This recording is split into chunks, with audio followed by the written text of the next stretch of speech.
I'm feeling like it's pulling me under. You tell me take my hand and trust me if you can. I know I'll be okay if I hold you, and I'm not letting go. You've woken up this feeling inside me. It's opened up my eyes, this thing I cannot hide. Do anything to keep it around me, and I'm not letting go.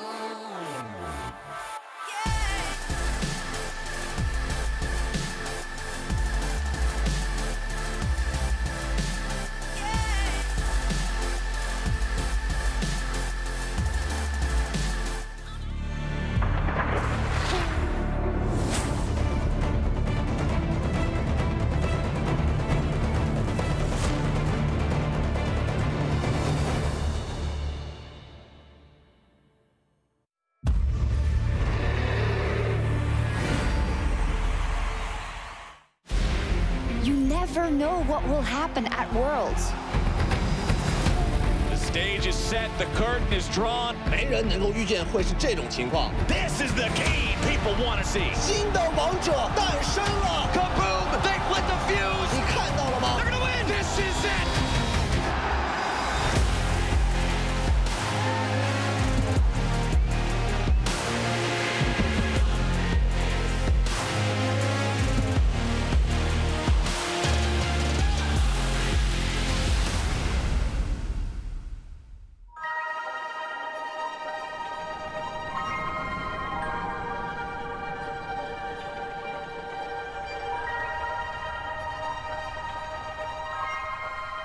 说实话是没有想过会在半决赛遇到斯沃拉特，因为我也是第一次踏上半决赛的舞台嘛。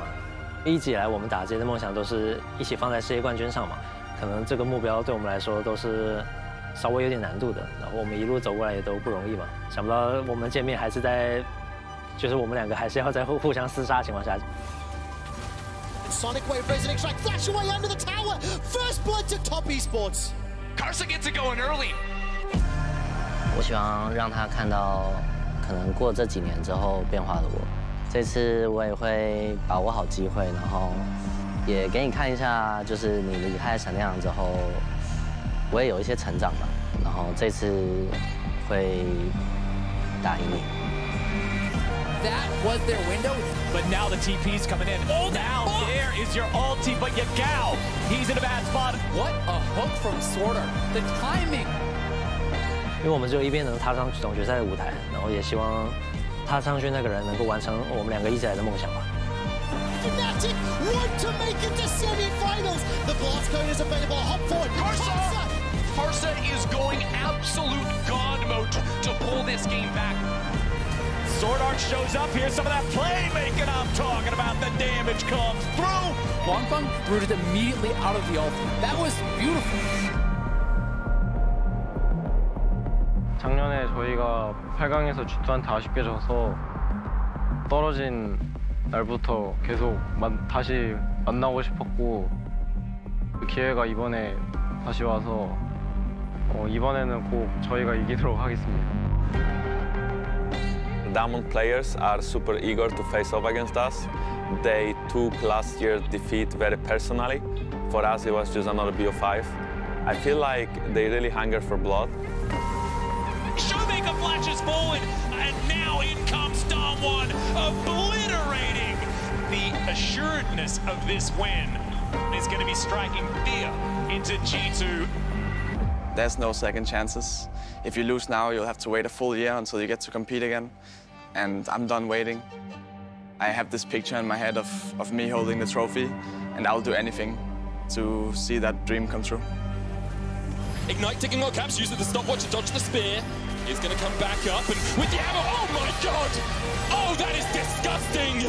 G2 stand tall, they are looking to be the LCK killers once again. Trying to get control here. Showmaker throws his own ultimate back. Canyon grabs the kill in DAMWON, looking absolutely unstoppable.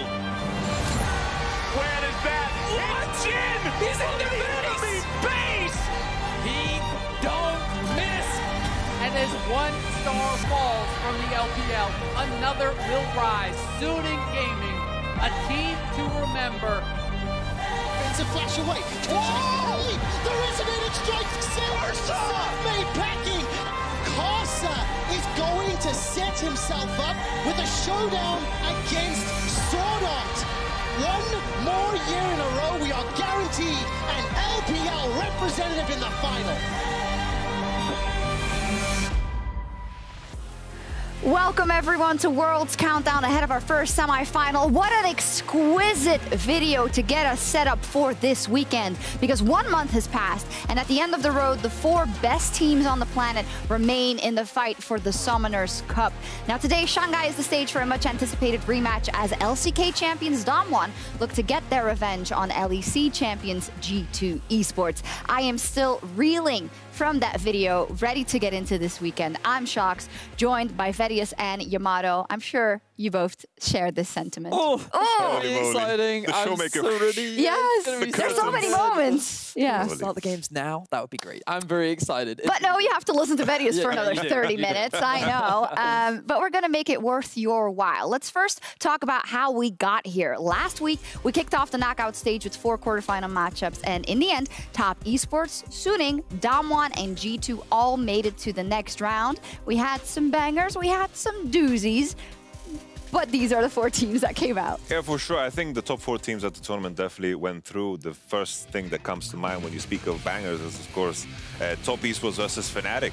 My goodness, this is the first reverse sweep in the world's history. I think that series coming into it, I thought it was going to be 3-0 for Top Esports, but Fnatic fought hard, and I think it's bittersweet for a lot of Fnatic fans because they had so much hope after that 2-0. It was kind of a 3-0 for Top, only in the back half of the series. Many people believe that Fnatic had it in the bag, myself perhaps included, but it just shows off the resilience of Top to come back and win 3 games in a row. Yeah, I think it also exemplifies the individual talent that does exist on this roster, and I think it's going to be very exciting watching them rematch against Suning, because this is the dark horse that I think many didn't quite anticipate to make it into this star, but many believed had the potential to do so. Their series versus JDG, I thought, was in a very similar fashion to Yamato's Top Esports prediction, was kind of one-sided in favor of JDG. The one thing that we didn't know is that these 2 teams had not met very often during the regular season, only playing a few best-of-3s and never meeting in a best-of-5 matchup. But the time that we did get to see it, it was just a Suning show from beginning to end. I think it's fair to say that JDG definitely underperformed based off of everyone's expectations. This was the hardest draw Suning could have pulled because they were the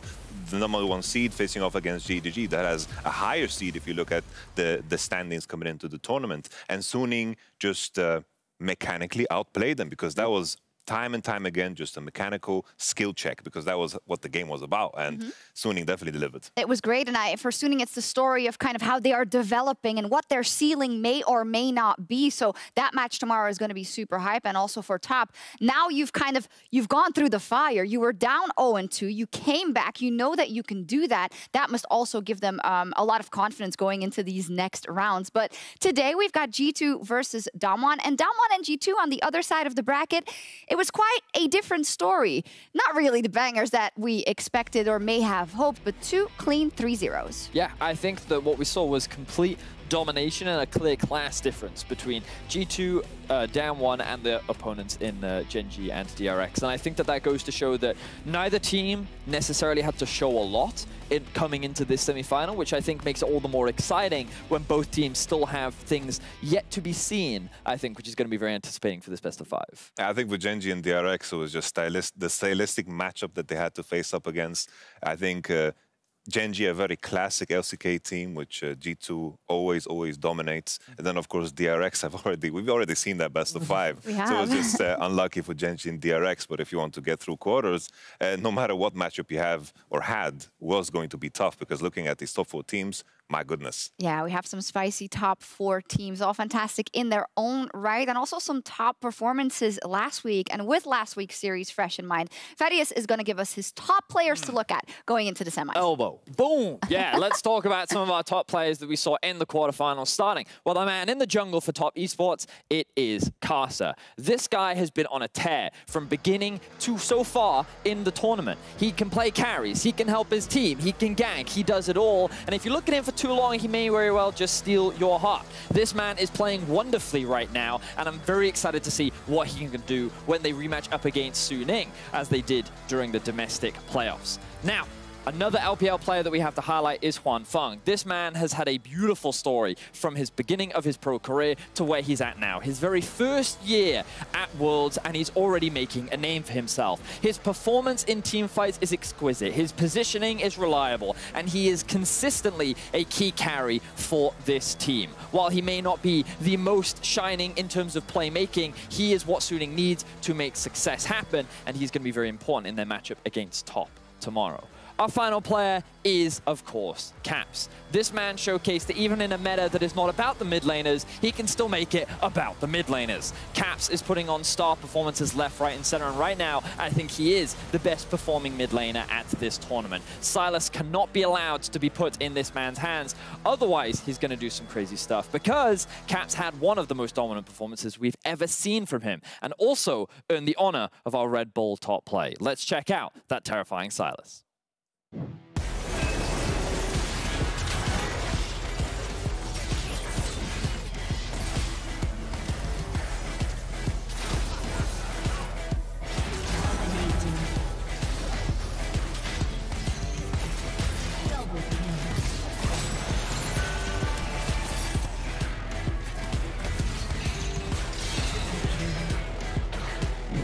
Ignite taking on Caps, uses the stopwatch to dodge the spear. He's going to come back up, and with the ammo, oh my god! Oh, that is disgusting! That is the most illegal ammo I have ever seen. Clint dives in, Rascal dives in, but they've already done, and Caps is still alive, and he's almost back up to full HP.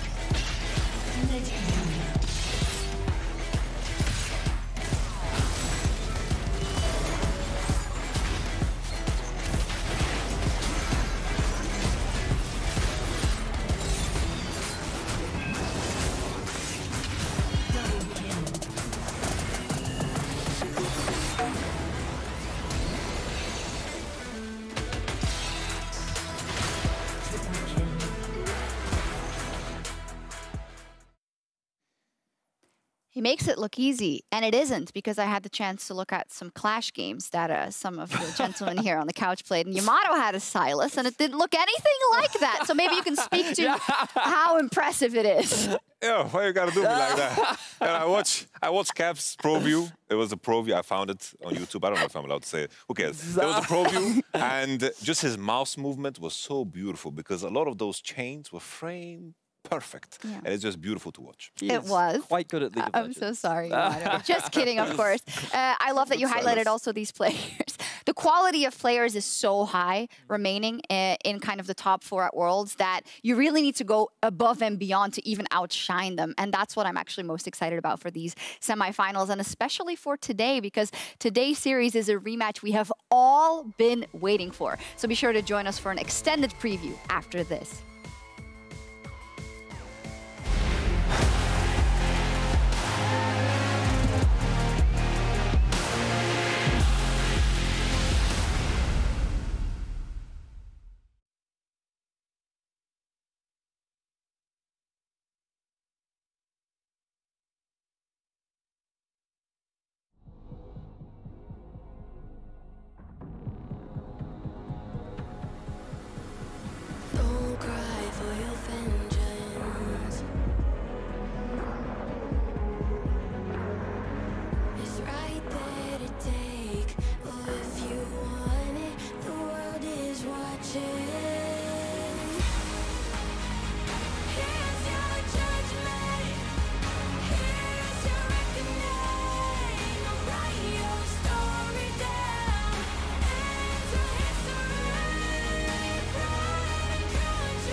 Again, I would be lay the crown, but count us higher than a mountain, and we be up here for the long run, strap in for a long one.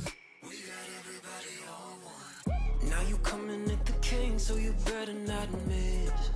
And we only get stronger with everything I carry up on my back. You should paint it up with a target. Why would you dare me to do it again?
back, everyone, to Worlds Countdown. Let's get into it.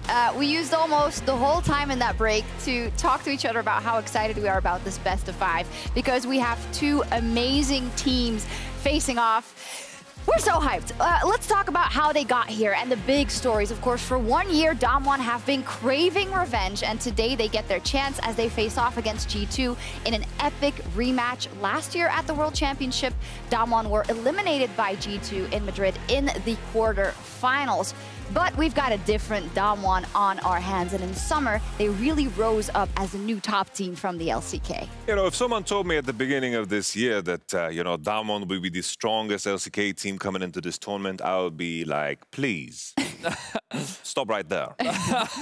Coming into spring, you know, they lost the best of 5 against DRX, but they just continued and continued to ramp up in summer. They really, really found their groove. They lost the first best of 3 they played against DRX, and DRX in the beginning was looking like the strongest team.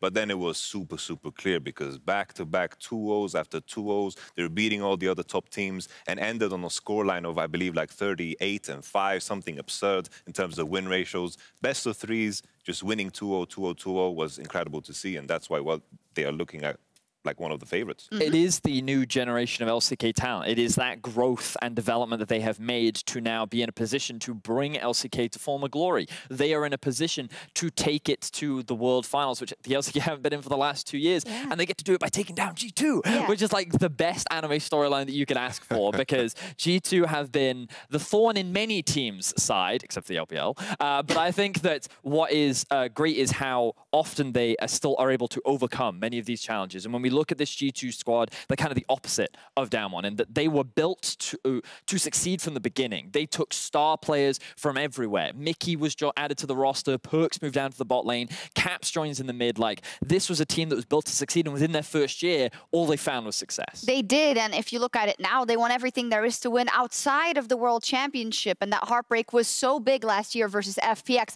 So for to them, it doesn't matter who's in their way. They need to get a new chance in the final in their heads, and they're up versus the DAMWON, who think if we take you down, we make it to our first World Final. And it would be crazy from both sides, both from DAMWON, who was in Challenger in LCK 2 years ago, could now be in the World Final, and G2 could again be there after 1 year. Like, the stories write themselves. That is really great, but the matchup is also analytically stacked from top to bottom. So let's go over every single lane and talk about where either team could find the advantage. First up, in the top lane, and it's already a marquee matchup, Nahuri versus Wonder. Yamato, sell it to us. My goodness, the last time they faced off against each other, Nuguri was a klepto abuser. It's no longer the same. Wonder is such a player that adapts towards the opposition in a very strong way, but now Nuguri is so well-rounded in his play. I think the difference maker is a lot of the European top lanes, including Wonder, have a very strong champion pool against the Ornn. Nuguri has a very strong Ornn, but he hasn't seen the likes of a Shen or maybe a Sai on top, or even the Sylas. The Sylas may be common in the LCK.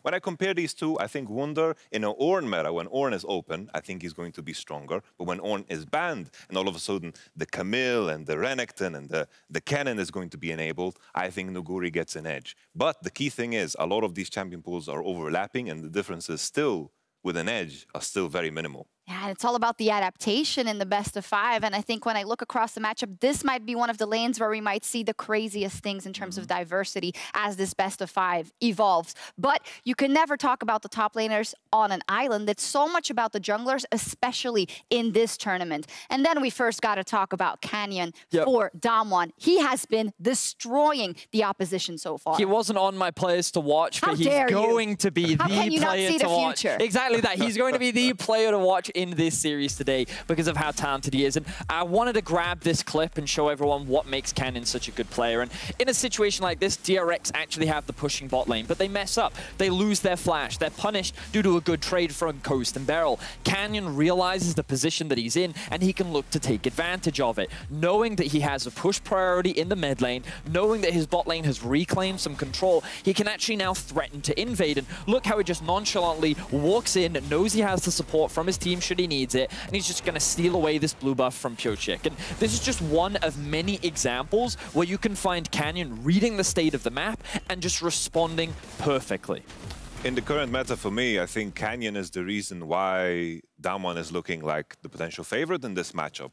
In the current meta, it's so much about the jungler, and I feel like he makes the job of playing the game for his teammates so easy. And then looking at the task at hand for Jankos, I think the story for Jankos is his experience. I think when you look at the player like Jankos, within the span of a week, he can fix weaknesses. He can fix problems because he's gone down those paths so many times. And I think that's the same for whole G2. And I think we need to see Jankos continue that line because between group stage and quarters, he improved. He needs to continue that improvement in order to put up a fight against Canyon. Yeah, Canyon firing on all cylinders from game one. Jankos more of a development, and we'll see how that all plays out now. Then let's move over to the mid lane. Logically, you already had a little highlight about Caps earlier, but now he's up against the other, or one of the strongest mids in the tournament remaining, Showmaker. So for me, there's actually a huge mid lane discrepancy here. Okay. I think that coming into the tournament, I think there was warranted a lot of respect being shown to Showmaker, and many even rated him as a stronger performer than Caps. But I think that in this tournament meta, which is very much where you have to play more for your team,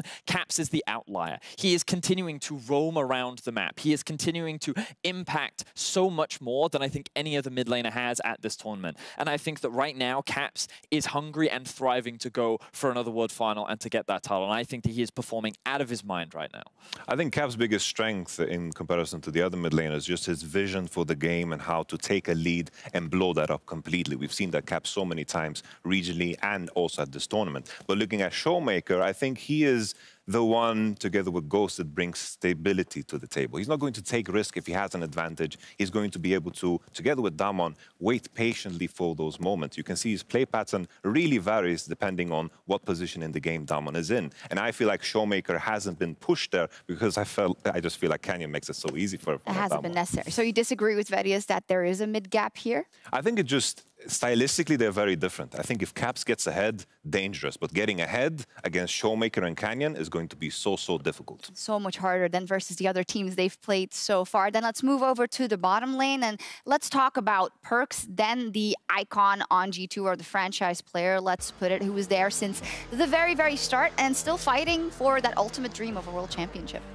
I think it's just so wild. I remember back in 2016 when I faced up in scrims against Perks with his G2. I met him at an IEM in the past, and he was a rookie back then, and G2 just came in with fire and fury from the get-go. And I think that's the story of Perks. The story of G2 is the story of Perks. He's been the main man for the franchise, and considering they've won 6 out of the 8 titles that they've been playing in, that's absolutely wild, only losing 2 of them to Caps, which is fine. Yeah, and I think that what is crazy about Perks is during the regular season, he wasn't good, right? When we looked at this roster, many of us were pointing him as a potential weakness coming into the World Championship. But the thing about Perks is he always levels up at these international tournaments. He always has throughout his entire career when the pressure is on.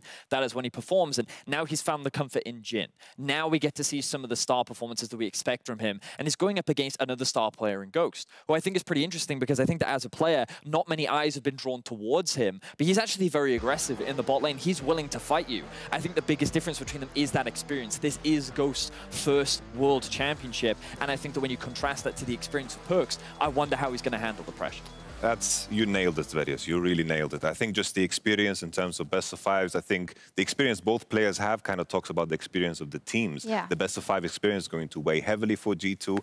But looking at Ghost, I had the opportunity to speak with Joker because Ghost was on Sandbox previously, and he described Joker exactly the same way I would describe Perks. Very intelligent player, will never die to randomness, is willing to play a lot of different champions, plays the APs if he needs to, plays very good in the current meta. And I think there's some similarities because that's what I think of when I think of Perks. The clever TP plays, allowing your support to do as they please, because that's also been a trend for the last few years. And it's been hinted at. I think Perks gave an interview where he's like, there's going to be some craziness. Perhaps it will occur here in the bot lane. When we talk about experience, let's talk about that for just a little bit in terms of both the best of 5s played. We've only really seen DAMWON versus DRX. G2 have more under their belt. And in terms of international games, excluding MSC this year, this is 417 games on the international stage for G2 combined versus 117 on the side of DAMWON. That's a big difference, but I don't know. I'm inclined to say after last year, DAMWON won't kind of struggle with that anymore because they've been through it, and it was, you know, there were 3,000 people there in Madrid. So I don't know if that'll be such a big influence. What do you guys think? Well, I think that's the big debate, and it's going to be one of the biggest things for me in this best of 5 because experience I think matters, but then we constantly see these new LPL teams rising to the top who often don't have that experience, right? And we see DAMWON, who have very little experience, continuing to rise to the top as well. So on my side, I think the experience weighs a lot, but I keep getting proven wrong. So we'll have to wait and see, because I think that it seems to me that it doesn't seem to matter as much for DAMWON specifically. I think you can gain a lot of confidence through experience, but I think the best type of confidence comes from good play. Yeah. Well, there we go. Another drop of wisdom from Yamato. You didn't think we forgot about the supports, did you? We would never. And our lane-by-lane overview. Let's get to the supports. Also so incredibly instrumental on both sides in Beryl and in Mickey. I think Mickey has been the most consistent support at this tournament. I think time and time again, regardless of the shape of G2, Mickey has always delivered. I think his form has been impeccable, very, very good at roaming, and the same can be said for Beryl. I think the key difference for me when it comes to Beryl, though, I just saw a Pantheon and I assume Beryl. Mickey also plays it. Beryl, there's his Pantheon, there we go. I think Beryl brings a lot more variance. I mentioned how stable Showmaker and Ghost is. Beryl is the one that makes crazy things happen. Sometimes he runs it down, sometimes he finds genius. For those who are watching, can maybe compare him to maybe a Hillisang. Yep. And I think that for me, the support matchup is one of the most exciting matchups, just because we've been singing the praises of both these players throughout the tournament, and I think that we're going to only see more great plays from them. The way in which they work with their junglers, the way in which Mickey funnels more time into Caps compared to Beryl, who spends a little bit more time with Canyon. I think that slight contrast in styles is going to be very interesting to watch, because both are looking to make plays, and it's going to be exciting. Yeah, what's so cool is, like, we mentioned everything lane by lane, but then there's all the 2v2 matchups, the 3v3 matchups, the support coming into mid lane, the jungle top, the 2v2 mid. There's so many things that are going to matter. This is not a 1v1 tournament. It's all about the team play in the end. And I think this is where, looking at them as a whole, is where both of these teams are just going to deliver. And the expectation is that they're going to make each other shine because they are the best versus each other. Hopefully, they all turn up in this best of 5. And Beryl, as we talked about, he is a key part also of DAMWON's vision setup. And one of our colleagues is going to take a closer look at how they take control over the map. My name is Barento Raz Mohammed as we're getting set up for the DAMWON G2 series. Let's talk more DAMWON. When we talk about DAMWON, we talk about Showmaker, Nuguri, Canyon, etc. We get all of that. But what's not often mentioned for our #1 LCK representative is how calculated their setup is for neutral objectives and how creatively they play around Fog of War to squeeze and eke out positional advantages. This is something we've seen from them in the LCK, during groups, and in the series that I'll be highlighting in their 3-0 victory over DRX. I want to highlight their soul point setup in Game 1. It's important to identify that DAMWON has a comp that wants open team fights, alongside strong pick options like Syndra, Jhin, Leona. So DRX's squishy lineup requires to have first touch on objective, or retaking vision will be nigh impossible. On DAMWON's first deploy on the map, 20 minutes in, they have 3 sweeping lens with Graves picking it up, and Jhin heads top to accelerate the existing slow push, knowing that DRX's duo lane has just base late. This means 2 minutes before the objective, DAMWON will have first push mid, scuttle crab, the first sweep of the objective, making it hard for DRX to contest because they just don't see Showmaker, Beryl, and Canyon on the map. They then make their final base at the same timing as the top wave crashes. DRX has 2 options here.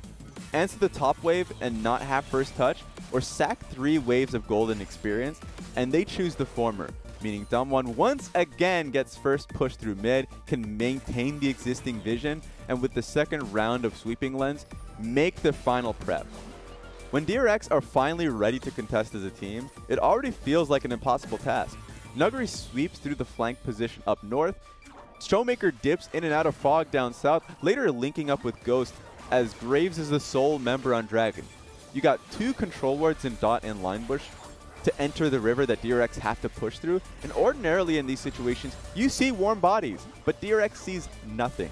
The previous work DAMWON have put in creating, maintaining this vision has paid off, and there's no options for DRX to approach, no members to pick. And if you head straight forward, Syndra and Leona are in a perfect position to set up a flank, with Jhin keeping range with ult.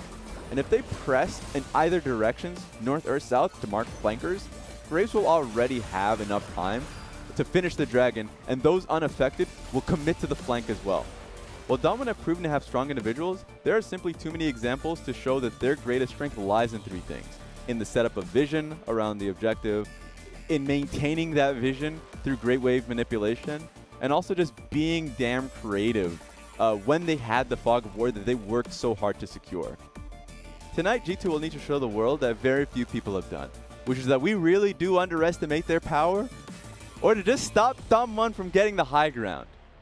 With more on the series, let's head back to the analyst desk with Shocks and hear more about this. And so Raz makes an excellent point there, which is that DAMWON are very controlled, very precise, and they're very good at what they do. However, this can also make them a little bit predictable. And I think that while he talks about some of the positives, let's talk about some of the negatives for DAMWON and how G2 could potentially exploit this super powerhouse LCK team. Because one of the examples comes from DRX in their series, where they know that DAMWON is trying to set up around a neutral objective. So they try to punish it. And they're willing to sacrifice some farm bot, sacrifice some farm mid, in order to actually contest for this red buff setup that is coming out from DAMWON. And I think that this gave DRX a great team fight, which you typically wouldn't get against the DAMWON Gaming because of how precise they are and how good their objective setup is. So I think this is one method with which you can actually attack DAMWON with.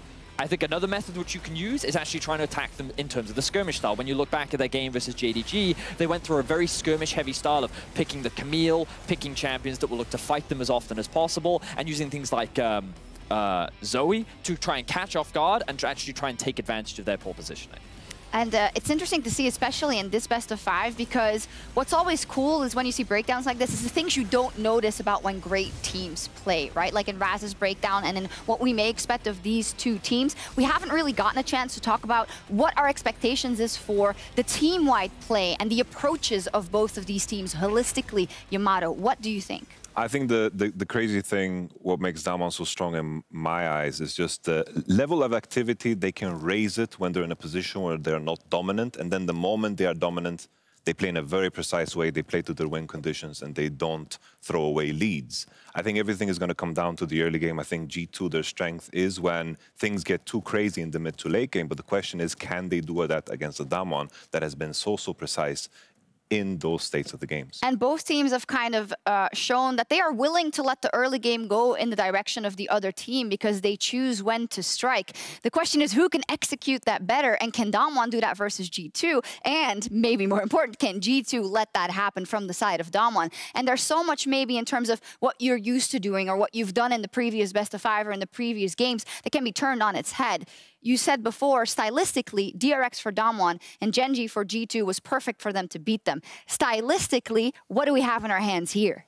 Well, I think we have precision on one side and the ability to make chaos on the other. I think the G2 have such an intelligent and effective mid-game, but their weakness potentially comes in the early game. And personally, I think that many analysts think that DAMWON is favored because of that precision that you get. They have reliable laners, they know how to get leads, and they know how to hold on to those leads. But I am betting on G2 being able to disrupt the mid-game. I'm betting on them being able to plan well, get good drafts in, and rely on that vast experience that they have. And that's also why I'm going to predict G2 to win this series. Oh, you've just set that up. We had a little bit more time, but run the predictions. Let's do it. We also had the Twitter be added to the graphics, so I'm wondering what they voted for.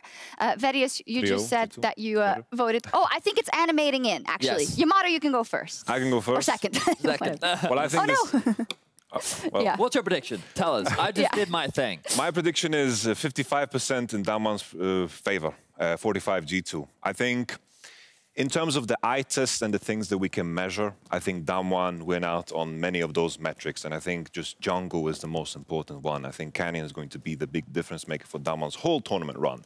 While G2, they are the master of the things that are tougher to measure. Preparation, experience, mental edge. These are key things in best of 5s and deep runs in the tournament. And I think if G2 is going to take this away, it's going to come down to these key things that they have over anybody else in this tournament. But DAMWON, they've been so precise. They've been playing the same meta for a long time. And I think that just makes them so dangerous. Yeah, it makes them super dangerous. And Twitter, what did you vote? Show us. Let's see. 3-0 G2. Never change, Twitter. Never change. They've got some faith at least. It's going to be incredibly difficult for G2 up versus DWGN when a spot in the final is on the line tonight as DWGN look to get their revenge on G2 finally.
Hello and welcome to the semifinal matchup between DAMWON Gaming and G2 Esports. Spot and final on the line. I'm Daniel Dracos, joined by FLICKR, and we're here to bring you all of the action throughout the day. I wish we could dance a stage into existence, FLICKR, and just like throw my hands up behind the wall, our names would appear. Like, you know, this is the superpowers of the people making these stages. It's wild to watch. You need a longer earring to be able to do that one, Dracos. Yeah, that's the ender power. I see. Strong dangle. No, but here we go. What everyone is actually here for. The stage looks beautiful, but I am mostly excited about this best of 5. This is our semifinal, G2 versus DAMWON. G2 on the blue side, and I really want to direct people's attention to what we're looking for in this first game in draft phase. For G2, it's empowering their strength and their difference maker in Caps. He's primarily been a Twisted Fate and a Silas user to get out of the lane, get around the map, and start impacting lanes and taking over the game. For DAMWON, it's all about Canyon. You heard it on the analyst test. It's how his laners can get priority and how they can get Canyon a favorable jungle matchup to abuse his opponents. Because once he has it on cruise control, DAMWON just run you over with the strength of Canyon. And I cannot wait to see what it's going to be and what evolutions that we've seen in the past week. It has been such a rapid development, I feel like, for both of these teams across this tournament. So how much has changed since we last saw these two teams play? For now, obviously, expectations are Caps on something that can set him up to roam or to carry. Showmaker talked about it when he looked back at last year. He's like, I just felt like Caps pushed me in, he ganked top. He pushed me in, he ganked bottom. And that's just the Caps way. And you can tell not a lot has changed for our boy Caps. He is still all about impacting the map. That said, on the other side, DAMWON have seriously stepped up. And while Canyon definitely feels like the best way for them to play and the most viable person for them to carry through right now, we know that every single player on DAMWON can step up and can be a force to be reckoned with. But that's because DAMWON's strength has always been their individual talent in the same way for G2, and that's the biggest difference. It's that idea of sustaining success versus finding success. G2, the superstars, they have been all around the world. They have been in so many best of 5s, whereas for DAMWON, they came in, they had a bunch of hype behind them, and then they didn't live up to what was promised or what was realized. Now they've gone back to the drawing board.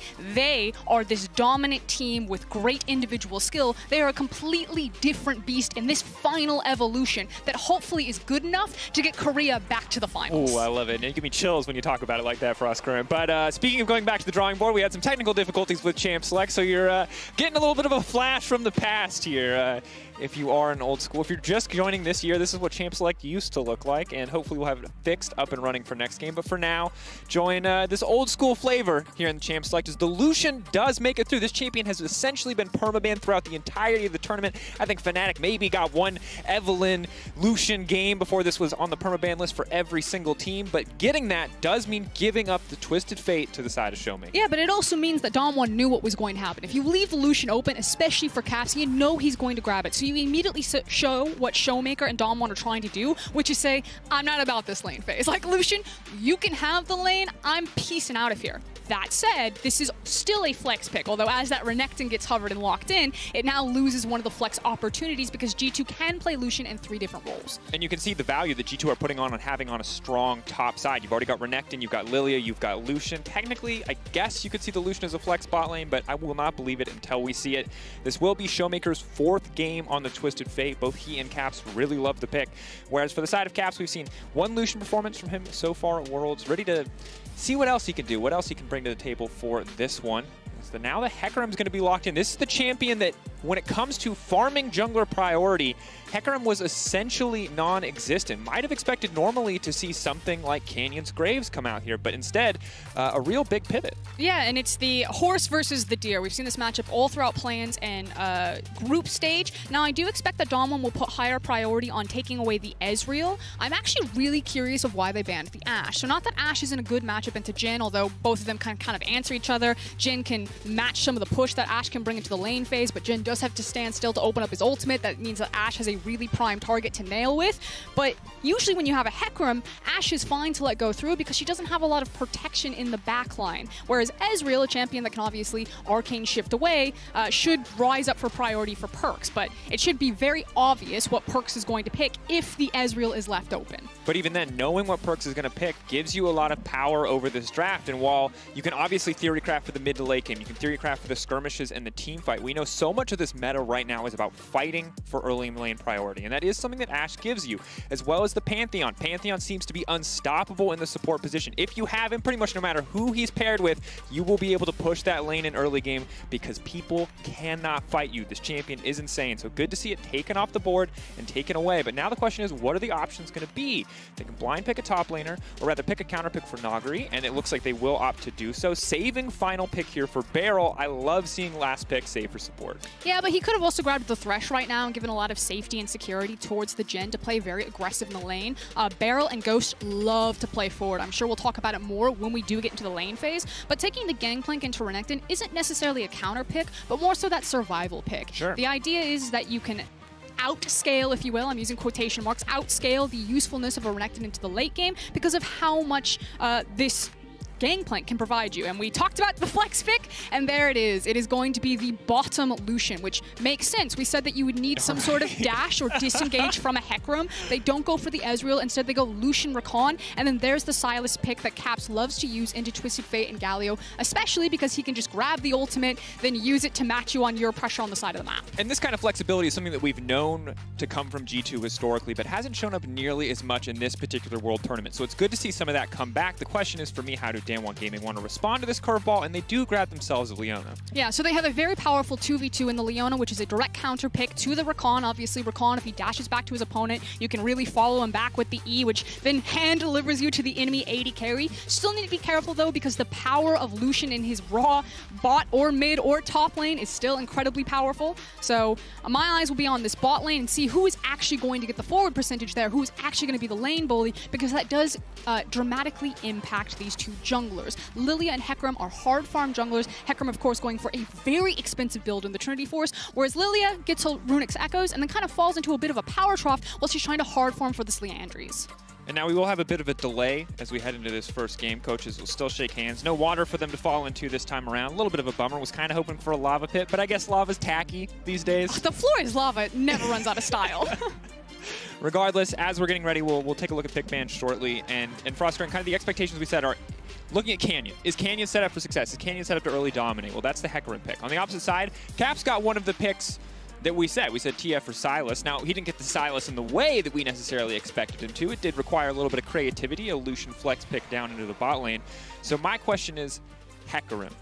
Because I feel like this is the first time that we're really seeing DAMWON Gaming kind of try this style. It's a little bit of a takeaway from the normally hyper dominant early game farming champions. So what are your thoughts on this pick? I think it's a bit of a pivot away from Canyon, trying to have something like a Graves or a Nidalee where he's abusing or dueling the enemy jungler. And like you're saying, it's more of a hard farm style, and it's giving more emphasis and agency to Showmaker on this Twisted Fate. That said, you know, when Twisted Fate is level 6, Hecarim and Canyon's ability then to set up either dives or to invade the jungle, especially with a lot of the push power and the global of Gangplank's ultimate, makes DAMWON's composition on an open map actually really dangerous post 6. So the goal of G2 will be to try to get the flash out of Twisted Fate before he gets access to level 6, so he can't have a lot of priority to open up space for the Hecarim, and then it makes it so much more dangerous when he does finally get access to that Destiny, and Sylas can then match it. It's about slowing down TF, so he doesn't get to act before level 6, and then Sylas just gets to be the bigger, badder Twisted Fate. Yeah, it'll be interesting to see, because I think on paper when you look at... Scaling is always a difficult term, right? Because I think when people look at it, they just go, who does more damage? Right? When in reality, there's a lot of setup. It's like, how viable is this champion to actually find access? But when I see this composition from DAMWON Gaming, like, if G2 are not ahead, they're just going to get picked apart. The GP ult, the Jhin ult, you talked about it, the TF ult, Hecarim zooming in across the map out of nowhere. That is very terrifying to deal with. But that said, G2 also have the tools where if they start to pull ahead in one or two of these lanes, it feels so difficult for DAMWON Gaming to get anything done without burning multiple teleports just to fight, or multiple globals just to fight on even footing. I do agree with you. It does feel like G2's composition is a little bit more about the mid game than necessarily DAMWON's composition, although DAMWON still have great item breakpoints to fight on 1 and 2 items. We talk about the Trinity Force. Jhin on a single item can be very powerful. So it's not like they can't be effective there, but I do agree with you. The game goes later and later. I do weight more towards DAMWON's composition. For G2, though, though, I feel it's a lot about setup. There's so much setup for Jankos if he actually does want to gank his lanes. You know, you have the CC that a Renekton can provide, Silas, especially if he has that TF ult to follow you around, the Rakan and the Lucian skirmish power in the bot lane. So even though it is a Lilia from Jankos, I still do expect to see him kind of visit his lanes or throw out a swirling seed and kind of go fishing from time to time, and it to be a very skirmish-heavy game from the side of G2. Yeah, it's interesting as well. I feel like this is going to be a game where Merc Treads are going to feel very valuable early on, but it's also a little bit difficult to itemize them because you're looking at two very strong mid-game spiking AD threats in the Renekton and the Lucian. And the Lucian and Renekton especially, like, feels really bad to play in a tabbies against both those champions. So I want to find out who and how both these teams are going to itemize, where they're going to focus early game, how they can mitigate this, because Leona's going to feel pretty bad on the opposite side as well. There's a lot of immediate hard CC that can just be shut down there. And this is just a lot of, you know, general conversation about in lane phase and the kind of, you know, abstract scaling into 35, 40-minute 5v5s. The other cool thing about kind of both these compositions is how the lane assignments will play out. You know, it's a Lucian bot lane, but he can still side lane depending on kind of if he falls behind the clock or if he's on clock for itemizations, and does really well into Gangplank. I mean, it's an old school counter for the lane phase just because of how he can use his double tap to get rid of the barrels. Shout out to Hooney, whatever Hooney. Thank you, Hooney, for continuing to curse us in League of Legends. And, you know, there's a possibility that Perks is on side lane duty and Wonder is more so grouped up with the team, you know, depending on if he goes for the Bork or if he goes for more of a team fight oriented itemization for his Renekton. So there's a lot of flexibility for kind of all of these compositions to see where they land and kind of what the game state is and how they want to respond. And that's the danger and strength of both these teams. They're both very flexible, very intelligent. Their fundamentals are clean, they're precise. The creativity of G2, I think, is kind of their edge, whereas DAMWON, we heard it on the desk over and over. I'm sure you guys are going to get tired of it. Their discipline, their precision. We always knew that they were incredibly gifted individual players. People saw them coming out of a Korean challenger, were like, these are the guys to watch. And then they kind of fumbled. But now they've gone back, they've been forged into this beautiful diamond. They talk about it in their interviews all the time. They are a team. They are a machine now. And it's that teamwork and that new element that makes them so dangerous. They are so well practiced. And when we say that, we're still waiting a little bit longer to get into game here. I think the important thing to remember as well is that, like, you know, this has been coming up recently, is that this is also a relatively untested DAMWON. It feels like a level up. It feels like a clear upgrade. The teamwork is there. It's no longer just the mechanically gifted kids fighting every single skirmish. Showmaker described the style as, well, one person would start a fight and we'd all run in, you know, like lemmings, one after another, and just die. Fight. What'd you say like, about we're a buddy? bar fight. Like, yeah, we're backing up the boys, right? You know, that's how DAMWON like to play. And now it's a little bit more refined. If he said something stupid, if he's picking a fight he shouldn't have done, they'll leave him to die. They'll play for the map. They're going to be a little bit smarter about how they Canyon pick just fights. grabs Nuguri. He's like, no, not today. Not Wait. today. You back off. We'll get him another time. His time will come. And that's an important thing to track because, again, this is a team that has played pretty much exclusively series against DRX, a team that, while they did struggle against in spring, obviously have been consistently getting the better of here in the summer season. They only played one best-of-5 in their playoffs because they were coming in as the first seed there. And so for them, and also to a certain degree for G2, this feels like the first big best-of-5 that we'll have seen from either of these teams in a long time where they're forced to play at their peak consistently. You heard it from Jankos. In the Gen G series, they had an advantage in mid. They were kind of winning out in picks and bans, even with some drafts that they felt like were kind of sloppy. So I think for both of these teams, this is the first time where they have to bring everything that they have to bear 100%, or it will cost them dearly. I think it's, you know, on G2 side and for G2 fans, it's that idea of you decided to take the year relatively easy because of the burnout that happened in Paris. G2 was very vocal about, you know, we're going to relax our players, give them more of a break, and then when push comes to shove, when it's time to turn it on, they turned it on. But that's with the caveat that they actually got knocked out both times in spring and summer and then had to go through the losers bracket to win the final, falling to Mad Lions and then falling to Fnatic before coming back and 3-0ing the final. Now, there is no losers bracket here. This is it, G2. If you want to make good on your promise that you could have a bit of vacation time, you could have that work-life balance. You can mess around with what players are going to play what roles. You know, Caps could try ADC for a split. You got to make good on that. You got to show us that experimentation wasn't for nothing, wasn't just to throw away what could have been valuable practice time. Yeah, this is the time to step on the gas. And for DAMWON, this is the highest that they've ever been. You know, last time around, it was the quarterfinals that G2 knocked them out of. They fell to DRX earlier in the year and then came back and now look like this dominant force, but this is the highest that they've ever climbed before. This is the most intense, the biggest spotlight that a relatively, not untested roster, but still rising star roster, if you will, has ever climbed. And so now it's, can you get over the final hurdle? We heard it from the players. They're talking about the revenge versus G2, taking the LCK back to another final after 3 years. Is DAMWON finally ready to deliver on what was promised to us, this incredible powerhouse next generation of LCK talent? And I liked what you highlight there, the next generation, because that really is what it feels like for the LCK. For so long, it was just the SKT era, and then it felt like all of the LCK kind of scrambling in recent years, and DAMWON feels like they're the ones to bear, the perfect team to bear the torch in this case. Of course, as we are further delayed, we're currently experiencing reports of connectivity issues on stage. As league officials investigate, we will keep you updated. We don't want to be hearing any reports of lagging on land, so we got to, you know, nip that one in the bud before we get started. But I got some fun facts for you, Dragos. Okay. Okay. Did you know that the only time that an LCK team has lost a final, when they've been in the final? That Korea has lost a final when they've been in a final. Because LCK teams have beaten LCK teams. Yes, of course. Is the first time, 2012? Season 2? Season 2. Azubu Frost versus Taipei Assassin? That's the only time. If an LCK team has made it to a world final, they've always won, except for the very first time they participated. Damn.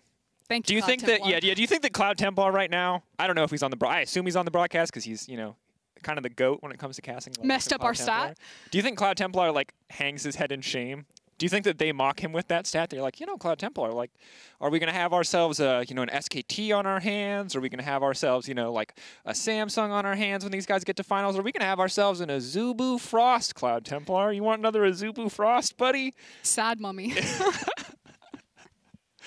That's actually crazy. Right now, though, as league officials continue to investigate, we're going to send it back to the State Farm analyst desk with Shox, Yamato, and Vedi. We're sorry, of course, to everyone at home. We want to get into Game 1 as much as you do, but we're going to try and make this as bearable as possible by having the analysts talk about the super interesting picks and bans. Yamato, what is the single most surprising thing in this pick and ban phase from your side? I think the thing that stands out to everyone the most is just the Lucian flex into the bottom side to line up for the Sylas, because the whole idea here is to just, you know, bait the Lucian, get the Twisted Fate, no Sylas in the picture, you're happy. But here Sylas comes swinging with 5 massive monster ultimates, and that's just exactly where Caps wants to be. So there are quite a few things. You're so excited, I can see it in your eyes. A lot of things. So let's take our time and let's start with the bans, because I want to give a huge amount of credit to Yamato for what we talked about initially. When we were doing the lane-by-lane breakdown, Yamato said very specifically, Wonder vs. Noguri, in a meta where it's like Ornn, Shen, tanks top lane, he thought that Wonder had the advantage. And in the draft, we get in, and immediately Ornn, Shen, and Volibear are all banned off the board. So clearly they're trying to eliminate some of the picks that Wonder clearly has a huge impact on, and they're trying to mitigate the champion pool. And then, of course, while they do get the Lucian open, the priority on Jhin and Twisted Fate, to me, spells that DAMWON in Game 1 are trying to pick away a lot of the comfort that G2 have relied upon so far at World. I have a small question to that with the flex, right? We talked so much about the bot lane and the fact that Ghost has been incredibly good, especially in the early game, and just very solid overall. Do you think G2 is giving up pressure by putting that Lucian in the bot lane, something we've not typically seen in the last couple of months and not as much in the meta, or not? I'm trying to think back when we saw this matchup, you know, a very long time ago, and Lucian into Jhin was something that was playable from both sides. I think the key thing is that Lucian has the Rakan. I think Leona Jhin should be stronger due to GP ult, Twisted Fate ult. So I think this is just a scenario where I think G2 is going to sack the bottom side and then just heavily play mid into top, because you have that GP into Renekton matchup. It's a place where GP can actually get dove, and I think this is going to be the mission of G2 in this game. Okay, well, from the first minute. I also think that Lucian could be quite an effective weak side player as well, because once you hit level 6, you have that wave clear from the ultimates to try and mitigate any like wave stacking to threaten a dive. You also have the mobility of the dash, and you then have a Rakan and Lucian, who are both quite mobile champions, that can just avoid a lot of high pressure pressure towards the bot side. He's also running the cleanse, which is going to make it even harder to lock him down. So I very much agree with Yamato. I don't think the purpose of putting Lucian bot is to like win hard the 2v2. I actually think the goal is Lucian can play fine in a 1 versus 2 because he's Lucian.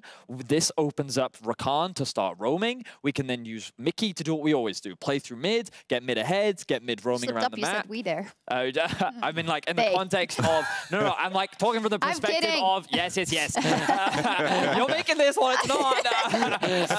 The keyboard warrior. Yeah. Okay, yeah, go ahead, sorry. So I think that the goal is that if you're G2 then wants to use Mickey, open him up on the map, and then get him to play through Caps to then open him up and then start roaming elsewhere. We've got, hopefully, 1 minute to get back into the game. On kind of the Sylas being able to steal the ultimates from the other side, that's all good and well, but if you're DAMWON, you have all the ultimates to use at the same time. So how much does the fact that he can choose to steal whatever he wants at any moment weigh up against the fact that you have so many good ultimates and good engage tools on the side of DAMWON? It's just so nuts. Like Hecarim, GP, they have so crazy AP scalings. We saw the Leona from last week where Leona just exploded the whole enemy team. I think, you know, it's like a buffet of beautiful things. He can even TP with the Twisted Fate ultimate. He can fire from afar with the Jhin ultimate. Probably not the Jhin ultimate. Don't take that one. You have too many premium ults. He just wants to do the same thing that Huanfeng did, and he wants to just get a moment to go behind the enemy team. And So what I will say is that I think that DAMWON still have a very strong teamfight comp that can mitigate a lot of the side lane pressure because they have a GP ult. When we look back at G2 series versus Genji, what they did very well was play through side lanes in the mid game by utilizing a lot of globals and just creating a lot of chaos on the map. And I think that champions like GP and TF can actually heavily mitigate that. I have to cut you off because the game is ready, so let's get back over to our casters. Thank you very much, Shocks. We are now about to get into game here. DAMWON Gaming versus G2. If you're just joining us, there was a delay for technical reasons. Hopefully you've gotten all the analysis from the draft you could ever hope for. Love to hear it. Love to hear Yamato's breakdown of the bot lane match. But I think it's fair as well. Leona Jhin seems to be very strong, seems to be quite oppressive, but nothing will ever feel as oppressive as that stolen Leona ult by Sylas. Turns out champions who shouldn't build AP, but can build AP, having their ult stolen away is quite brutal to play against. Yeah, I think the biggest takeaway is the fact that Sylas does have so many high priority ults to use, not just in his own 1v1 matchup, to have kind of first punch, first impact on the map with the first Destiny, but like the analyst was talking about, the Gangplank ultimate, the Hecarim ultimate, the Leona ultimate, all of these are exceptionally high value for a player like Caps. And again, if there's going to be a difference maker for G2, it's Caps. On the other side for DAMWON, that genius of being able to disrupt side lanes, the mobility of the Hecarim, the long range of the Gangplank ultimate, the Destiny available for Showmaker, and trying to smother G2 at their own game when they do try to split up this map and play their hit and run style of League of Legends. Yeah, and at the end of the day, I mean, we just look at some of the numbers coming out from Canyon. Absolutely, statistically, one of the strongest players in Worlds and most definitely the strongest jungler right now. So have to see what his version of Hecarim does look like. For now, we are getting a pretty decent leash coming in from the bottom lane of G2. They're going to sacrifice a little bit of lane prio, a little bit of ability to hit the creeps there in exchange for that leash. Meanwhile, Canyon still clearing pretty confidently onto his second camp. Should be just a tiny bit behind Jankos here on overall clear speed. Yeah, and the idea should be, as you were talking about and as Yamato talked about on the analyst desk, you know, that Rakan and Lucian probably aren't going to win this 2v2. Obviously, it will come down into execution, but Beryl and Ghost have been so oppressive throughout this tournament. We talked about how powerful statistically Canyon is.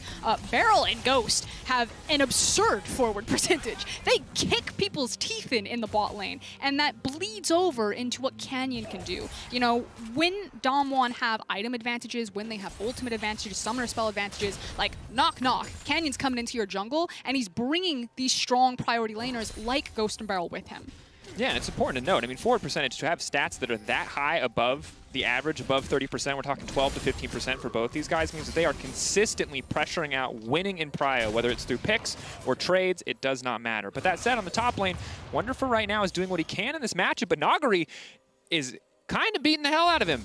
Yeah, that was a huge misstep from Wonder there to lose so much health to the tower. It's now pulled Jankos to appear up into the top side. Maybe he tries to force flash, but Nagari holds it very smartly, does allow Wonder to kind of catch back up in some of the EXP difference. But now what will Canyon do with the information that Jankos is top side? He could try to go in and contest the Krug camp. He's got priority from Showmaker in mid lane, as well as priority from Ghost and Beryl, and he's either going there for deep vision or at least will have bottom crab.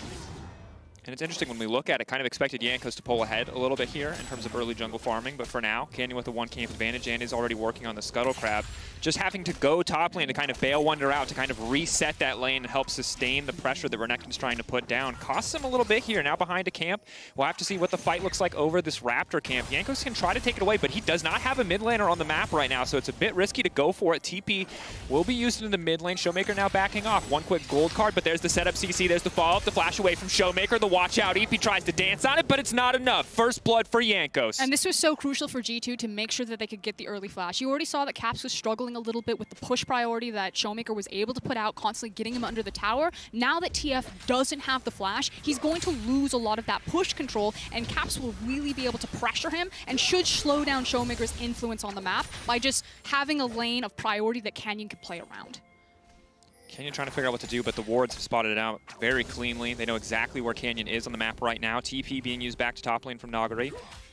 See what he wants to go for here, but right now this is kind of the dream scenario for Caps. The repeat gank setup, very easy. Showmaker's gonna have to play so far back, it's gonna give him so much access here in this lane. Meanwhile on the bottom lane, Mickey feeling pretty confident, but honestly fantastic use of the Zenith Blade. Mickey getting caught out, getting cut down, the Ignite ticking. Beryl finds it, and that's the DAMWON bottom lane we wanted to see, punishing the Rakan pick. And just so beautifully done by Beryl. That's exactly how this counter matchup works. It's why Leona and the last pick of Leona was so important, to see Mickey's Rakan come out and just to punish it exactly like that. Using the Zenith Blade, following the Rakan, and following it up with so much damage. And that is definitely not easy to do. Very easy normally for Rakan to slip out of there a little bit. When I've talked to Mickey historically about this matchup, when we saw it a lot paired with Isaiah last year, he said that even though Leona's favored, Rakan feels like he always gets to dictate the pace of the lane, especially post 6. So to find this opening so early on, before level 6 are even coming in, to build this kind of lane advantage is massive for DAMWON. Yeah, but is that just because Mickey's never played against a good Leona? Oh, I mean, it's a fair question. We talked about it, right? These are definitely the biggest challenges that both of these teams have faced all year long. Just a subtle shade to all the Leonas in Europe. I think blatant shade, but they might deserve it. We'll find out. Mickey level 3 in the mid lane. Obviously, we've talked about it already. Showmaker without a flash means the setup here is easy, but Beryl already in the area. Has to be careful. Nagari in trouble on the top side. Jankos getting good sustained damage. Nagari going to be forced to flash out to safety. And Jankos, while he's not pulling ahead in jungle farm, he has been absolutely everywhere on the map so far. That's his 3rd gank this game. Yeah, particularly impacting that top lane, bailing out Wonder from the tower shots that he took. Now hoping that Wonder can maybe get a slow push back towards into him. I think it didn't pan out exactly. They were trying to pull the minion wave, but from what I can see on the mini-map, it looks like it is actually going to shove into Nagari's tower. So hopefully Nagari doesn't get the wave frozen away from him and find himself in a bad case without flash.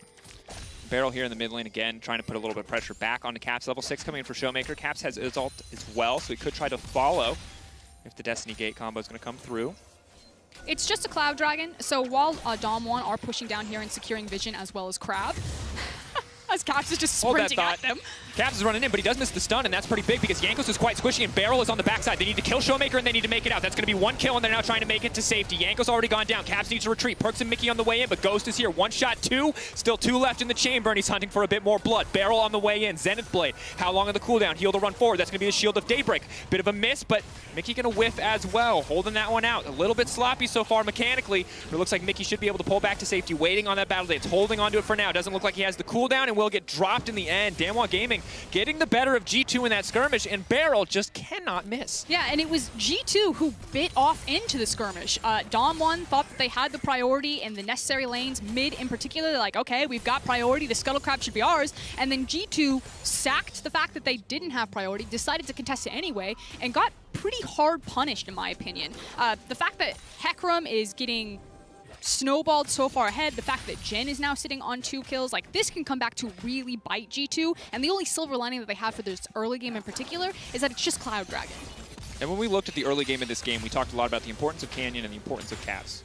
Jankos has been the one to surprise. He's been the one ganking everywhere on the map. But on the opposite side for DAMWON Gaming, Canyon's been playing well, don't get me wrong, but it has been Beryl. Watch this Leona coming into this fight as it plays out. Beryl has been everywhere, just 1 step ahead of Mickey. As this one continues to go through, the Leona is just so key. Yeah, the flash forward as well as the Gangplank ultimate was really massive. The analyst desk talked about it. You know, when G2 are going to try to take these skirmishes, it's going to be Nagari that can have that cross-map impact, especially when Wonder is using teleport back towards the lane. So G2, in my opinion, not really respecting the cross-map ultimates and power that DAMWON could have, as well as the roam from Barrel. Yeah. See if they can sustain that pressure. Barrel consistently out of the bot lane right now. Similar story for Mickey as he checks in on mid, seeing if he can find an opportunity there. Of course, level 7 in for Wonder on the top side, level 8 for Nagri. CS relatively even overall. Gangplank always going to have a little bit of a gold advantage, but Wonder working towards that Blade of the Rune King. It looks like he's pretty committed to a potential 1-3-1 here, wants to be able to duel out a lot of the more bruiser-like champions on the opposite side. As far as game state right now, again, because it is a Cloud Dragon, it doesn't seem like anyone's too keen to really overreach for it. Both these junglers would rather prioritize just farming their camps, resetting their timers, rather than taking the time to take a Cloud Dragon unless it's absolutely free or can set them up for a strong team fight. Again, Canyon's probably actually sitting on a pretty hefty amount of gold right now. He's going to complete his Trinity Force before he completes the jungle item, as is usually tradition Standard, with the yeah. Hecarim. Still a very expensive build path, but once he's there, and even once he has Sheen, you know, it makes him so incredibly dangerous in the 2v2 mid jungle.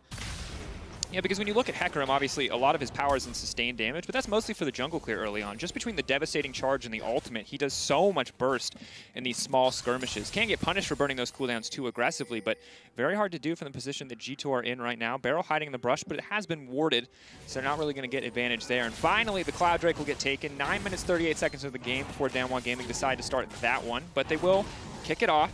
And that's again because there is nothing up and available for Canyon to farm here as Barrel finds Mickey again, but just some light trading back and forth. I say light. Light, but Barrel's now going to be in trouble here. Perks can step forward. Are they willing to commit any more summoner spells? I mean, they just saw that the dragon was going down, so they know that Canyon is on the bottom side of the map, so there's no way that Perks would burn his flash or E forward aggressively in that case when a Hecarim could come flying into your lane. Well, yeah, certainly would have been. I didn't even see the Hecarim at the time of talking about that, so I'm glad you pointed it out for Oscar. It very much could have been just instant death there, as the ultimate is available for Canyon. He will back and he will buy another piece of the Trinity Force, but hasn't quite completed it yet. So with Jankos having the fully completed jungle item here, should be able to out-clear at least for a little while until the Trinity Force is completed for Hecarim. Now the resets are coming in from G2, and they could go for the Herald. In fact, you see so much vision control set up throughout the top side of the river, as well as Canyon pathing top side to try to contest Wonder here. If they kill Wonder, it should give DAMWON control over the Herald, as now you can see Jen's also walking towards the mid lane. Twisted Fate can come up as well. This is going to be a big deal. Wonder trying to flash out stage, but the ult still coming in. Showmaker's going to get there, but he's not even needed. Clean kill pickup for Nagari and Canyon. And it's just too easy there. Very well executed. It's now another catch. Cap's going to be in trouble here, but he's trying to turn it back. Can walk away. Obviously, the healing on Caps' W is quite strong, but they're going to burn a lot of ultimates just to completely zone G2 away from this Herald. Make sure that they can take it down uncontested on the side of DAMWON Gaming. They've already got the Cloud Drake. They're already up in kills. Now they're going to grab the Herald as well, essentially guaranteeing almost another 1,000 gold to go into their pockets if they can use it before plates fall. So right now, DAMWON Gaming absolutely outplaying G2 across the map. Yeah, just smashing them in the early game, and it kind of snowballed away from them when G2 again tried to contest that crab and gave over a lot of critical kills. And then the gank or repeated ganks on Wonder up into the top side. You can see what Wonder was thinking. He's like, I've got so much vision in my bot side river, I've got so many of my members underneath me, but didn't account for A, the Destiny, but then also the lane gank power of a Hecarim just flying in from the back of the lane. And now Canyon's at that point where when he does back, most likely we're going to see the Trinity Force completed, and that's... Now we're in the scary portion of the game. Of course, Hecarim without really any defensive utility to back him up does mean that he's always going to be a little bit squishy until about 3 items that in theory G2 could just try to burst him out when he does go in, but it's going to be very hard to do so because right now DAMWON are in control of the map. DAMWON can play whatever pace that they want to. They have the globals to back up any plays that they want to make as well. As we now see Caps taking a global away of his own. He's going to dash forward. He's fishing for Ghost and Barrel, but he has to be careful. Team now trying to back up, but that's Mickey looking for the engage. Backing off though. Barrel is now going to retreat to safety. He's going to be one sleepy Leona, but here comes Showmaker, and Caps has been caught out. DAMWON Gaming punishing G2, punishing Caps for these over-aggressive plays, and Showmaker will grab another one. And the idea from G2 is that they were going to play cross-map. They figured that Canyon was on the top side, that he's got the Herald. It's probably either going to go top or mid because your plates are more valuable in the hands of something like a Gangplank. Maybe you push down mid because you want to open it up, but I don't think that tower is as valuable. So G2 decided to handshake on it and try to make a play bot side. But DAMWON read them like a book. They reset the Hecarim. He was actually racing bot lane. And like you said, this is G2 now in 2 different instances of this game, really pushing, trying to throw their muscle and their weight into DAMWON, and DAMWON just slapping it down with a comp that isn't necessarily super powerful in the lane and the early game. And when we look back to the Gen G series for G2, it's so much about Caps being freed up to do pretty much whatever he wanted. In this game, it feels like everyone but Showmaker being freed up to come mid, to back Showmaker up, and now that Showmaker is feeling good, that he's feeling confident, him going everywhere on the map to make these big plays. So that's going to be mid lane, tier 1 going down. For a composition with this many globals, that is massive. 3,500 gold certainly does not hurt either. As now we're starting to see the GP be a little bit more comfortable on the top side of map, ahead of the Renekton in terms of raw itemization. And right now, DAMWON Gaming in total control. I think it was more about opportunity that they saw, that the wave was in a good spot after the initial skirmish had come through for them to find the reset and then to come mid lane. So we take another look at this one. You know, it's the fact that Caps dives so deep here.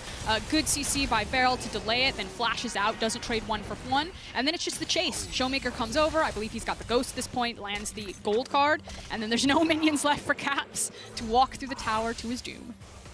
And this game is going to be difficult. Of course, Lucian not as strong on first item with the build that he is opting to go for, so maybe once that Muramon is fully stacked, we can see Perks finally dish out a ton of damage on that champion. But for now, Ghost feeling pretty good with that Storm Razor to just continue showing up, providing a little bit of utility and some backup damage in these exchanges.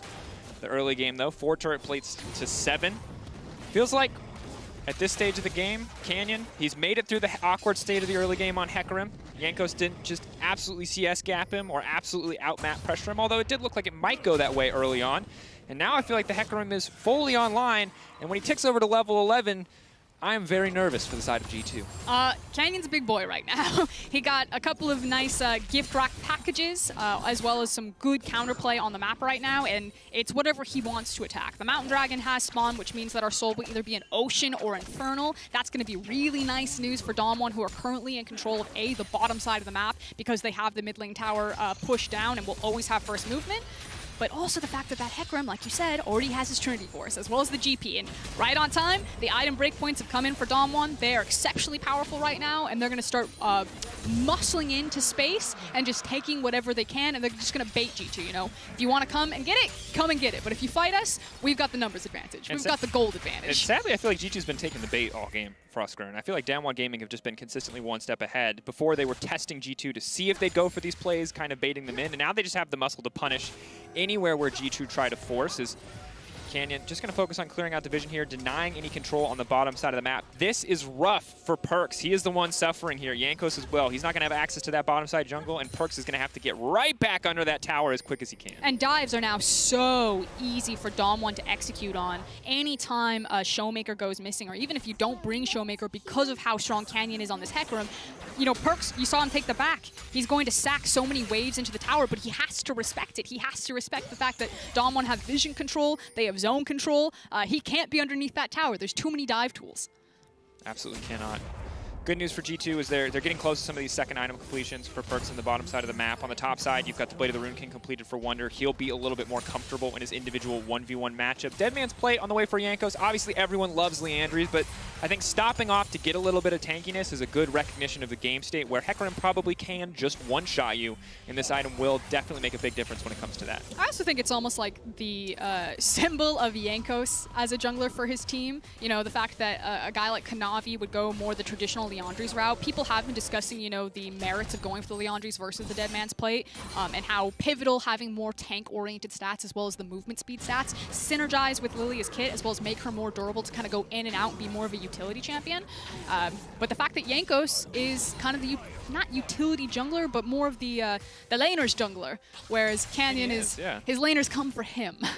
And that's something that Perks talked about when Jankos first joined this lineup, you know, is that there's this misconception that with the historic label of the First Blood King, that all Jankos wanted to do is play for himself and play for these big kind of individual moments, but actually very selfless jungler, and part of the reason probably why it took G2 so long to adapt to this meta. That said, not a bad performance from Jankos by any means, but G2 getting over aggressive and getting so consistently punished has now put them in this state where DAMWON Gaming pretty much get to do whatever they want, at least until G2 can kind of find an avenue back into this or can complete some of those second items. Well, what DAMWON are doing right now is, again, because that mid lane tower is down, it's going to give them first access to rotate into either side of the river. Canyon already had a nice reset right on time for the second Herald spawn, and it should be a very easy pickup. And now, again, the handshake from G2. They realize that DAMWON are on top side of the map, taking the Herald. They now get indication that they were absolutely correct, and they're trying to set up a dive. But Nagari playing very safe, very clever, you know, very far back from his tower, wave clearing as safely as he can, knowing that the only avenue of attack that G2 had was to somehow pressure him and denying so much of their time. So. Well, that thought is we have an engage coming in on the bottom side of the map. Jankos has been locked up. He's going to try to run for the hills. There are going to be two sleepy members there, but still the flash forward Shield of Daybreak right before the shield completes. Ghost going to walk in, 1-2 shots. Ghost now on a killing spree, and again, G2 caught out. DAMWON Gaming merciless in their map control. DAMWON got everything there. They got the Rift Herald, they had the top tower, they found a pick. Nagari was able to pick up the wave as well as dissuade any sort of dive action.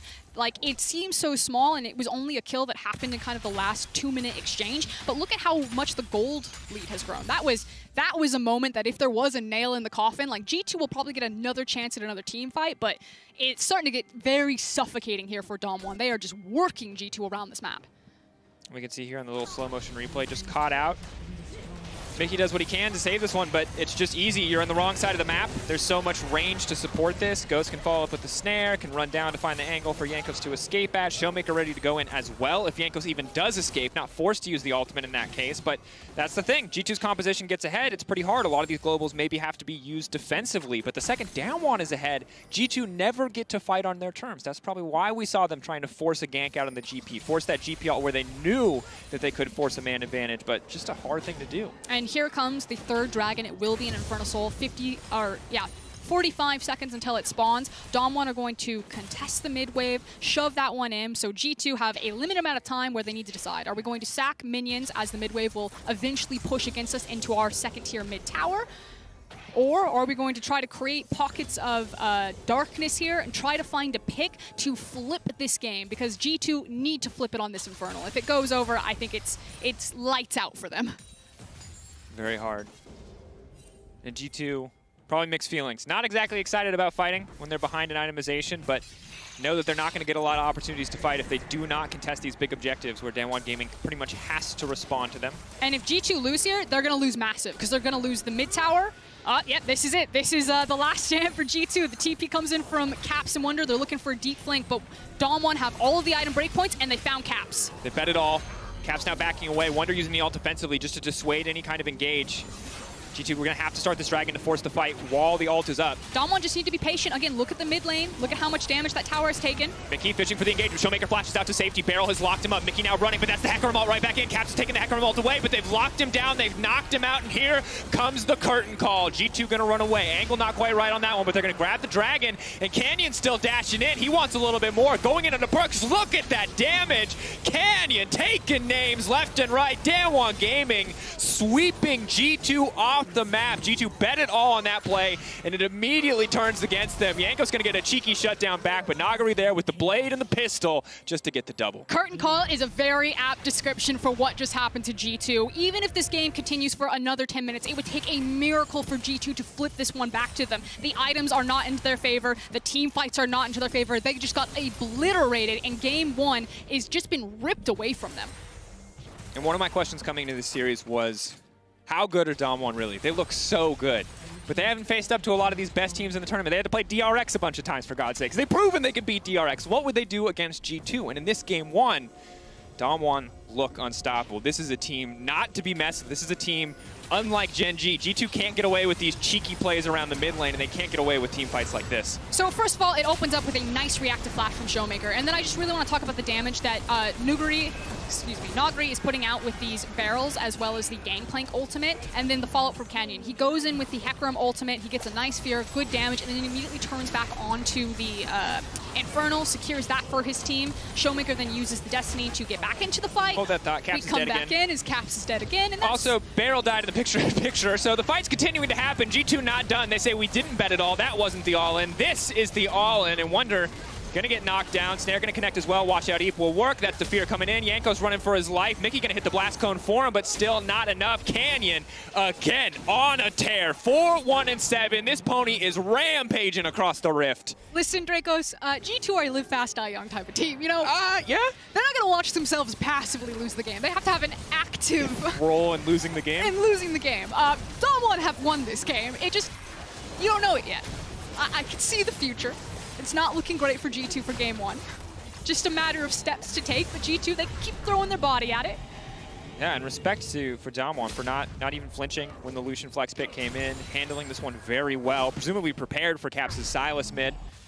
And G2 going to have to go back to the drawing board in the next game. Of course, we praise them for their adaptability. This is a very veteran lineup. If anyone can bring it back mentally and adapt to new strategy on the fly, we would expect that to be a team like G2. But I definitely do not think that they expected Game 1 to go anything like this. But the thing is it's the way of which DAMWON crushed G2. You know, it was G2 that were going on the offensive, and you know, there was always a question, have DAMWON actually been tested? Has anyone really made them sweat? When you do have some of the tape at the World Championship of DAMWON dropping a game, it was from JDG, who did skirmish them, but, you know... Oh my... Showmaker!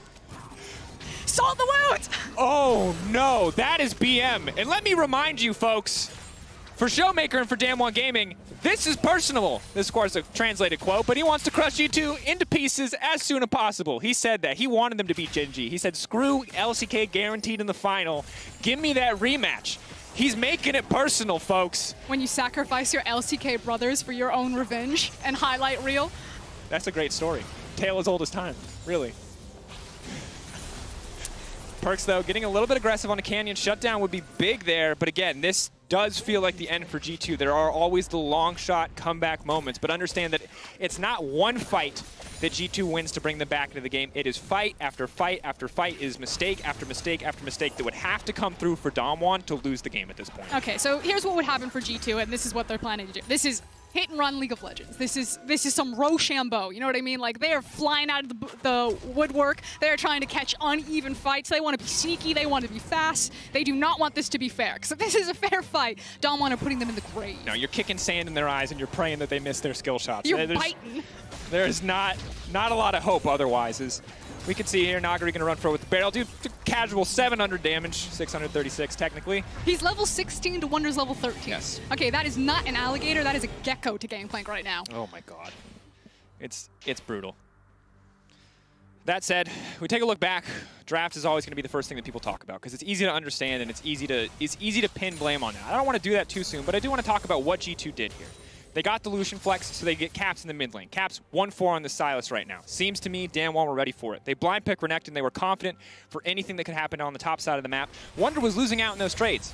Jankos had to bail him out a little bit on the top side of the map. He is currently 0-4. And so for G2, it really does feel like a complete back to the drawing board in this one because the execution on a lot of the things they prioritized or saved flex picks for did not pay off for them. I actually disagree. I think that they could run this comp back, but it was the execution. And the big difference for Maker is kind of one of the names that you didn't talk about. It's Beryl.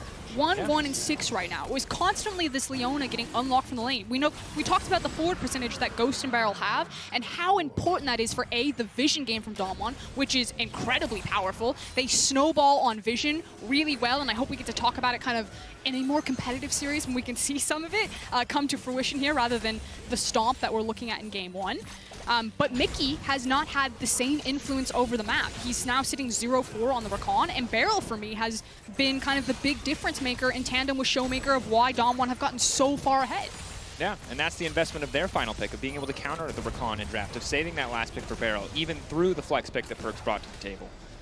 DAMWON Gaming coming out on top, and you always want to draw attention to one member, but the beauty of this series is that anyone can show up, anyone can change the narrative at a moment's notice, and woo, in that case, just a quick pick a card, just a quick curtain call. DAMWON Gaming just going to escort this minion wave in and break the tower. All that ult there is doing is saying, back up, this belongs to us, respect it. And G2 are going to respect it. It's a giant fan of, you cannot stand here. Please, sir, I'm going to have to ask you. Please do not put your feet on the grass, G2. This is our territory, back up.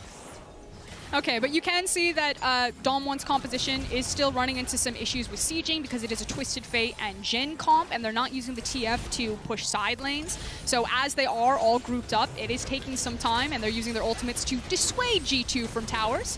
Yeah, Caps, though, still fishing for an angle here, has stolen the Hecarim ult away. Will be very vulnerable if he goes in. It's very important that he is not CC'd so that he can activate the W so that he can get that healing back.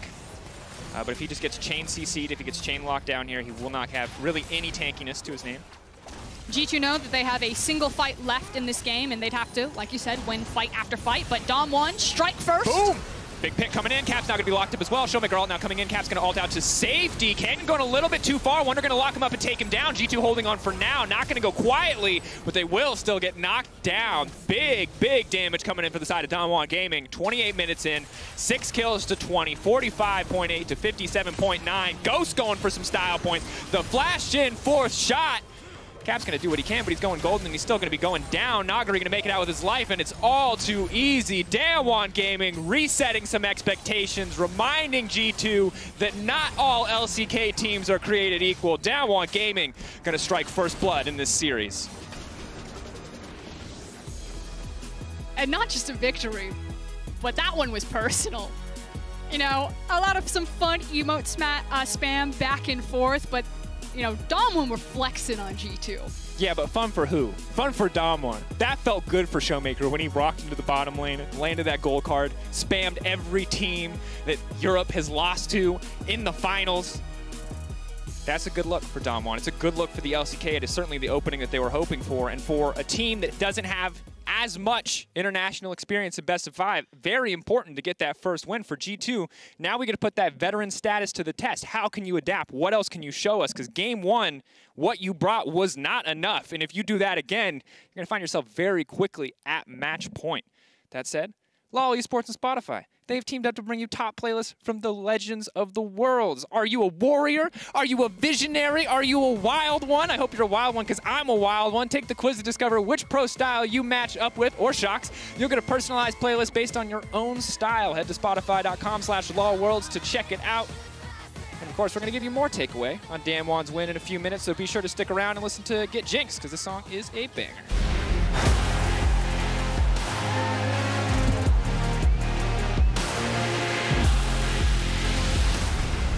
Born free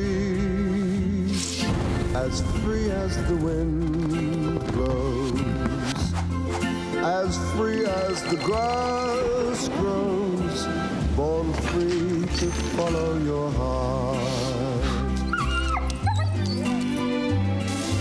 Live free and beauty surrounds you. Axe, smell ready.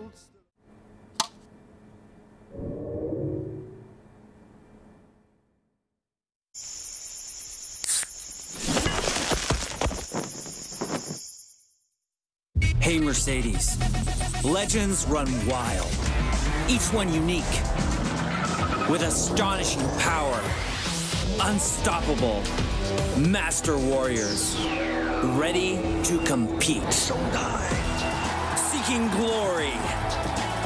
We live it, we breathe it, we have each other's back. Together, we become legends, icons of a new generation.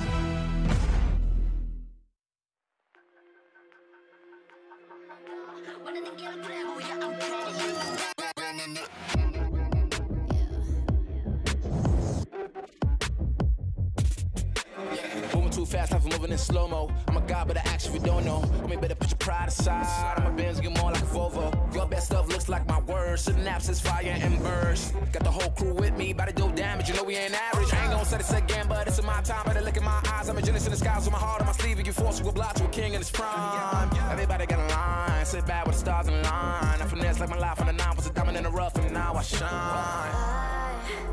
No one could stop us, they'll try, but they won't. Nada nos puede parar. Oh no, we're wide awake now. Our eyes are wide open. We're running this world. We're keeping it turning. We're living like giants. Yeah, giants. We're bigger than giants. We're giants. Oh, sleeping giants. Sleeping giants. Yeah, shutting it down. Been in the ground and my people all up in this place. Spinning this thing, go to my rank. Royalty up in my veins. I'm loco, think I'm so cold. I say something, ain't no going back. Now they ask where Kiki's at. I'm like, you can't hang with that. 쏟아져 빛이 멀게 된 눈이 멈추지 않아. Once we go, 내게 더운 낼로 모든 배워 빨리 달려. 넌 못 따라와. True damage we do it. True damage 보여줄게. 뭐든 쉽게. 이기든 지든 my crew make the beat. No one could stop us. They'll try, but they won't. Nada nos puede parar. Oh no, we're wide awake now. Our eyes are wide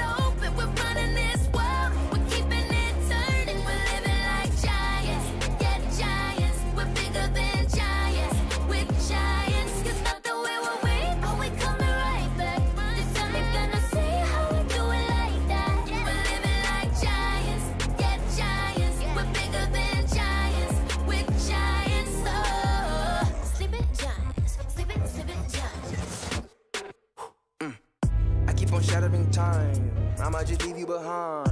Homie, you stuck on rewind. You just quit sleeping on mine. You got your back on reclined. When I damage your delicate spine, please don't act out, shy and surprised. They be like, what you mean? What is your winning scheme? I got a giant team.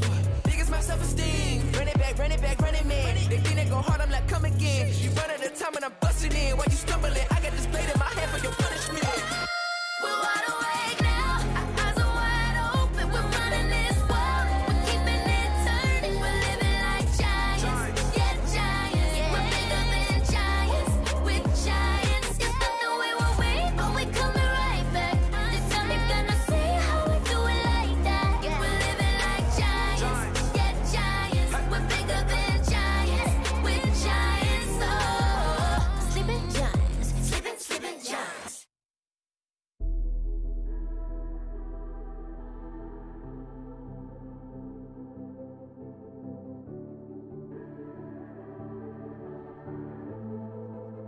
Legends never die when the world is calling you.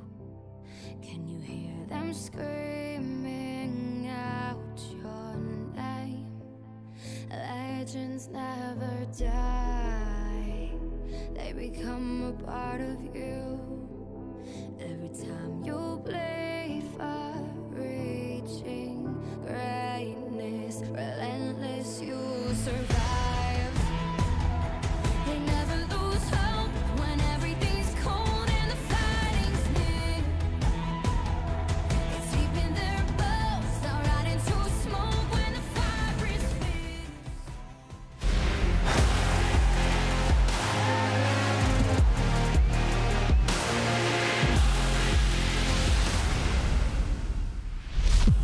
Welcome back, everyone, to the State Farm Analyst Desk, where DAMWON took control from the start and secured a dominant win. I think the word dominant is actually not representative of what we just saw on the Rift. And I'd immediately like to connect it to what I heard here on the desk in Countdown from Imaro's side, saying DAMWON is the kind of team that if they get their hands on a lead, and they don't necessarily need it to win, but if they do, they never let go. And they did this here. Yeah, for sure. It all started, you know, with the Hecarim. In most cases against Lilia, he's supposed to be on the back foot. But the moment you get a couple of kills with Hecarim, you accelerate those key items. We saw it happen.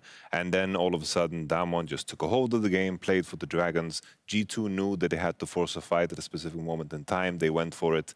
And at least they made it quick for us because they ended the suffering there. Yeah. So I think G2's game plan was actually to have a hyper-accelerated game from the beginning. At the beginning of the day, we talked a lot about one way in which you can take advantage of DAMWON is actually going for a skirmish-heavy meta. And we saw repeat gank, actually, from Jankos. He ganked top, he ganked mid, he ganked top, right? And so they actually were able to get first blood at mid, and things were actually looking pretty promising, I think, initially for G2, but they kept trying to make these skirmishes happen, and I think this is actually where DAMWON was able to get a lead. And, like, we want to kind of focus in a little bit on Ghost and Beryl specifically, because where things started to go wrong is when Mickey tried to force an engage on the bot side of the map. Bear in mind, this is a little after they get the first blood in mid, and then Mickey immediately gets punished by Beryl and Ghost. G2 then tried to make the same kind of skirmish up towards the top side, but notice here that it's Beryl that actually rotates first, even though bot lane has priority, which means that G2 are at a numbers disadvantage, and they end up getting collapsed on here. I think the key thing here is just, at this moment in time, what wins it for them is the fact that Twisted Fate has a no magic mantle, which makes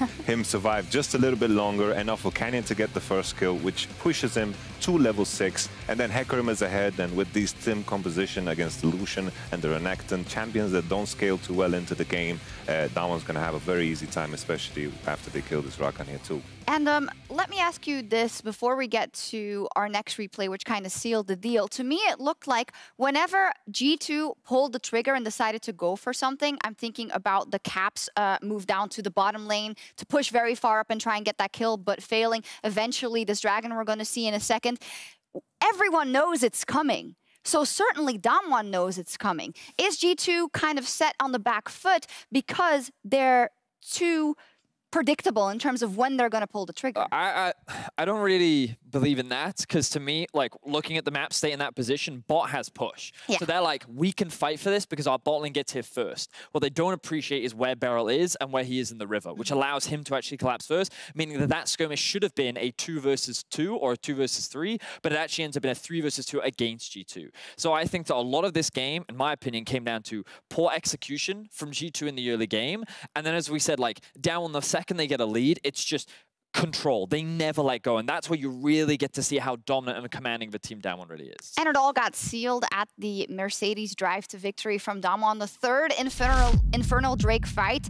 And this was, again, as Yamato calls out, you know that G2 has to make a stand here, but you guys were oohing and eyeing at some of the individual outplays. I think the key thing was well, actually what happened before this, just the patience of them not blowing all the ultimates at the same time. They had a lot of patience, and then eventually, when there was the right moment to strike, they struck like a fist together all at once. They baited the engage, and the perfect flash from Showmaker just denied any potential from G2. And for those people that are at home saying G2 just ran it down, honestly, this was the best situation they could have hoped for, because they reached 2 core, and this was the best opportunity because they were getting heavily outscaled. And let's talk about the emotes, fam. I know a game is not decided by it, but just think about the background of this DAMWON who has been waiting to take their revenge on G2, and then Showmaker flashes the IG emote to Caps and the FPX emote. Listen, if you're gonna try and tilt them, I like it. I respect it. Yeah, I mean, you have to. You know, Wonder always talks about trying to get in their heads, the mental game. Like, that was the perfect play from Showmaker, and I love the confidence. And also the fact that, you know, the big question mark for me and the edge that I gave to G2 was the mental, was the experience. And DAMWON coming out swinging the first one is a very good sign for them. Absolutely. What's to come. Let's look forward then. Let's take the picks and bans from game 1, and also with the additional info, G2 has elected to go to the red side. Now, DAMWON is on a 24-game winning streak on blue side. The last time they lost on blue was at the Mid-Season Cup versus FPX. They are unbeatable on blue. What does G2 have to do? Oh, dude. I know. I dropped it on that you. statistic, Jesus. Well, first and foremost, the Lucian flex was cheeky, but it didn't work. I think. But I don't think that was the problem. Like, Frost said Felty run back. That's what she said. So I'm of the opinion, like, I'm a little debatable of the Renekton into Gangplank. Like, I think that what we saw was maybe Renekton blind pick, not as safe as they initially thought. But I think that a lot of the errors came from execution. Like, maybe the team fights were still going to be hard for them later, but I think that a lot of this came down to the early game. So I could see them running a very similar comp once again and saying, like, if we don't mess that up in River, then this is a very different early game for us. I think that, like, I think G2 will come away from this sitting there thinking, like, we messed up and we gave them a lead, right? And I think that they won't be willing to, like, make drastic changes in the draft. Maybe they take Beryl off Leona because he's really good at that champion. We need to go, but final note on that from the coach's perspective. Honestly, blue side's been favored the whole tournament. This is the first time we saw anyone pick red, and I think it's going to continue in that fashion. Maybe a first pick Graves, and DAMWON just run back what they've always shown. Oh, let's see. The LCK champions kicked off the series with a win, and we'll see if they can go 2-0 after this.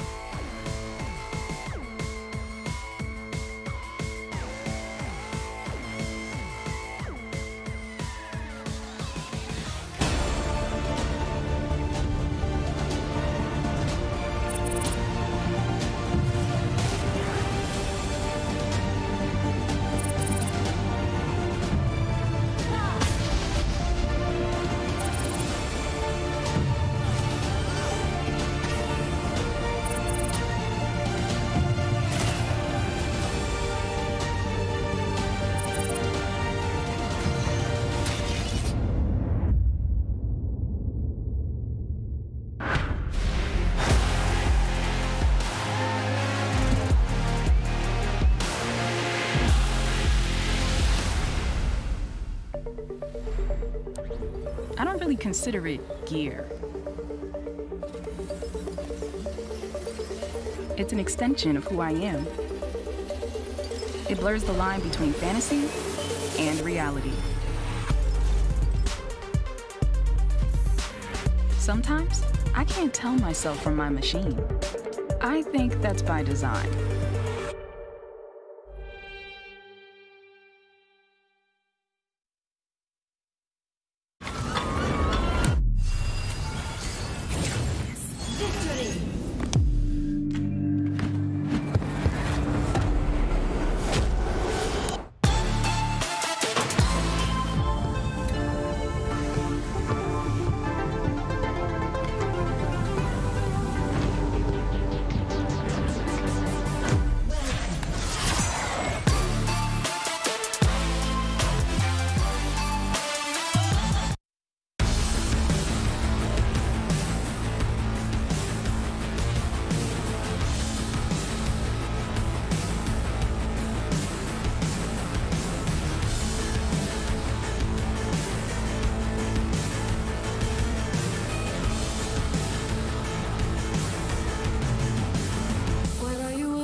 What you gonna do now? It's your reflection looking back to pull you down. So are you gonna die today and make it out alive?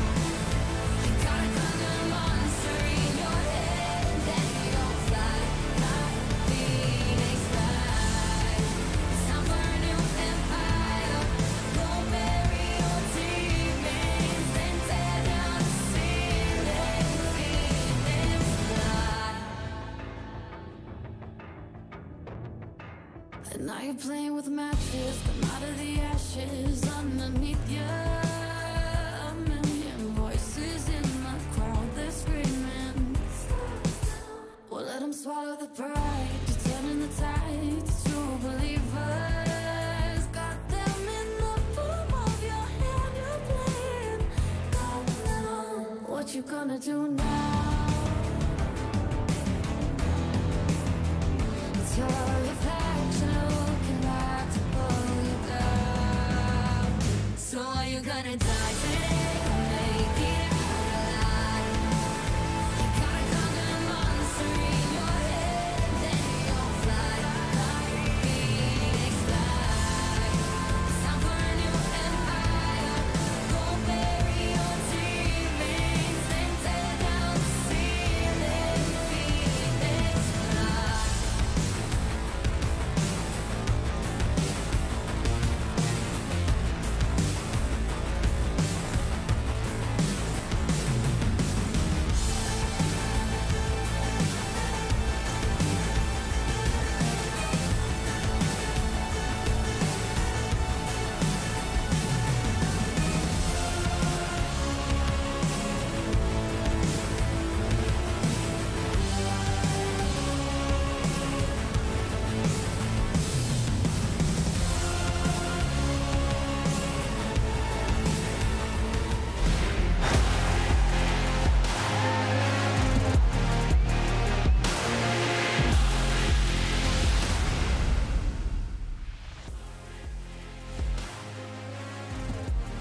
And welcome back. Today, Shanghai is hosting an epic rematch as DAMWON and G2 Esports fight for a spot in the final. Next week, the winner will play in the Pudong Stadium stage for the 2020 Worlds Final. This is going to be the first ever event at this mighty arena, and you're getting an inside look thanks to the Oppo Cam. I've heard more than 6,000 people going to be responsibly socially distanced and filling up that arena as much as humanly possible. What an exciting thing to be able to have access to during kind of these difficult times, to play again in front of a live stadium. But if either of these teams are thinking about that right now, they are getting ahead of themselves, because right now it's DAMWON Gaming up 1 game, and G2 desperately looking to play catch up here. And before we get any further in draft, actually we'll save it for game. We got to talk about this draft. G2, they're on the back foot. They've got to adapt coming into this game, and we're going to have to see what changes. I'm kind of in alignment with Vedius, and we're going to see if G2 have the same mentality, although they are banning Lucian from the red side, that G2 will probably feel that that was an execution error, a hand error. They were not playing up to par that they needed to try to contest DAMWON. DAMWON outthought them and frankly outplayed them on an individual mechanical level. That said, DAMWON are now on blue side. The analyst has said it. If you didn't listen, I'm going to say it right here. They're undefeated on blue side. They have not lost a game on blue side in like 24 straight games or something ridiculous like that. Blue side has been favored this entire tournament because they're such high priority champions, and one of them has slipped through, and it's Graves. So we're going to see if Canyon will secure his Graves, or if we're going to continue to see a change up here and give more agency to Showmaker. What's also insane is they haven't lost a game in a best-of-5 yet this season. They 3-0'd DRX twice, and now they're playing G2, so insane dominance coming in from DAMWON so far in the tournament. But interestingly, the Jhin will be banned away, knowing that if they first pick a priority jungler, that one would go into the hands of Perkz. Both Perkz and Ghost share that as their most played marksman so far this tournament. Now, Graves will be locked in. Both AP junglers banned on the opposite side, so we're going to have to see what Jankos wants to bring to the table. Will we see the Hecarim? Instead, the Kindred feels like the more premier, more standard option, and it will be locked in. Now, we haven't seen a lot of European Kindreds. I know that Selfmade brought it out in Fnatic's Best of 5 against Top, but this hasn't been a champion that's really shown over in the LEC until making its way towards Worlds. So it's definitely kind of outside of the comfort pick. And that's not to say that Jankos can't play it. Frankly, at this stage, even if you see a champion for the very first time, I'm going to assume that all of these superstar players can play it, but it is definitely outside of the wheelhouse, and we're going to see how G2 adjusts to this style of champion, because she completely changes your early game. Absolutely does. Priority pick is also going to be the Twist of Fate, one of two champions that we kind of wanted to see Caps on, a champion that he has performed on, that he has been able to snowball advantages outside of his lane with. Of course, last game was a struggle. Showmaker was the one who got his hands on the Twist of Fate, and we'll see what his option is this time around. He's been a bit more about the utility so far in this tournament, less about the individual carry performances, but maybe he would like to try his hands on the Sylas. Not bad ults to choose from so far, and he is going to grab it. So now the Sylas, most likely set to be in the mid lane for Nagri, for Showmaker rather, could still be flexed to Nagri, but the Ashe as well, and Camille will be the final pick for Jankos here in the phase. Showmaker is looking for his Bane moment. He wants to pick up Caps, and he wants to break his back over his knee. If he can win on the opposite side of the matchup again, you know, you don't need the emotes again to make a point there. Like, message received. I think victory is probably the best message that you can send, but yeah, the emotes don't hurt, certainly. Certainly could bruise some egos on the way.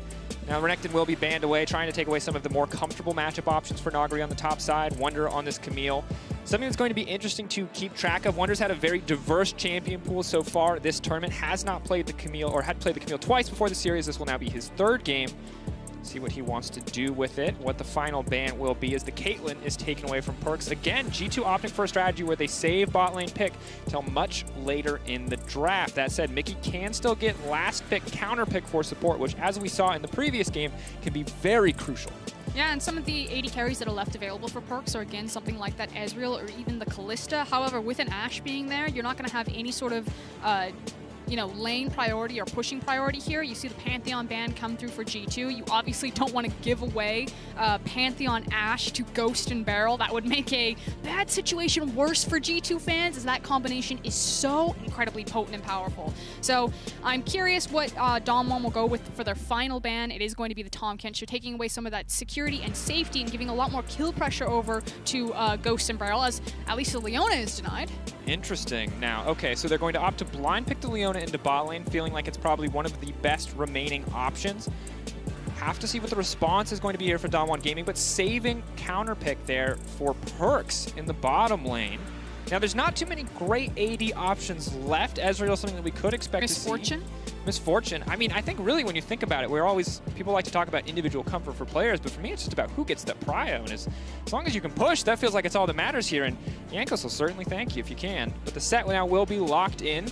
This is still technically a flex at this point in the game. I expect it to be going into the hands of Barrel in the bottom lane, a very obviously powerful duelist and very obnoxious support to deal with. Yep, time ticking to see kind of what will be the last thing to round out DAMWON's composition. They are kind of missing some long-range engage tools. Obviously, you have the Ashe Arrow as well as Showmaker on the Sylas there, and using things like the Leona or Camille ultimate even to that. But there we go. This is what I wanted to see. A very hard farming, hard pushing duelist in Fiora. So super volatile top lane matchup. Yeah, this one is going to be very, very intense. On the top side of the map, last game, Renekton versus GP can be a little bit slower, not quite as flashy, but this one is going to be quite explosive, very much. A lot of skill in this matchup as to how you use that riposte, how you use that hookshot wall dive. But looking across both compositions, a very different game for both sides. A lot of brawling, a lot of fighting tools on the side of DAMWON Gaming, a lot of range on the side of G2 Esports. That Ezreal maybe not going to be able to push as well early on, but certainly will be tough to deal with as we move later and later into the game. There are more scaling options this time around for G2 in this comp, but I still feel like it is more about that mid-game, the first, the second item, maybe even item 3 if they are ahead of the clock. There's not a ton of threat onto Ezreal, and when we talk about compositions and scaling, it's usually, you know, how much threat can you provide to a backline, and again, because of DAMWON kind of missing some hard pieces of CC or setup, unless it's coming from Sylas or Ashe, which Ezreal theoretically should be able to get around unless he gets outplayed. He could put out the ridiculous damage numbers that we saw Perks go earlier, but I feel like DAMWON's composition, in my opinion, is very well-rounded. It has some good places to play around in the early game, as well as some great hyper-scaling side lane team fight. I think it's got it almost all. Pretty much. Keeping our eyes, of course, on this level 1 for now. Maybe anticipating Wonder to step forward, but G2 playing the back foot on this one. Do not want to risk anything, so they're going to go for the standard 5-point here. As much vision as possible with as little risk as possible. Big Fiora player, Dracos? No. Although I have heard Cadril talk many times about he's the greatest Chinese Super Server Fiora player of all time, usually before he goes 0-6. Nagari, on the other hand, might be one of the greatest Super Server Fiora players. Would not surprise me. The man is an absolute menace. And this is the thing that I really like FLICKR in, is that Nagari is the guy who, I think when you look at DAMWON's evolution as a team, he is like the clearest indicator of that evolution, because he was Cole Klepto every game, no matter what, forever last season. And now he's willing to step back. He's willing to play. I don't know if the Fiora pick is where you want to make that message, Dracos. No, for sure. No, but that's my point, is that while he can take a step back, while he can play more for the team and less for himself, he's also been very explicit about saying, hey, look, I still have in my heart a place for those aggressive playmakers, for these big plays, for these big carry performances. And I'm glad that we're going to get to see both sides of Nagari in this series, because on this Fiora, you kind of have to play for yourself. This is about the 1v1. Both of them obviously taking grasp and just trying to trade the procs back and forth. I do want to talk about Kindred, though. Yanko showed that his mark was Silas. Obviously, you have setup in CC in the form of the gold card from Caps. It usually has been about Caps, so we may even see a very early gank from Yanko to try to make good on that mark and set up with that gold card. So it is a lot of back and forth, as you can see, very small trades and kind of repeated small trades from the Camille and the Fiora. It looks like 3 camps on the bottom side for Kindred, 2 camps on the bottom side for Graves as he moves to top side. Reminder that Kindred's first mark will spawn on one of the Scuttle Crabs, so having priority in these lanes is actually really important. It is RNG, so we don't know if it's going to be top Scuttle or bot Scuttle. Frankly, though, while Yankos does have priority in mid lane, he doesn't have priority anywhere else, so it might be difficult to acquire one of these crabs, although he is set up for top crab. Is and has the vision to back him up as well. Beryl getting aggressive on the bottom side. One of the struggles, of course, playing in set is that he has so much pseudo-tankiness. As a Juggernaut, he just gets so many stats for free. Showmaker, though, getting very aggressive on the Caps, taking a lot of minion aggro back, but Caps extending the trade there to try to get the better of it. Showmaker, though, not afraid to play aggressive, just trade a little bit of health here. Yeah, and that health advantage will give Caps a lot of control over this lane. Yankos is hovering around Caps, trying to protect him as he now sees Canyon on the other side of this wall with a ward. And again, is playing for that crab, and the mark is going to be bot side. So Yankos handshakes with Canyon. Canyon will get top side crab with priority from Nagari, even though Caps has got Showmaker underneath his tower. And Yankos will take bot crab. That was cute. Yeah, good sidestep on the chains there. Obviously, would have been much more difficult. Keep our eyes on this mid lane matchup as we go further. For now, kind of going as expected. TF getting the better in a lot of these trades, maximizing the extra mana from the Corrupting Potion as much as he can. And Yankos, while he will be able to grab this one, they know exactly where he is, and Barrel's going to outmaneuver around the play, force the early flash. No option there for Caps. If he is able to flash in, Caps is going to get locked up, so just has to go for the early one. And now Yankos trying to trade back onto Beryl. Definitely favored in this one. Big haymaker now coming in as Caps walks forward. That's going to be the flash taken away. Third stack on the Mounting Dread will not connect, so Beryl walking away, but does give up a lot for that play. Yeah, and if you guys don't play Kindred, obviously what you want to do is set down your W and then use your E right after your Q, so you can try to proc that as quickly as possible, as now Wonder taking huge amounts of chunk damage, and you can try to catch people off by, like you said, getting that proc on the Mounting Dread and chunking them out, but flash comes out for Beryl, which is obviously very important for Set, who's reliant on flash for positioning. Now a dive. What are they going to go for it, though? Are they just going to play for pressure here? Obviously, the threat is real, but very, very difficult to dive a Set at this point in the game. You've taken his flash, but as long as he has Haymaker up and available, is a very tanky champion, especially with the Aftershock, so they will pull away. But in the meantime, Yankos praying to the RNG gods, and the RNG gods answer as the Raptor Cap is respawning, and he's going to be right there in time to grab his second mark of the game before 5 minutes. That said, Perks now has to run for his life to flash forward. Oh, he's getting run down. Ghost waiting on the volley, instead going to turn for Mickey, trying to save Barrel's life. Does not want to trade it back. Perks going in, though. Has the heal. Ghost going to go for 1. Ghost now going to fish for 2. Leona strong, but is she strong enough? Fighting in the creep wave as well. Hits the Zenith Blade just barely. That's the stun. That's the cleanse. And oh, doesn't it feel good to be an 80 carry in 2020? Bye-bye, Ghosts. Ultimately the outplay as Mickey gets some revenge. He's like, see, I can play Leona too. I'm going to say a little bit questionable in some of those hitboxes. That was like a 180 no-scope from Leona on the Zenith Blade. Woo! Wide hitbox. Yeah, apparently. There it is. Ash needs to, I don't know, maybe slim down some. And already we're starting to see an uptick in the performance from G2 here in the early game. 1,000 gold advantage coming across. Some of that's going to be in the mid lane, where, of course, Caps has a bit of a CS gap over Showmaker, but also the 2 kills on the bottom side. But if you're DAMWON Gaming, I don't think you have to be scared, because most of that gold belongs to Leona. And while Leona certainly will have Swifties, will be a bit more of a terror on the map, and could be a terror in the top lane, it's not more damage items at this point. No, but like you said, Swifties and impacting map state, and so far we've seen the handshake over Leona's. As it's not Beryl this time around, it is Mickey setting up for a gank on Nagari here. He goes in. Go forward. Where's the riposte going to go? No flash. Waiting on the hard CC. That's going to be the Hextech ultimatum. Very well timed. He's going to get the lock of Nagari trying to go for the outplay, but there's just too many resources spent top lane. Clean from G2 Esports. Yeah, no flash on the Leona is what I meant to say there. So really nice to set up the CC before Mickey threw out the Zenith Blade to make sure that they chain CC on Nagari and really punish him. You can see that Canyon is going to be the beneficiary here, picking up a lot of this CS, now hitting level 6, but this is obviously going to hurt your Fiora when you die, when you don't have teleport, when you lose, I don't know, a wave and a half of EXP and gold. And of course, Fiora is the absolute side lane terror. We talk about 2 items on Fiora where she really just starts to become this unkillable 1v1 juggernaut. But when you look at relative utility, Camille is that, you know, the middle child of split pushers and team fighters. And she does provide a little bit more with the hook shot, with the Hextech ultimatum. She is a little bit more reliable, so to get Wunder ahead or to find Wunder small advantages here so we can potentially impact the map more is a big deal for G2 Esports as they're holding on to this 1K gold lead. Showmaker will use the stolen ult just to return to lane, fake teleport basically, so holds on to the actual global for when he needs it next. And now we kind of go back to farming. I do want to talk about kind of what happened cross-map with all of the action topside. It was plate pickups for Beryl and Ghost there, so still something back in DAMWON's pocket, as well as the fact that we're starting to see, you know, why Perks prioritize something like the Ezreal as opposed to the Misfortune, as it seems to be about unlocking Mickey and having him team up with Jankos and then leaving Perks on an island. You know, in the first game it was the Lucian, this time around it's the Ezreal, and these champions that can 1v2 pretty safely and effectively. Yeah, because when you look at Set, obviously if you're ever close to him, he's a champion that feels like he does way too much. But when you're an Ezreal, you just never let him get close, and it's not really a problem. You have Flash, you have the shift, you can make it out pretty easily. Pressure, though, on the top side is Wunder's going to be forced to catch this wave.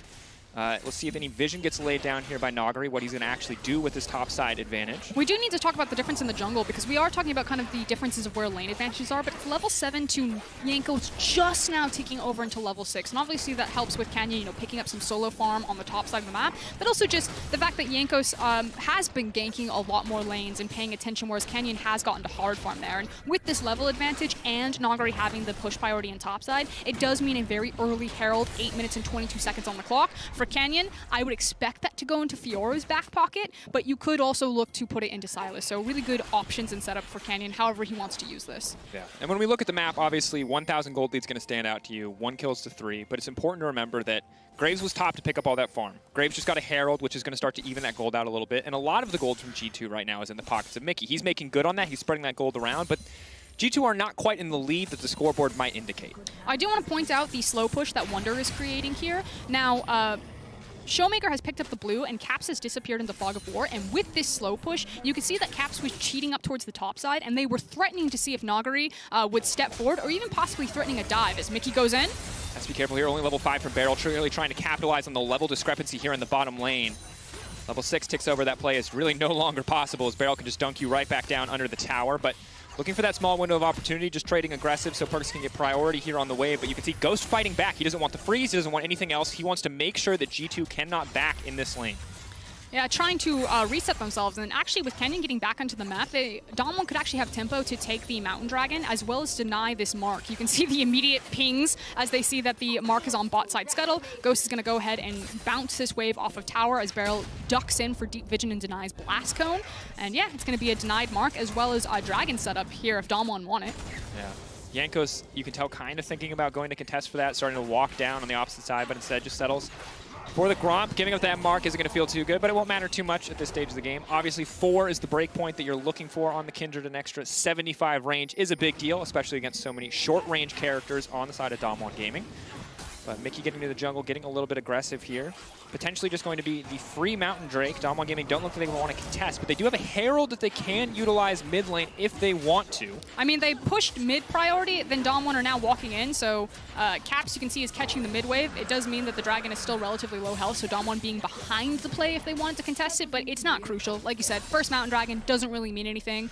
Canyon continuing to hold the CS and experience lead over Yanko 78 to 68, level 8 to level 7. So DWG are not sweating right now, although it is a much better early game than we saw the first time. Big arrow coming out. Graves is on the way in. Mickey, that's definitely not what you wanted to do. The re-engage now coming up, but Canyon is there for the backup. They knew it was the only play left, and now they're trying to punish it.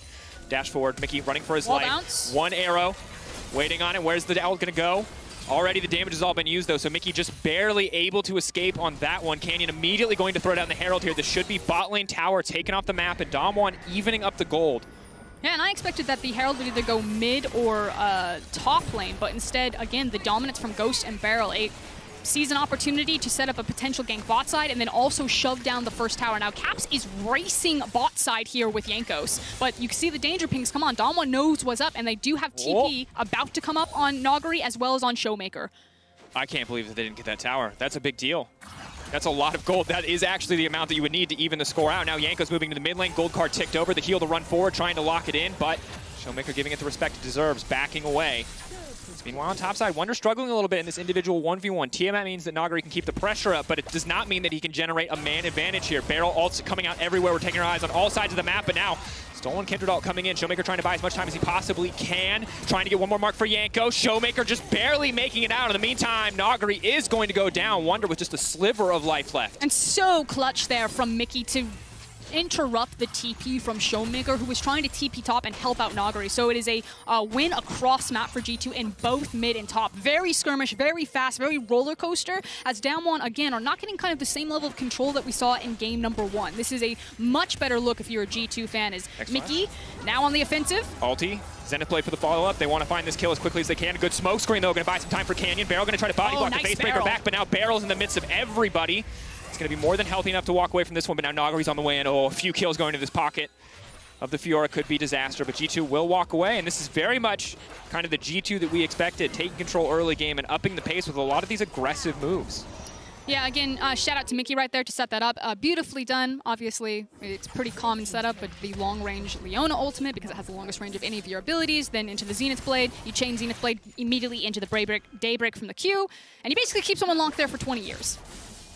Yeah. Meanwhile, on the top side, Wonder's got to be careful here. Not sure what the cooldown is on the hookshot wall dive. Can make it out to safety, trying to sidestep there. We'll get one, but the Facebreaker comes back. Dodges that as well. Sadly, it's too little, too late. He's going to make it out to safety. We're not going to make it out to safety.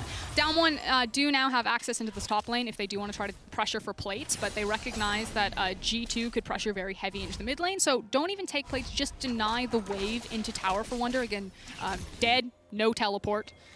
And instead reset possibly to defend mid. This is what we were talking about earlier. It's the fact that Showmaker's TP was interrupted by Mickey catching him into the mid lane with Jankos, and then means that Nagari is in a true 2v1 scenario. Oh. Tries his absolute hardest, and that's unfortunate. And it's dangerously close to doing so. Apparently this happened too. It's hard to catch every bit of action on the map, but...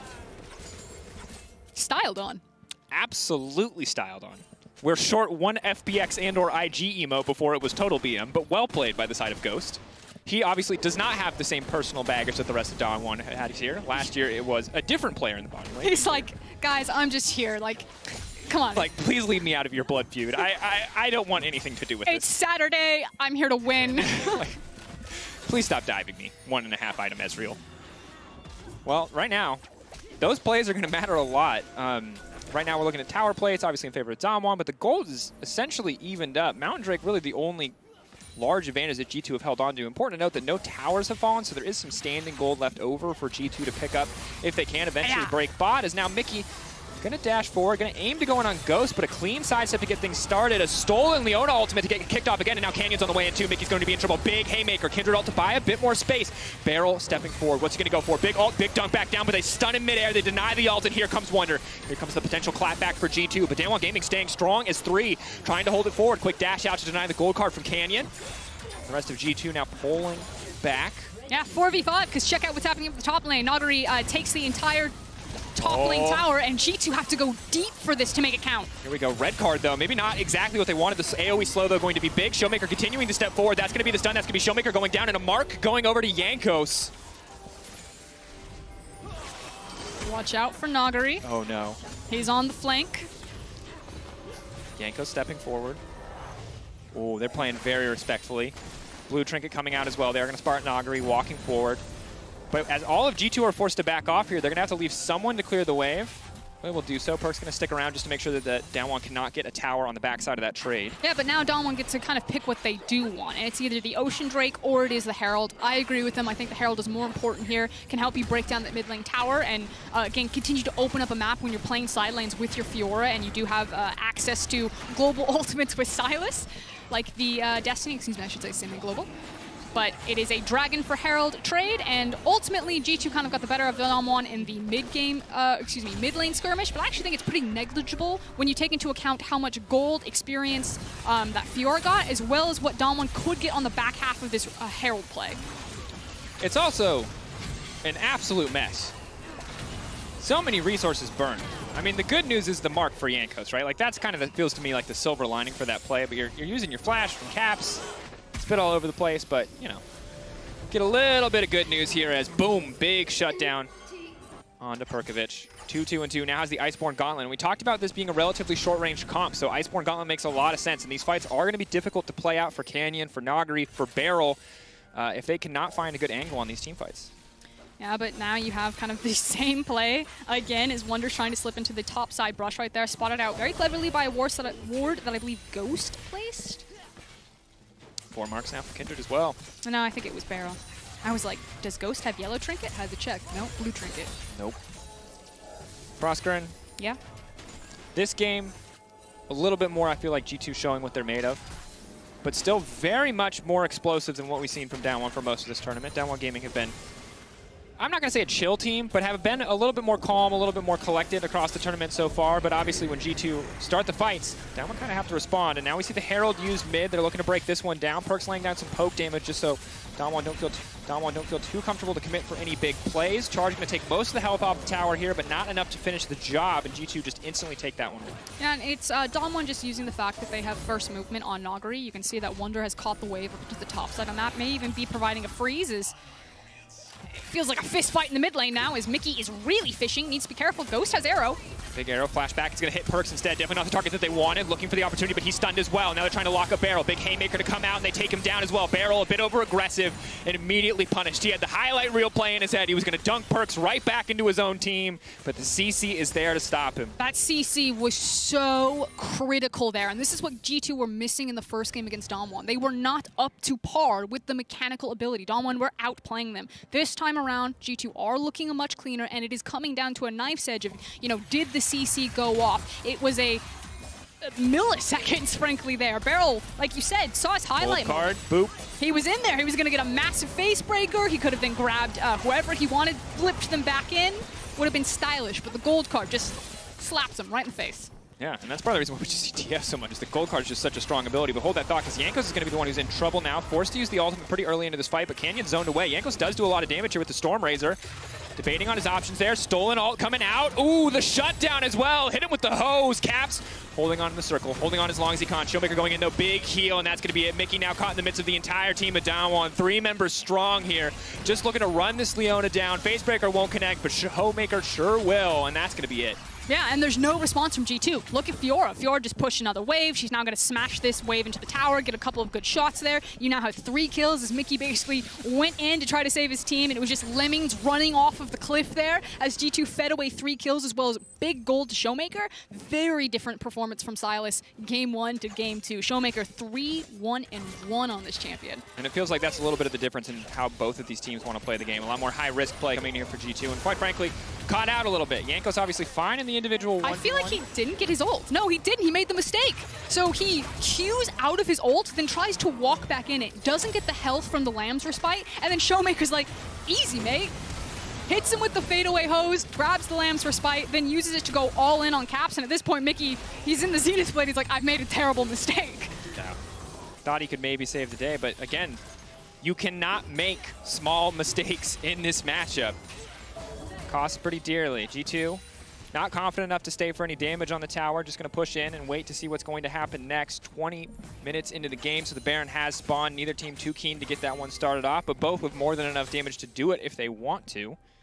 So G2 don't have a single tower to their name, and without Herald, it's going to be pretty difficult to crack these towers, especially with the wave clear that Ghost is going to provide on this Ashe. So they need to make picks around this mid lane and then use a numbers advantage to kind of overwhelm and siege a tower, or they need to have 2 waves that are syncing, pushing together, and then like you see what they're doing where they shove a wave and then they kind of sprint to a side map to try to dissuade DAMWON with a potential dive. But DAMWON could actually just hold like this, and as long as they have proper vision on their flanks and don't, or are aware that G2 are trying to pick them off right now with Leona, can continue to kind of win across the map or funnel gold into the necessary hyper carries like the Fiora. And it's interesting because right now as well, while we're seeing pretty even 4v4 here on the bottom side of the map, you've got top laners just in complete and total isolation. You have to feel the later we go, the more this is going to favor Nagri in the 1v1. He's on his way to the Trinity Force. Look at his CS lead. Yeah, he's already 40 CS up. I mean, this is looking really solid for him. Yeah, he can't pressure the tower too much, but in these trades, he's going to be fine. There's no real kill pressure. The full all-in is such a mess. Neither side really wants to go for it. Canyon, though, going to take a decent chunk to kick things off. G2, important to note, this will put them at sole point, and that is something that they can fight for. That is something that they can play for that will force Nagri out of a side lane. So getting that Drake is crucial. And this is kind of, like you're saying, the one silver lining that G2 still have is their clear win condition this game. Is now Caps going topside, but here comes Showmaker. TP respond. Ulti coming in, but they're just going to walk away. They don't have to commit anything else for that, and that's overall a good trade for G2. Yep. Getting the ultimate off of Showmaker, like you said, trading for Destiny, you're going to take that any day of the week, but the towers still remain here. So G2 still looking for a pick, still looking for kind of a big team fight, while DAMWON will be patient. They've now swapped Nagari down towards the bot side of the map, so we can start threatening the inner bot side tower while Baron is in place and Strigan is down.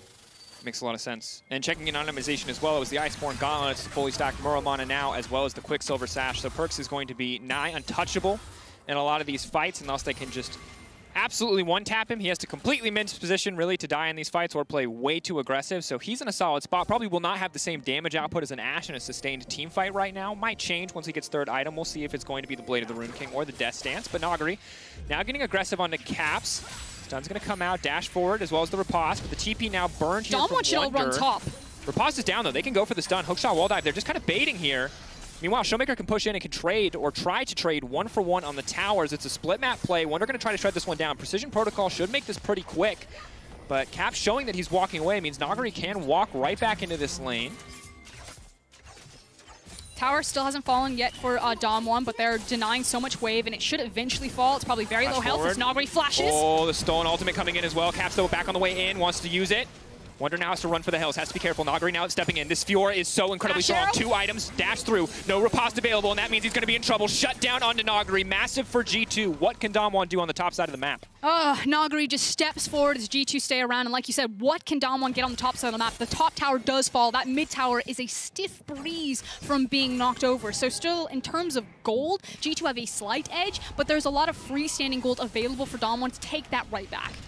And we've yet to really see a full-on 5v5. We've seen a lot of 3v3 skirmishes, and we've seen a lot of these 2v1 side lane plays, but neither team seems too keen to fight yet. That might change in 2 minutes and 45 seconds when the next Infernal spawns. I do want to talk about the fact that you don't have TP right now on your Camille, where you do have it in your Fiora. Now, it would be difficult to execute, but there is a position here where Nagari can run down bot lane, or Showmaker if he wants to have the Destiny, and you could try to play cross-map by stretching out Camille, since Twisted Fate will have to match you there and try to like abuse in lane assignments while Camille is waiting for that TP. But because Infernal Drake and an Infernal Soul is coming up in 2 minutes, G2 might not be punished for it as heavily, since they'll want to be playing bot side anyway. It's important to note as well that through all of this, Caps managed to hold on to his TP2, so there is a decent global advantage. Of course, Nagari does have teleport, but the Fiora teleport significantly less menacing, as she packs no innate CC, even if she is an absolute monster to deal with in small skirmishes. Perkz, though, continuing to push in. G2 still not able to break this tier 1 tower, means it's very hard for them to push their vision any further forward. But it's not really about that for G2 right now. They just need to make sure that because Perkz has that QSS, you were talking about how he's basically unkillable, that there's no like snap threat. You know, there's no go snap grabs Perkz with an Ashe arrow into multiple pieces of CC because he does have the QSS to deny or contest G2 on this wave. Now, DAMWON are trying. Stolen Leona ultimate. Are they going to follow up with any more CC? Kind of just testing the waters, it looks like. Fishing for an opportunity, not wanting to overcommit here. And this is the stiff breeze you were talking about. One auto should kill the tower. Heck, minions might even do it. One more. Boom. There it goes. Ghost going to grab it. But that tower doesn't necessarily really mean anything to G2 because, again, the The thing is the tower is there because it helps you contest on mid priority, which gives you access into the river. But because of Perks' itemization and how slippery he is as an Ezreal, he can still do that relatively well.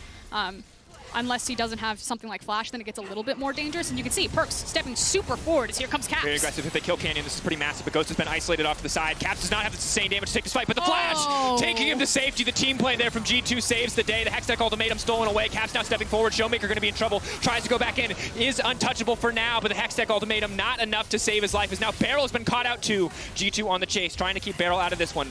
What are they actually going to get off the back of this, though? For now, it is just kills. Ulti in the mid lane. Ghost is trying to eat the wave. Here comes Wonder. Oh, Nagari locked up, taken down big for G2. This fight around the enemy blue buff has bought them everything that they need to start up this Baron. And this is the thing, again, that mid lane tower didn't mean anything for G2. They could always still contest on that wave. DAMWON didn't think that they would do it, and G2 called their bluff. They spent multiple ultimates, multiple pieces of CC, and snag DAMWON right in front of the Baron. This is a huge swing for them.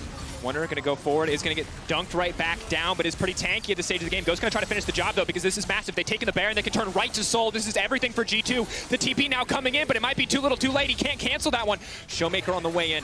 He takes the Leona. There's a potential here for a massive turn, but it looks like it might not matter because the Zenith Blade connects. Caps is on the way in. He tries to get it. Showmaker trying to turn it right back around. That's the shutdown onto Caps, but it is enough. No, G2 stands strong. They take down Showmaker, and they set their eyes on the Infernal and Canyon. Dashes in, dashes out, gets down the control ward, but it's going to take a miracle steal and a flank from Nagari to turn this one back. Here comes Nagari. Canyon does have Flash as well as Smite available. Infernal Soul will go down. Canyon has gone down. Nagari has to run for the hills. He has one riposte and has to block everything from G2 if he wants to survive this one. Blast cone's there. He should be able to make it out to safety. Hook shot, wall dive to take him out. Dash to the side. They're now chasing him down, but that's going to do it. That's going to be it. Perks now dominating. Massive lead for G2 Esports. Infernal Soul, Baron buff, multiple shutdowns now picked up for G2. You said it. This is massive for them, and it starts with this pick onto the mid lane. The control ward was not going to save Canyon. The Destiny comes in, the smooth flash over the wall into the Lamb's Respite. Even if he didn't flash, maybe because of Jankos' placement, it still might have caught him there, but flashes for good measure anyway, and just such critical and important picks. And this is what G2 fans want to see from this team. High agency on a lot of their members, the ability to play individually and then have that incredible synergy, and the fact that all of these champions have forms of CC, have forms of escape, get to unlock these superstars to do what they want. Now, that said, when I called game one over, when DAMWON just absolutely smashed G2, I still think that there's opportunity here that DAMWON have. It's not as a foregone conclusion as game was for DAMWON as it is for DAMWON versus G2 in this matchup. Absolutely still some room to outplay. They're not as catastrophically behind. Of course, it is about surviving this Baron. And the Red Bull Baron power play, a minute left, already 4,000 gold for G2. They didn't take a lot of towers earlier on in the game, but they can certainly take a lot of them now. That's going to be tier 2 in the bot lane taken out. Tier 1 mid next to fall. Caps and Wonder press forward. DAMWON backing off, knowing that they just have to concede these objectives, that they can't afford to pick a fight around this. Like you said, it's about surviving. 2 waves crashing for G2 in mid and bot.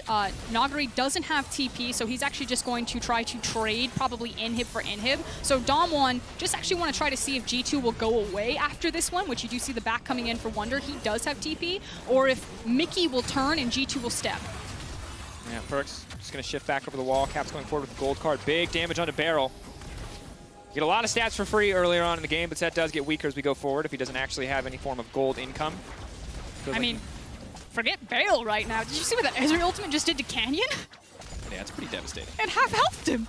Perks is a strong boy. Caps, though, is going to need a body block here. Showmaker trying to play around this one. Caps caught out 4 now, but who's caught who now? As the TPs are coming in, that's going to be the red card, just trying to slow any kind of advance here. The pullback, big from Beryl. Dunk back down, trying to make it out. That's a haymaker. It's a decent amount of damage, but it's not nearly enough. They're now getting collapsed on. Fiora still just farming in the top lane, and Perks flashing forward, will not connect.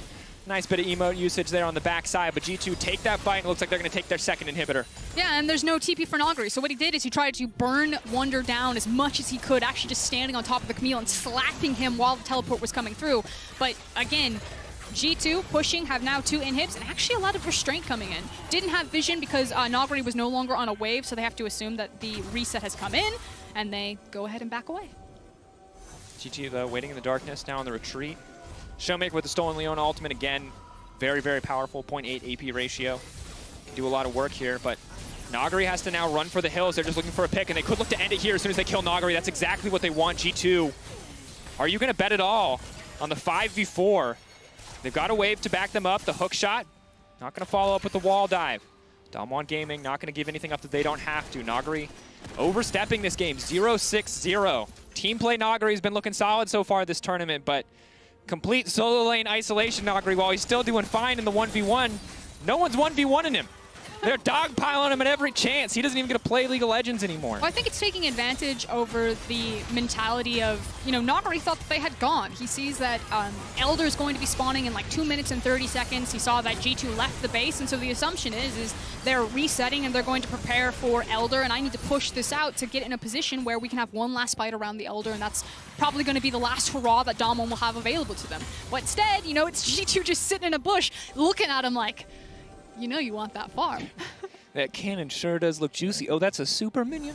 How much gold? 90 gold? I mean, Ooh. frankly, at this point, Fiora is a super minion. That's the struggle.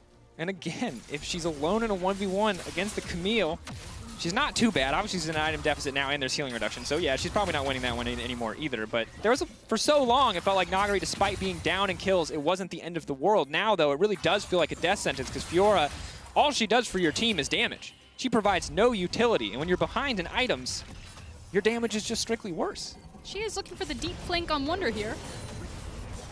Big arrow. Oh! Oh, that was the biggest brain arrow we've seen all tournament. My God, Ghost shut down onto Wonder, and that is certainly a way to put hope back in for the side of DAMWON Gaming. That guy just 3,000 IQ'd him. My God, Giga Brain.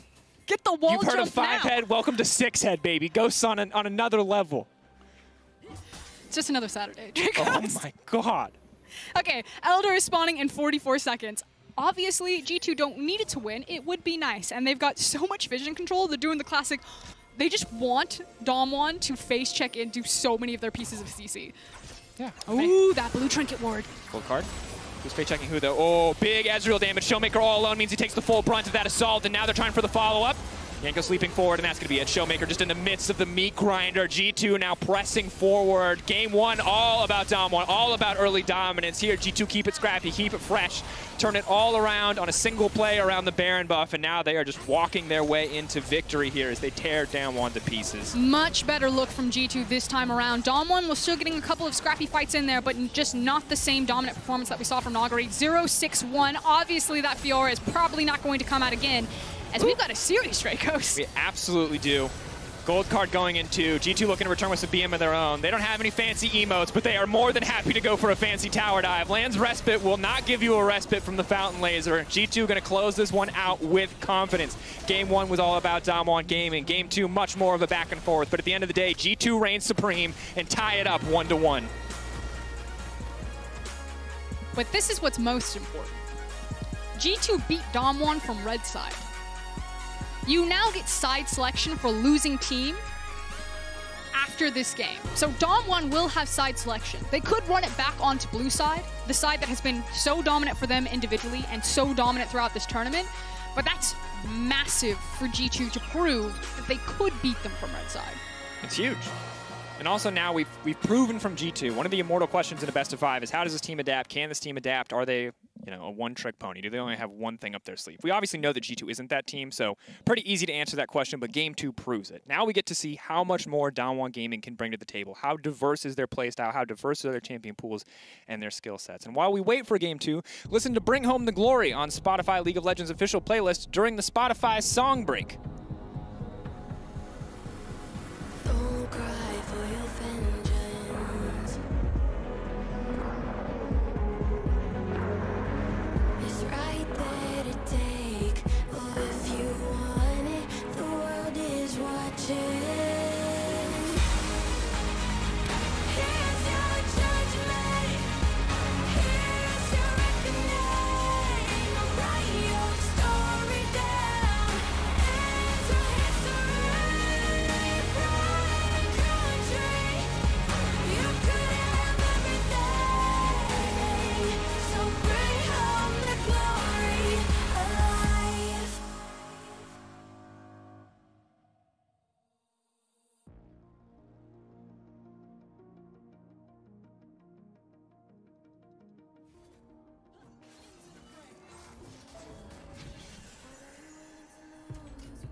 gonna do now?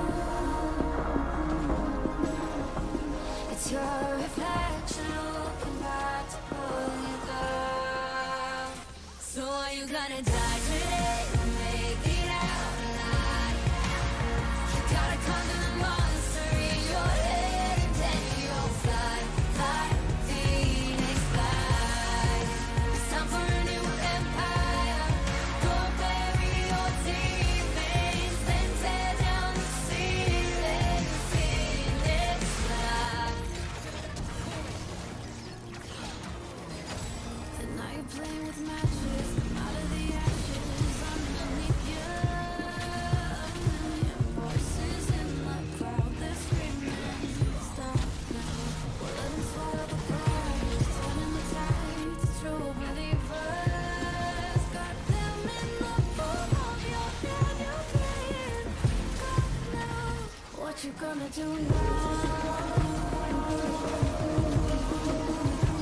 It's your reflection looking back to pull you down.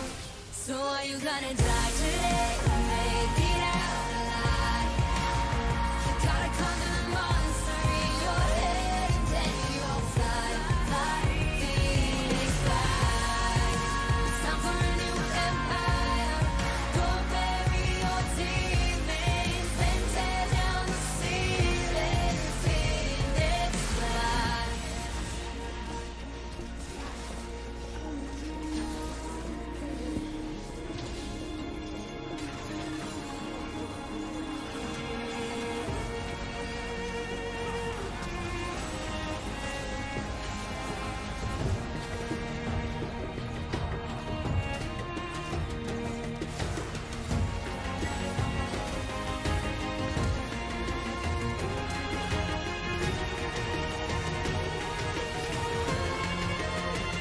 So are you gonna die today or make it out alive? You gotta conquer the monster in your head and then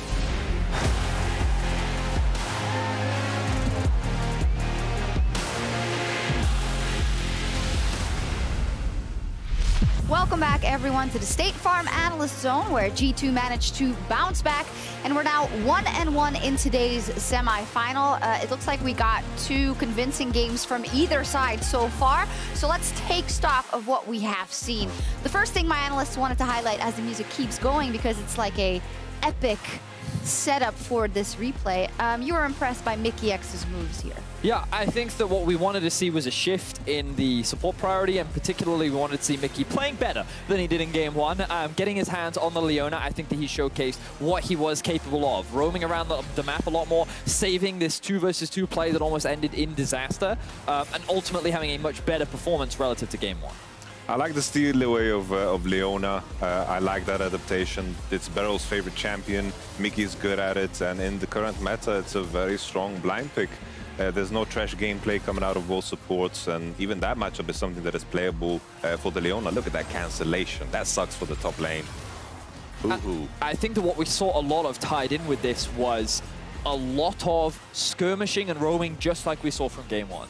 G2 wanted to try and force a lot of fights around the map, and it's a very common tactic when you're running Twisted Fate and Camille, right? This isn't anything new. We've even seen DAMWON run a very similar comp themselves. But this time, it was G2 consistently coming out ahead in the skirmishes. There was a point in time where they were even up 9 kills to 3 because of the number of picks and punishes they were finding all across the board. And I don't want to take anything away from Beryl, respectively, in Game 1 and Mickey, respectively, in Game 2, but we do see that aside from who is playing it, the Leona just looks very, very oppressive because of the way these games are playing out. I wouldn't be surprised if we get to see it being picked earlier and earlier. Leona also is pretty decent into Pantheon, something both of these supports like to play. I wouldn't even be surprised if it gets banned even. I think Mickey is doing well, Beryl's doing well too, and this is the type of game we all wanted to see. I mean, at the beginning, we talked about what the supports could be doing in this Fast of 5. Yeah, they certainly did. And I think that what is interesting, and you know, we're singing the praises of G2 right now, right? And I think that when we look at how things have played out in Game 1, it was just G2 made early mistakes, DAMWON got a lead, immediately they punished off the back of it. And something Yamada said at the beginning of the day, DAMWON, when they have a lead, they're kind of chilling. You know, like they have such great understanding of the game that they just know how to move around the map and they are able to accelerate the game. However, in this situation, they're actually put on the back foot and they have to then be proactive. And this is where we actually saw some more great stuff from DAMWON when they get a turnaround playing the bot side of the map. Yeah, you remove the nameplates and you would think this is Caps doing these action moves. This is what I really, really wanted to hammer home, because in most cases what people associate with LCK teams is just a patient waiting to die kind of play against the G2 that is ahead. But this is proactivity, as Verius said, and this is something that gave them a lot of breathing room in this game where they're facing a third dragon coming in, and in general we're in a very, very tough spot. And also it kind of it also conveys effectively kind of the weight of when you're up versus a DAMWON. I think even as a G2, you've not run into a situation yet at the World Championship where you're up versus someone that even if you're far ahead, you have that inkling of, because of the individual class, they could turn it around. And that is why it was also important for G2 to keep going. So let's take a look at G2's Mercedes drive to victory, the fight before Baron, which I think was as much essential as it was well played from G2. I think this play was obviously the nail in the coffin, but I love the fact that Jankos just dived in the brush and found a pick. That all started off by catching Canyon off guard, and just a lot of small individual outplays coming from the side of G2, where keep your eyes on Perks here, completely chunking out Ghost and removing him from the fight. And what they found was exactly what they found versus Gen G. It wasn't a straight up 5v5 front-to-back team fight. It was 4 versus 1, 4 versus 2, 3 versus 1, and they were just getting like what looked like a huge team fight, actually just multiple punishes and picks, which they were able to then snowball off the back of. And then it went over to the Drake after that, and it was the end of the game in terms of G2. Now, let's look at a couple of matchups in depth, starting with the jungle. In the pre-show, we said Canyon is playing absolutely out of his mind, and we're going to have to see what exactly Jankos can show us. And right now, it doesn't seem to be the biggest issue for G2 in the second game, at least. I think the Kindred choice, I believe this is the first time we saw Jankos play. I might be wrong, I don't have that stat in my mind, but it's the first time he shows up with it. I think G2 as a whole has adapted to this playstyle more and more. On the other hand, I want to also highlight for Canyon, usually with Graves in the situations, like DAMWON have picked Graves in the past, usually the draft is towards that champion. If you're playing Graves and your top laner is Fiora and your mid laner is Sylas, these are champions that require a lot of attention. We've had them in solo queue. Players that play these champions are cry babies for a reason. They want attention, they want resources. That's what Graves wants. So it's kind of an awkward position to be in for Canyon, but Jankos punished with the Kindred, got ahead and did super well. You're correct. His first Kindred at Worlds 2020 for Jankos, yes. That's just goes to show how you can see things coming out in a best of 5 that you wouldn't necessarily expect or have seen before. So let's pull up the draft once more. DAMWON has chosen red side for game 3. Right. As a reminder, G2 first team to beat DAMWON on the blue side in 24 games. That winning streak is now over. And DAMWON says, we'll try it again on the red side. What do you want to see, Verius? So, well, I think what this suggests is counter pick is very important, obviously. But what was interesting is G2 used their counter pick for AD carry rather than everything else. They blind picked the Twisted Fate, which DAMWON got the counter of. They also blind picked the Camille, again, counter of. And so I'm curious as to G2 are clearly happy to blind pick a lot of their champions and then hope for a favorable matchup. I'm curious as to where DAMWON are actually looking to get that counter, whether it will be in the bot lane once again, or if it's for the solo laners. I think it's less about the counters, more so about just the fact that there's a big shared champion pool when it comes to both teams. The Camille, the Twisted Fates. When you can snag 2 of those away, all of a sudden, you know, you take a lot away from the enemy and you support your own identity and your own idea in the game. Let's see what happens. And what is fun for all the viewers at home, we get minimum of 4 games today, and that's always something to be happy about. A spot in the final is on the line as DAMWON and G2 are tied at 1-1 going into game 3. Oof. Oof.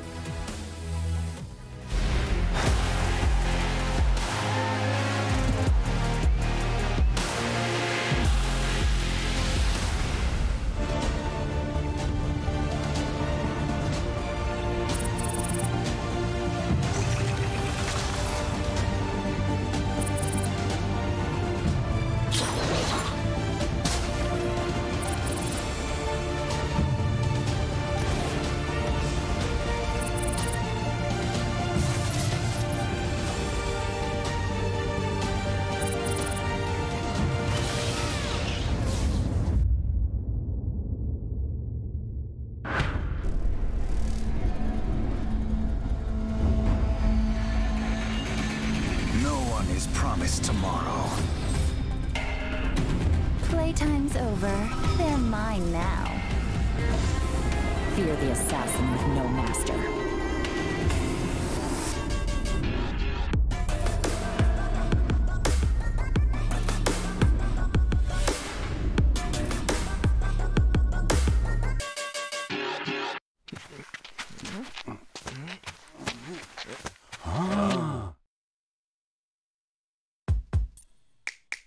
Welcome to Assist of the Week, presented by State Farm. In the quarterfinal bout between Top Esports and Fnatic, Hylissang used a perfect hide-on bush to get the flank on Jackie Love. Around the enemy team, he's looking for the massive flank against Jackie Love. Selfmade is not with the team, but he's still going. 369's gone in, he's managed to find Jackie Love. Jackie Love is deleted before anything can happen. Top Esports watch their bot laner get eliminated. Fnatic in a 5-on-4 for 40 seconds. They're barreling down mid lane. Yeah,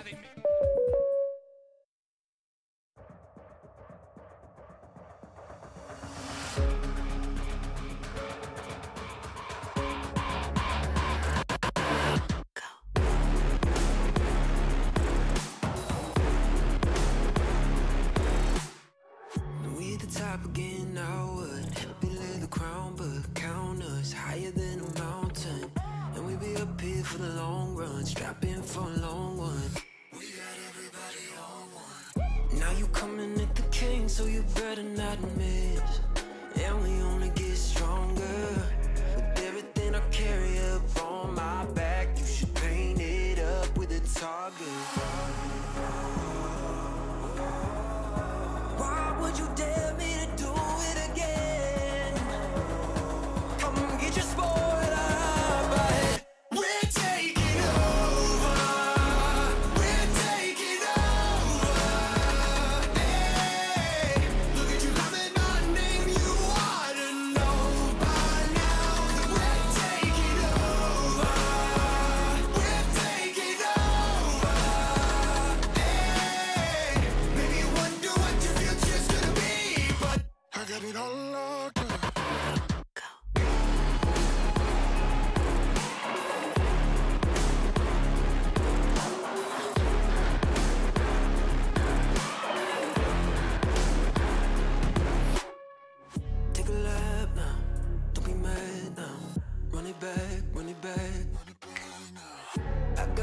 Lining up, think you're dreaming of greatness. Send you back home, let you wake up.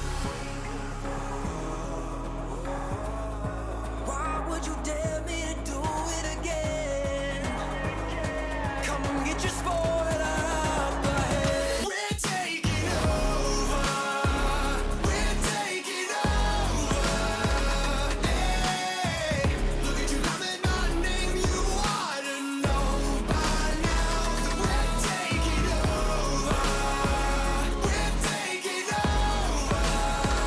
Hey, maybe you wonder what your future's gonna be, but I got it all locked up.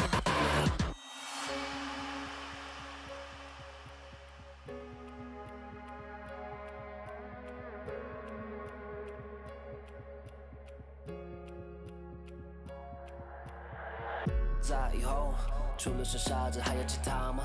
我左右，键盘琵琶在时间滴答着，还不够。你的固执让我来守候，哪怕太迟也不想以后。就在这时放肆的打斗。I got the heart of a lion, I know the harder you climb, the harder you fall.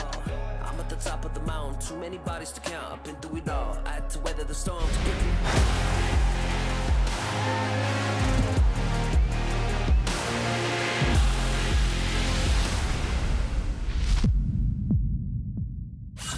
Runs.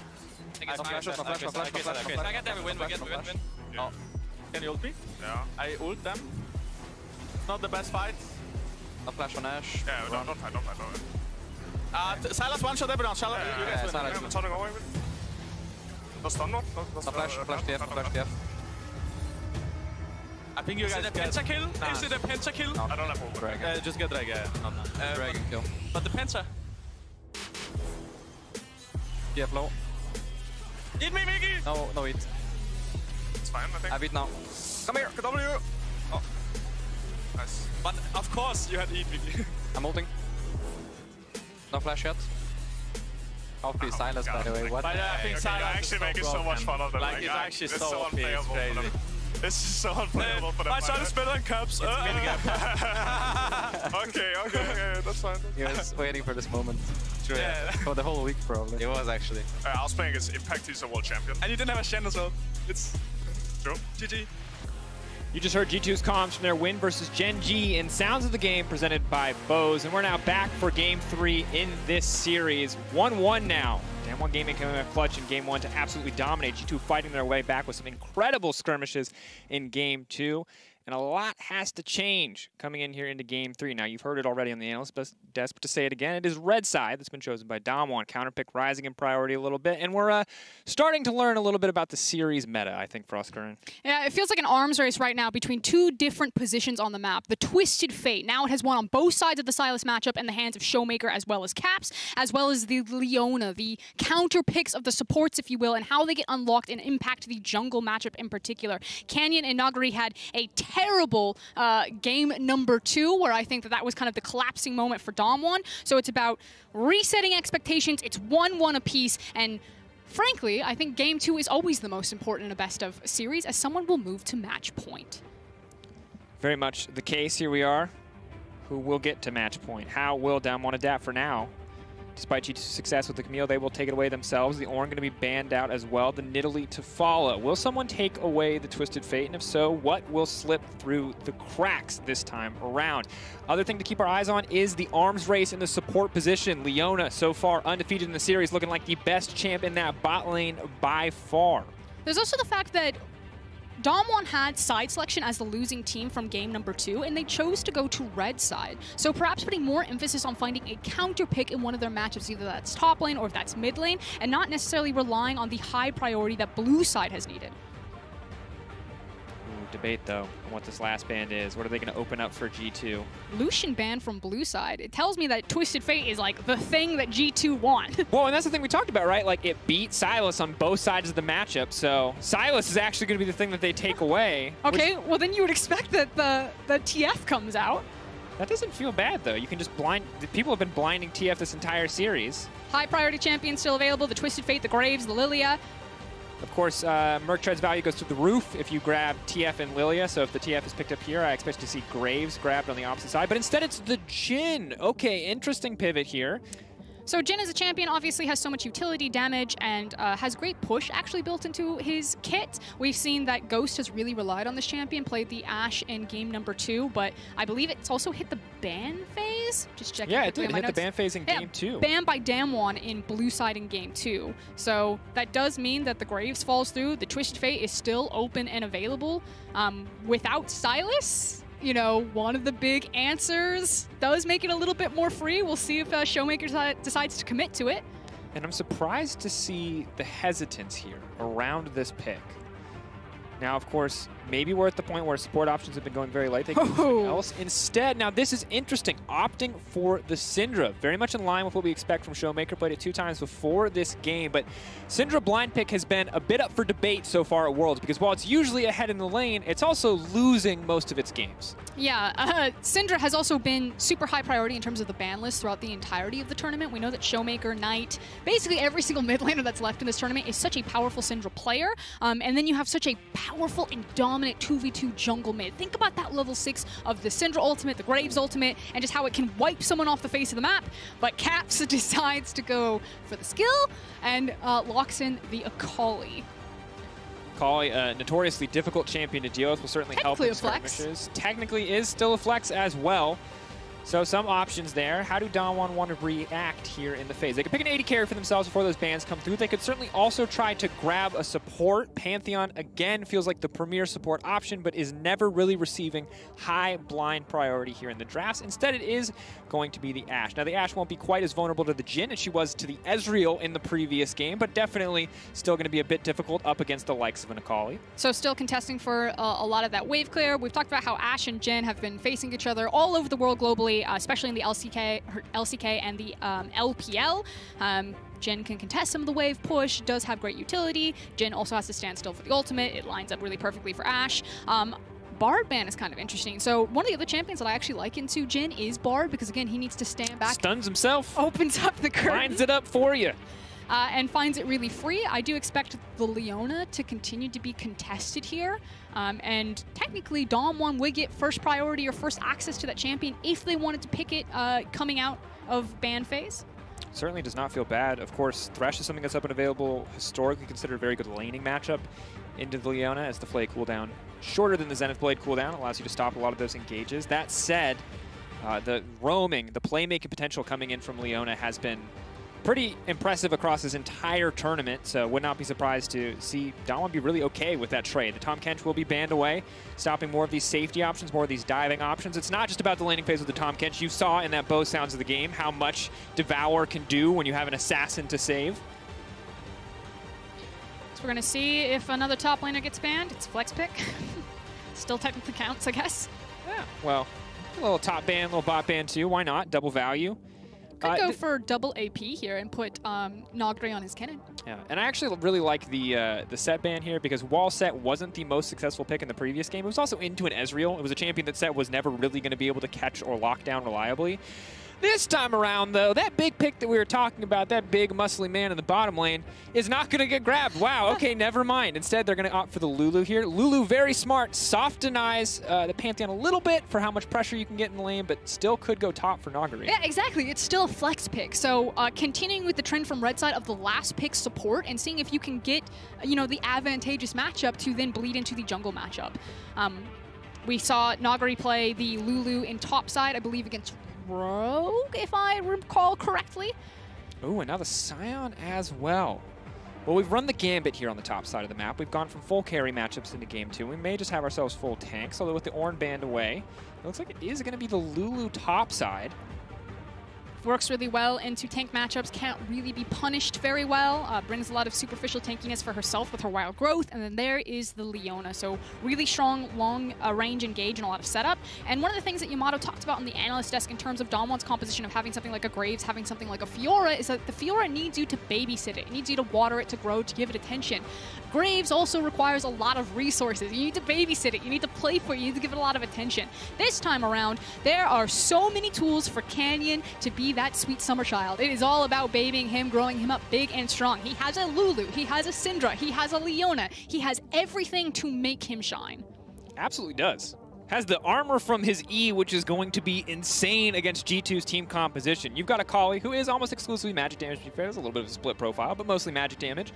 But if Akali does not get ahead, this is going to be very difficult. And even if she does, she has to get through a solo lane Lulu, who's going to be farming up across this game. Now, skirmishing, team fighting, this is all, of course, going to matter a lot, but as we know, lane pressure is everything. So we're going to be keeping our eyes on the level 1. We're going to be keeping our eyes on the early lane phase to figure out who can get priority and who can use that priority to shut the enemy team down before they get a chance to set up and play the way they want to play. 1-1 in the series right now. Winner, of course, moves up to match point. Big place to be for G2 Esports. Hungry for that second opportunity at the finals versus the LPL. Caps, it will be his third on the opposite side for DAMWON, fighting for all of the LCK. Looking to make themselves back in. It's been 3 years since the LCK has played in a World's Finals. Maybe this is going to be the one that makes the difference. It's the LCK killers versus the new hope of the LCK. And frankly, the future looks very bright if you're a DAMWON fan. This team, when they get ahead, they look so dominant. So game 1, you had an absolute shellacking from DAMWON. In game 2, a lot more back and forth, a lot tenser, a lot more of these fights on kind of the knife's edge of who is going to mechanically outperform. And now, speaking of mechanical outperformance, we get to see Caps on Akali. This champion, of course, the big break point is going to be on the completion of its first item and then sending it out into a side lane. You have great mobility of a Scion and especially a Pantheon. And the Pantheon in particular, because it's the mixed damage profile of the AD as well as the AP from the Akali to play side lanes and to snowball and kind of become that hunter style of gameplay. And that's an Omnistone. It is definitely an Omnistone. Now, Omnistone, I'm going to go out on a limb and say probably the most hated mastery in this game right now, but it does do some interesting things for you. Obviously, Scion can, in theory, utilize many of those masteries in the laning phase, but since he's against Lulu, he probably won't. But the good news is you will on occasion get a Predator. You will on occasion get some of those very high-impact runes, Glacial Augment, something you might normally expect to see, or a Grasp.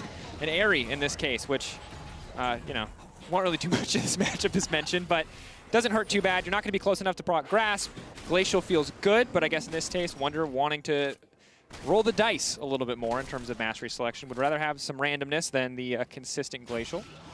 Now, because it was a leash by Beryl and Ghost, it means that Mickey and Perks get first access into the wave. You already saw Mickey take his swing with his spear and the initial push advantage for Perks and Mickey. They should feel fairly safe pushing super far forward. Initially, Canyon's not going to want to spend a lot of time ganking, even though he does have good setup at this point, because revealing yourself on a map in this matchup would just be devastating for your jungle. So it should be the all clear for Perks and Mickey to play hyper aggro, at least for the first few levels. Yeah, and that's an important because G2 need a point of pressure on the map right now, because in top lane, Lulu, you expect to be bowling out to Sion a decent amount, getting some good damage in, or fighting for wave push. Mid lane, Caps is going to suffer early on. Obviously, if he can sustain a trade, if he can get a lot of passive procs, it's going to feel really good, but Showmaker, not the kind of rookie player to let that happen early on in the lane. And this lane phase matchup, very different than what we've seen from most of these guys. The entire tournament, it's felt like roam, roam, roam, roam, roam, roam, roam. And this feels like the first lane matchup where we're actually going to see laners lane in the mid lane. Though range versus melee matchup, Akali does have some tools to try to outplay around Syndra, but I would still favor Syndra here, especially for the push advantage, even though the Q has had some nerfs taken to it to make it not as oppressive as it once was. And you can see that burning through the mana very quickly here as we check in on the bottom side. Mickey going to clear out the ward just to help sustain this push to kind of threaten the possibility of a lane gank. Level 2, not too bad here. Level 3 for both supports is pretty massive. Pantheon is kind of his get-out-of-jail-free card there with the E. Kind of track that one as we move forward, as Mickey trying to set that passive up by autoing the minions. Unlucky scuttle rotation there, though, for Jankos. It's topside scuttle crab, and you can see that there's priority from Showmaker as well as Nagari there. So Canyon should feel comfortable to take its time. Krugs into topside crab. As here we go. Coming out. Perk's going to take a tower shot, reloading. Finishes now. Getting some good damage back and forth. Jankos could get cheeky and go for a kind of play here. The flash over the wall. Is he going to go for the dash here on the Beryl, trying to finish one off? Beryl just sidestepping, though. The Wolf just barely ticking. First blood coming through. Mickey from downtown with the spear. Very well done there from G2. Set up very nice. It was a slow push. They're now looking to repeat dive on Ghost. Going to go in. Mickey can block a little bit of damage, but does he have the mana to actually block anything? Mickey is going to get traded back. Minion's going to finish the job. That's a double kill for the Ashe. G2, it started so good, but it ended so bad. I mean, you still get the added bonus and advantage of that the wave was denied from Ghost and Beryl, but obviously that one's not going to feel very good as Ghost now walking back to lane with his completed Pumas. He's feeling okay. Yeah, lane's not even that bad of a spot. We'll see if we can get a dive here on the top side. Of course, always difficult to dive the Sion is when the passive comes out. It just ruin your day, ruin your dive pretty much immediately. That said, it's just going to be the smoke screen to stop the back. Just a little bit more minor lane advantages here. As Beryl already back on the map and already into the mid lane. Level 6 big for Caps. Maybe they're anticipating an all-in here when he ticks over. That's going to be big. Cap's going to take a decent amount of damage. Beryl waiting. They're holding on, but they realize they've been outnumbered. Showmaker forced to flash away. G2 bringing more members to the party means DAMWON Gaming just have to back off. Using the tempo advantage that Beryl had from a tactical death, if you will, and then getting to the mid lane first right there, turns around sideways as Mickey shows up and gets 2 flashes off of Showmaker and Beryl. G2 come back swinging. This early game has been going tit for tat so far, and with those flashes missing, I feel like the emphasis should be now on G2 and kind of making good on those flashes and running away with this early game if possible. Absolutely. And with Akali getting closer and closer to level 6, mid lane is certainly going to get more difficult for Showmaker, especially now that he's down the flash and the teleport. Cap still has both of his summoners up and available. And of course, across the entirety of Worlds, Caps has not been about laning. He's been about roaming, about unleashing himself on the map. That lane percentage lowest among all the teams in groups. He does not lane. He roams, he ganks. So shutting him down early feels good in this matchup, but you have to keep him down if you do not want him to start trying to take over the map. I do want to talk about the vision, though, that DAMWON have placed. They have 2 red wards on Caps' flanks, the top side as well as the Raptor camp itself. So they did spot Jankos actually shadowing behind Caps. So there is like a little window here where Canyon can get in underneath, and they know it's 2v1. Good setup, but he goes into the Shroud. Here's the frustration here. Graves definitely wants to right-click that call. He definitely can't as long as the Shroud is available. So some of the frustration coming through now. Obviously, level 6 for Showmaker is still very big, but the Null Magic Mantle will mitigate some of that burst damage, expecting to see Merc Treads come out from Caps. It should mean that he won't have 100% guaranteed kill pressure in kind of the 1v1 having the Null Magic Mantle that you just talked about, but it does mean that Canyon will have access still with the priority of his bot lane and his mid lane to rotate over into an Ocean. Showmaker even moving on top to place down the control ward and dissuade Jankos from the Blast Cone. So even though DAMWON aren't able to you know, make good on their experience advantage that they have in mid lane, still with the pressure, they secure themselves the dragon and look for that early dragon stack. And a lot of this feels like we look at G2 as the team kind of dictating the pace of the game right now, getting those 2 flashes in mid lane. That feels good to watch if you're a G2 fan, but because they lost those 2 kills on bottom side, they're trading pressure back and forth in this bot lane. It's no longer just a sole point of pressure for this team, and that means a lot. That means giving up something like the Ocean Drake. So Caps wants to back right now, but he's being called by Jankos to help get his mark. But here comes Wonder, 3v2. There's no flash on Showmaker. That's an electrocute Scion. What can Wonder get done? That's going to be a big knock-up. Decent amount of damage here, but they have to respect the Syndra ultimate now coming through. Wonder going to try to get into the backside, but Jankos already taken down. Wonder maybe hoping to get some value out of that passive, but that's the second half of the perfect execution coming in from Macaulay too. G2 missing on that Scion. It costs them a ton. Big knock-up here, not going to connect either, and DAMWON Gaming coming out on top in that trade. Also not having the ultimate on Jankos. Level 5 to level 6, the difference between the junglers right now, not having access to the Lamb's Respite, that it didn't matter that Showmaker was down a key summoner like the Flash, and like Game 1, G2 biting off more than they could really chew in some of these skirmishes, and now diving Wonder. Have to be careful, that's the Polymorph coming in. Wonder going to flash away, going to sidestep too just to make it out to safety. Canyon taking a decent amount of damage here. Wonder can stay, can try to clear the wave, doesn't have a TP. Jankos is there to back him up, but Nagari also has no mana, a problem very common for top lane Lulus. They harass so much that there's nothing left for them here to threaten the dive, so Wonder can stick around. Obviously could just decimating smash to clear the wave, so all things considered, giving up the flash, definitely not what he wants, but trades 1-for-1 on the flashes and sticks around to keep the wave. But it's still the fact that Canyon has gotten the better of Jankos here. Jankos still only level 5, trying to kind of pick up the scraps of his jungle that Canyon has left him.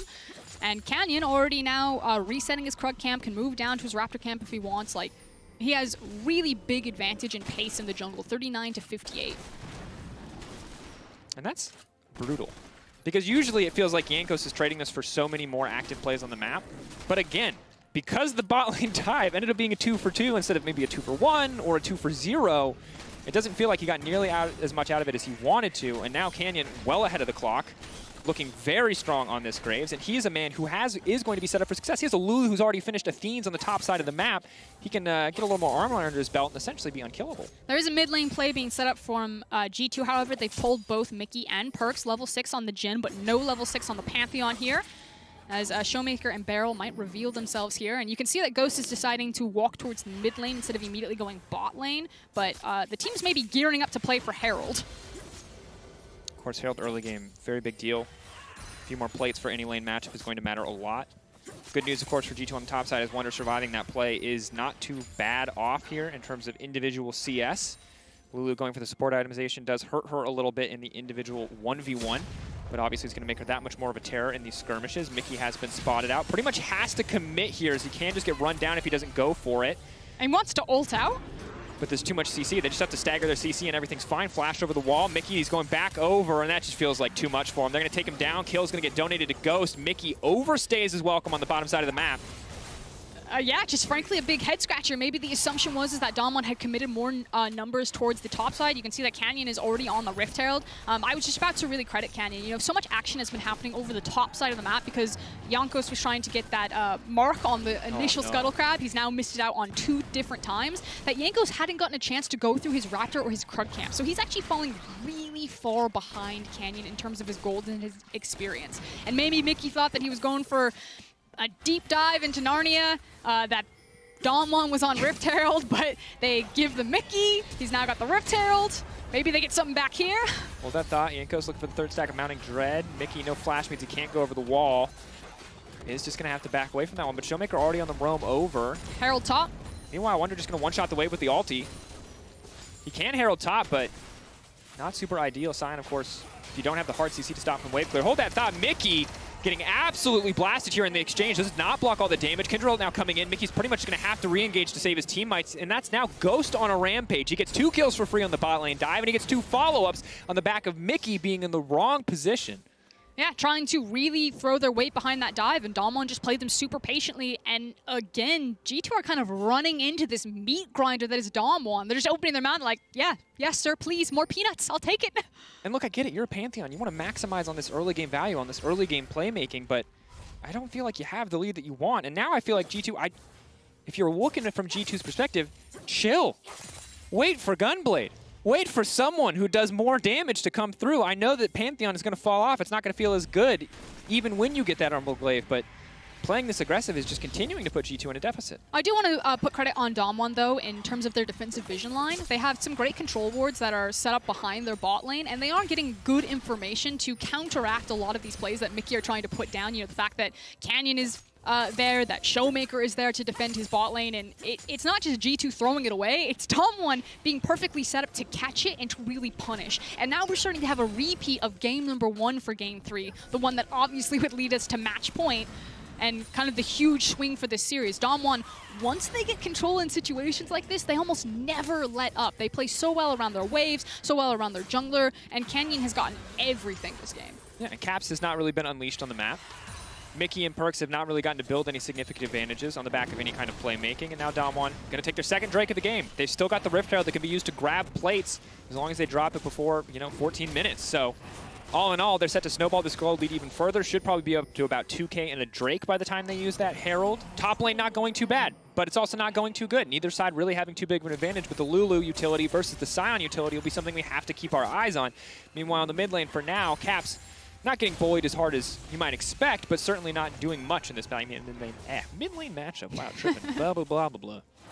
Yeah, obviously waiting for that Ghost Blade. We'll see what components he gets from it on this initial back. He's been sitting in lane for quite a while, but right now just sitting on 2 amp tones. Instant Cutlass. Instant Revolver. Not too bad.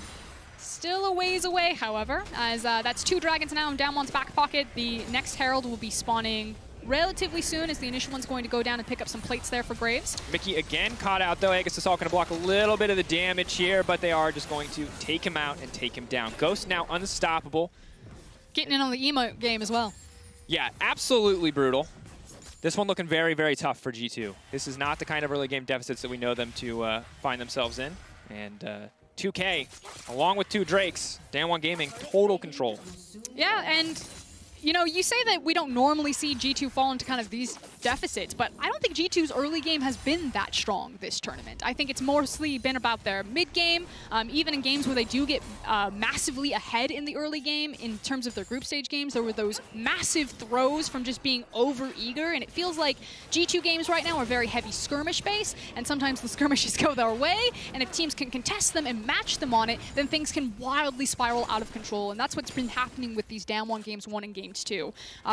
Ghost is 5-1 right now on this Ashe. Doesn't have the CS lead, and Perks is still doing okay, having access to the Infinity Edge, not going for the Storm Razor route, but I don't know, this is looking real dire right now. Absolutely is. And now, again, time for some good news. Tower plates have fallen away. Herald was used to not much effectiveness, it would appear. And in the meantime, of course, on the top side of the map, Lulu, because she's not building full damage, because she's not building to be a lane bully, she's starting to fall away from that point in the game. So while Nagari can hold on to the CS that he has held, he can pretty much go even in the lane. Sion kind of just walks up to the wave, ignores Lulu's cooldowns, Qs it, one-shots it, pushes it in, and walks away. So he has weathered the early game storm, and he is now in a position to be the tank that G2 need him to be. That said, Perks is in trouble. Beryl is on the hunt. And you're keeping your eyes on that ultimate. He's got Flash, he's got Cleanse, but the base damage alone might be enough. The sidestep is clean, but instead they're going to turn for Mickey. And once again, Pantheon put in the meat grinder. Mickey taken down. And DAMWON Gaming just tearing this bot lane apart. I mean, I guess maybe you could say that Mickey's dying for Perks' sins, but right place, right time for Canyon and Beryl again. This jungle support duo are running circles around G2 in Game 3. Only a 1K gold advantage, but where the gold is being funneled is exactly where you want it, and it feels really nice right now. Ghost completed his Bork. As soon as this tower drops, they're going to be able to play Snap on mid-wave because they'll have CC from Syndra as well as that Ashe Arrow, and that's when things can get wildly out of control for G2. Here we go, big play in the mid lane. Mickey flashing forward, level 7, 5 deaths. He's not concerned. He's still going to go for it. Caps leaping in. Jankos is just going to walk away, but Canyon now stepping forward. Mickey has no way to block any further damage, and he's going to trade his life for that one. Lamb's Respite thrown down and ignored. Jankos will retreat, but G2 do get 1 kill back. Mickey's still trading his life, though. And Caps doesn't get anything. He's still 0-0-0. That one's going to feel bad. Okay, but here's the big thing. So G2 found a window where they knew that Beryl and Ghost were really going to push down bot lane to force the tower down. Oh, that's big! Little Scion Speedway, anybody? A little bit of whiplash there as Scion comes sprinting down and finally gets Caps on the board. Now the Ghost Blade is complete. So this is the silver lining for G2. Now you can set Caps out into a side lane. You can continue to funnel gold out there, try to use the mobility of the Pantheon and the Akali to catch people out on side lanes, and then park Jhin into your mid lane. The danger zone, though, is, again, now the Ashe will be unlocked on the mid lane, throwing the arrow from Fog of War, cheating up into the top side river, trying to find more picks as DAMWON will start to position over this next Rift Herald that's spawned. Additionally, landing that Scion ult at max range is not a super reliable way to get kills kicked off. So G2 still have to play careful, still have to play smart, and right now the Lulu, though, 2 items strong. Support items obviously very cheap, as Caps is going to get caught out here, is going to get locked down. Going to hit him with just about every piece of CC they have. They're waiting for him to get out of the Shroud. The exhaust coming in, but it might be too little too late. They're now backing off. Mid lane tower will go down. Showmaker on the hunt for another kill. Goes forward, does hit the stun. Push R. He can't get in range to do it. Oh, Showmaker has to be frustrated with that one. Caps just barely holding on, but DWG Gaming keeping up the mid lane pressure. Mickey's so weak, he can still leap in, potentially get out, but he has to be careful. Yeah, but meanwhile, Canyon, again, farming his topside camps, has been covering for Nagri up into the top side. Now could turn towards the Rift Herald if he wants to, and G2, while Caps didn't get pressed hard on by Showmaker Syndra, lost their mid lane tower, and are just trying to fight for table scraps right now. They want to run into this river and deny the third dragon, but the TP's coming through. DAMWON are planting their feet. They're fighting for it. I think he has to be careful. That's his major cooldown. It's gone now. He can get picked off so easily. Oh, Caps. Here's the thing, is we haven't seen this team fight with the Lulu yet, but the Lulu is insanely strong. Okay, Caps. That's Ardent Athenes. Caps is behind them on a control ward. DWG have no idea that he's there, and Ghost could walk up into him, or Showmaker to pick up this blue buff. Has the ult, Hex Flash over the wall. They still haven't seen him. There's the Predator coming in from the Omni Stone. Wonder kind of trying to zone off. They know they can't afford to give this up. He's going in onto Ghost. This is massive. Caps moving through the entire team. Wonder now in the midst of everything, but G2 are backing off. Mickey's just so incredibly kishy. They do not have the gold. They do not have the damage. G2 are now getting run down. Canyon looking unstoppable. How about a little bit of Ardent? How about a little bit of Athenes? And how about a Dragon for DWG Gaming? G2 just forced out of the pit. The Graves ultimate was massive damage across multiple members of G2 all grouped up. It absolutely annihilated them, and DWG stay hunkered together. They turned on the blue buff together. The Akali had to go all the way across the fight. They forced G2 out and then pick up their third dragon, setting themselves up for Mountain Soul in 5 minutes. Huge, huge play. And that's the thing. We felt like Wonder, ooh, maybe he could match in this team fight, but it's just so difficult for G2 to finish the job. Even with the perfect flank, we can take a look at this one more time. Really hard to burst someone out. And you talked about how squishy Mickey is right now and how much damage he initially takes. That was, I think, some damage from Showmaker across the wall, and then the Graves ultimate comes through, hits 3 members at least of G2. Yeah. And you're in a position right now where it's just, it's very hard.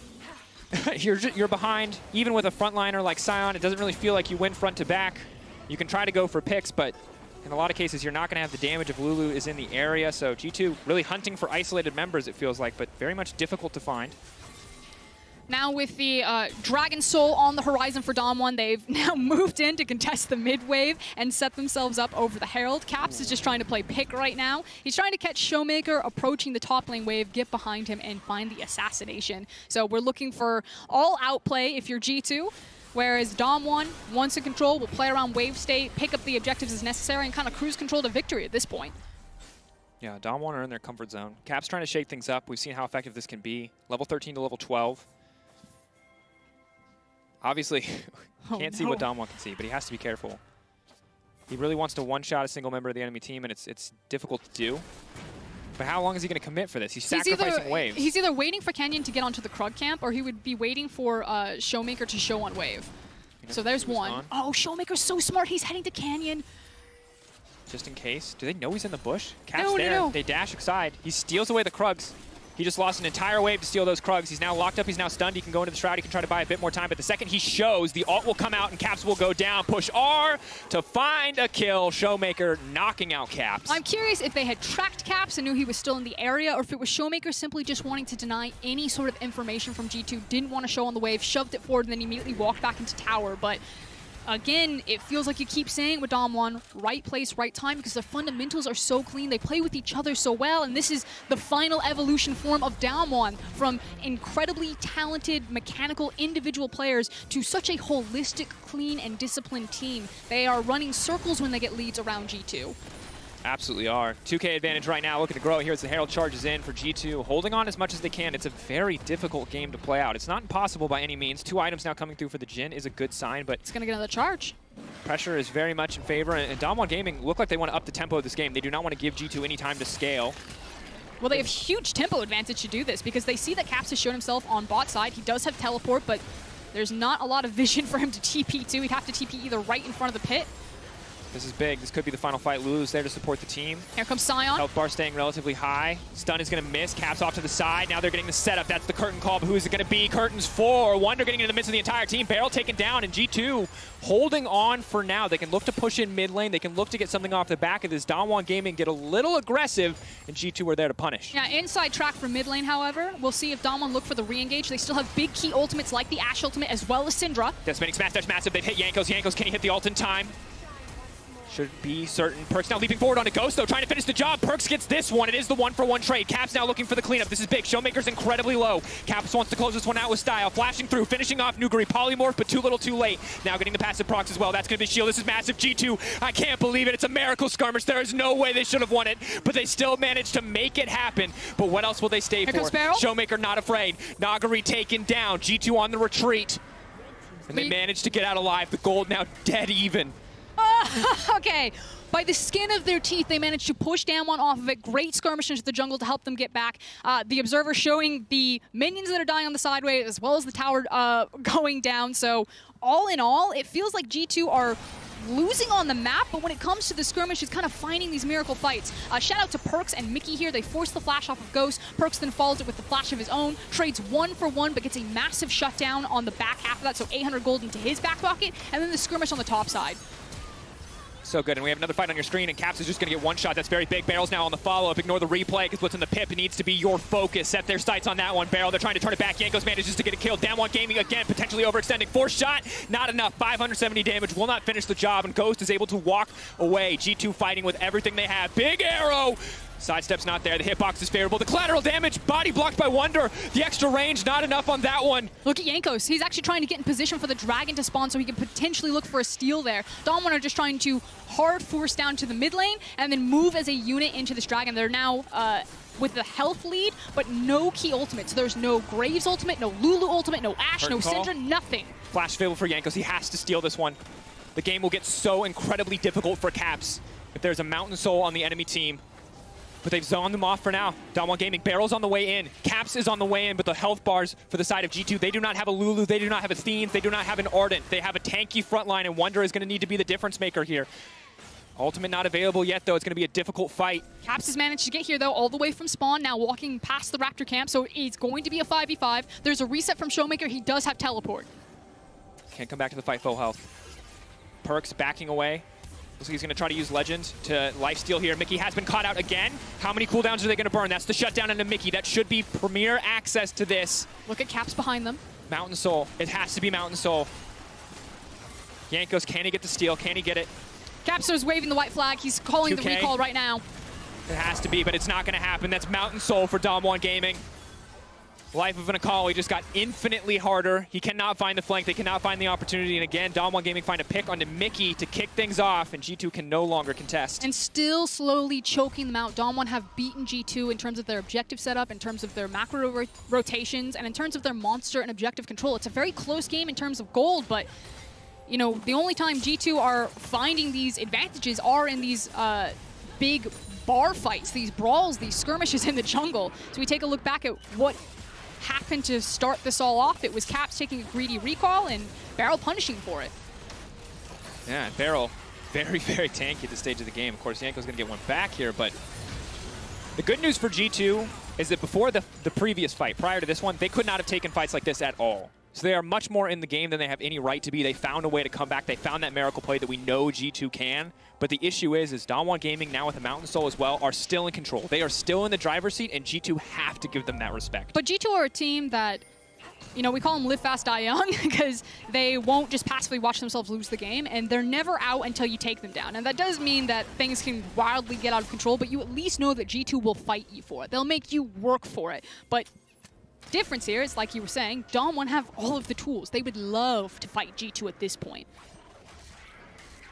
Absolutely would. Checking in across, though, it's been so many fights, we haven't gotten to look at itemization recently. That's 3 coming in for Graves. Looks like we're going to have an IE next coming in for Canyon. He is very much the carry. An additional redemption for Nagari, so he is fully in the support role this time around. Locket as well coming in from Barrel. Mountain, Locket, and Redemption make Cap's life so difficult to play in these team fights. You said that he's going to really struggle to find any sort of kill pressure, and now DAMWON are setting up the trap. Waiting, baiting. But, of course, there's pressure on the bottom side that's going to come in from Wonder. G2 playing for the creeps because they know they cannot play for the objective at this point.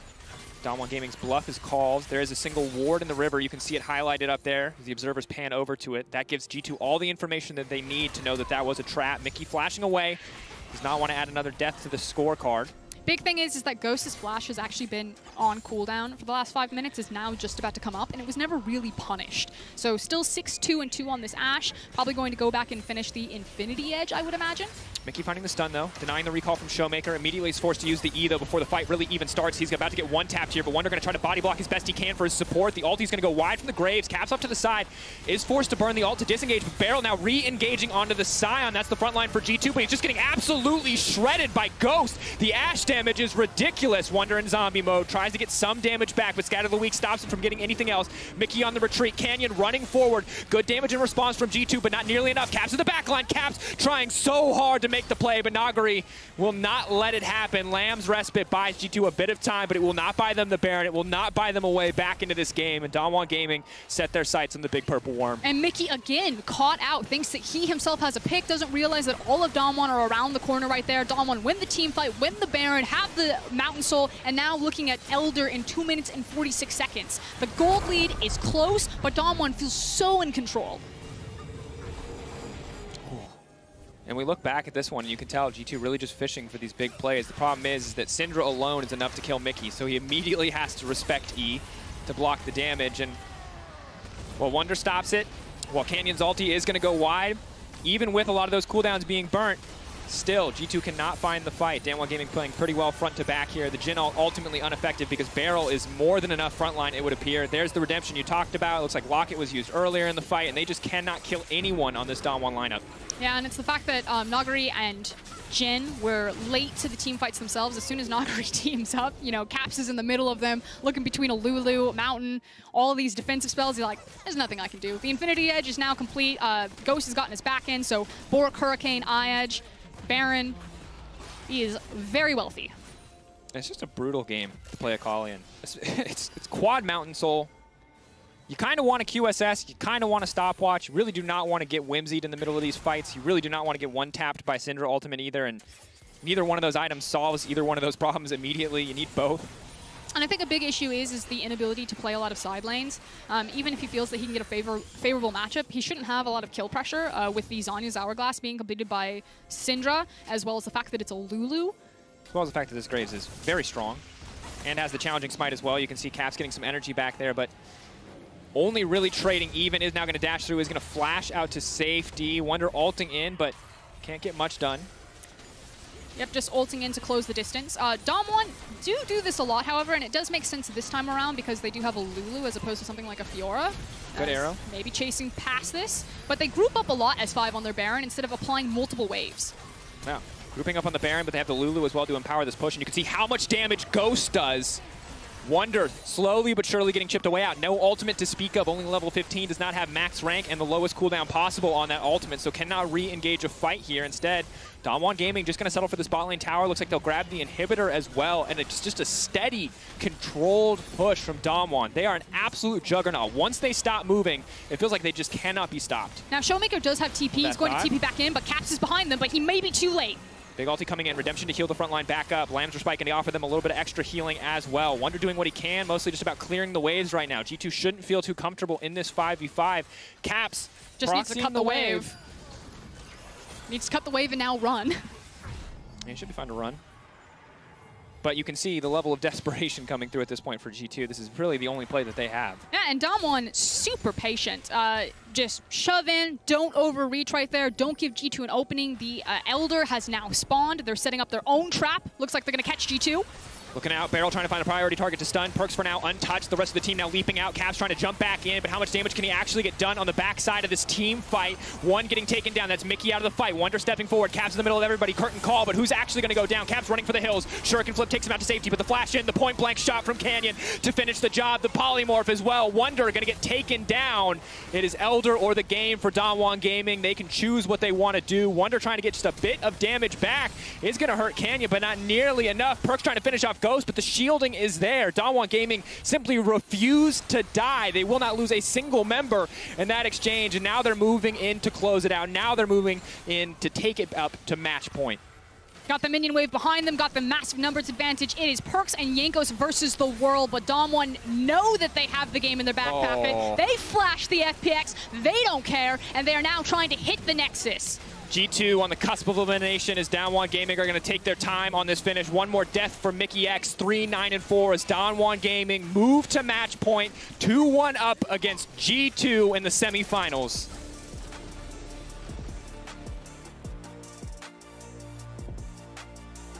And again, what was a very back and forth last two games. DAMWON looking much more in control now, looking much more comfortable in the skirmishes. Again, huge credit to Beryl, particularly on the Leona. And I feel like maybe this champion needs to rise up in some priority. We've traded back and forth, but no one is willing to really put emphasis on it. Counter-picking support a lot. So a lot to take away here as DAMWON are now looking to make LCK's reappearance in a final after 3 years. It's absolutely crazy. Well, while the teams battle it out on the Rift, Valorant Act 3 is here and kicks off with a new agent, a fresh map, an updated battle pass, and enhancement to ranked play. Now, the Valorant roster continues to grow with the new agent Sky coming out next Tuesday. Take control of the fight and find your style using abilities that offer an impactful mix of support and aggression. Here at Worlds 2020, we're going to gear up for Game 4 between DAMWON and G2. You don't want to miss it, but in the meantime, check out this highlight reel.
gonna do now?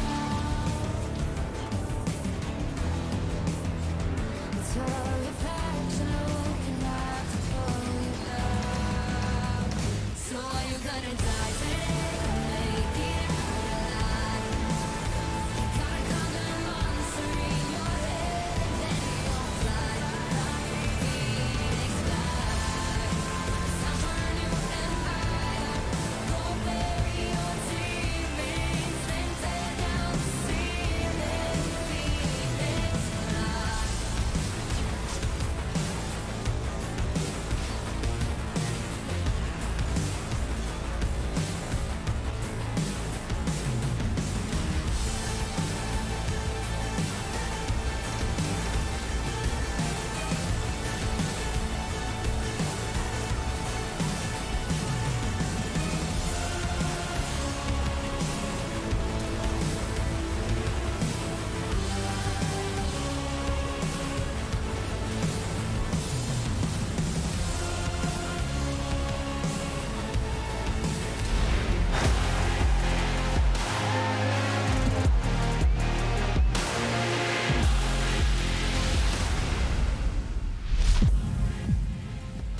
Welcome back, everyone, to the State Farm Analyst Zone, where DAMWON are on match point in today's semifinal, very close to completing their revenge over G2 Esports, as well as making it to their first World Championship final. We're on match point, so we wanted to look at a couple of things that have been the most influential in this series so far, and also in that third game. First up, in terms of picks and bans, the Leona, again, or I should say, the support choices, again, were very important. I think the key thing here is just, I was very, very shocked that Leona wasn't fourth picked. And then I was even more shocked that they didn't take it away. I thought the reason they didn't ban it is because they're afraid of the Leona ban coming in, and then you give the enemy a Pantheon. But I was hoping that, you know, they give the Pantheon, pick a Gragas maybe. We've seen now that Leona is way too powerful. It just adds too much to the mix, very easy to engage. It is a champion that has very little flaws in the current meta, honestly. I also think that what we're seeing is how junglers use pressure, right? And something that we praised Canyon for at the very beginning of the day was that he knows how to play around his lanes extremely well. And what do they have? Winning top lane, winning mid lane, and a bot lane that was getting free kills thanks to Senor Mickey. So I think that what we're seeing a lot of is when you give Canyon the freedom to do these things, look at how powerful they got, like 0 marks for the Kindred that game. And I think that it kind of ties back into what we're talking about in the draft, where like lane priority is important. Ego picks like Fiora, like Akali, while seem exciting and promising at first, actually in the grand scope of your ability to generate pressure early, can be very detrimental. Now let's talk a bit about the Akali. It came out on 3 for the side of G2 Esports. Immediately you think, okay, you know things can be crafted against it. And then we saw DAMWON just immediately reacting and saying, fine, you play your Akali, we'll pick the Lulu, we'll have the shields, we'll make sure that you can't do anything in this game. And the question is,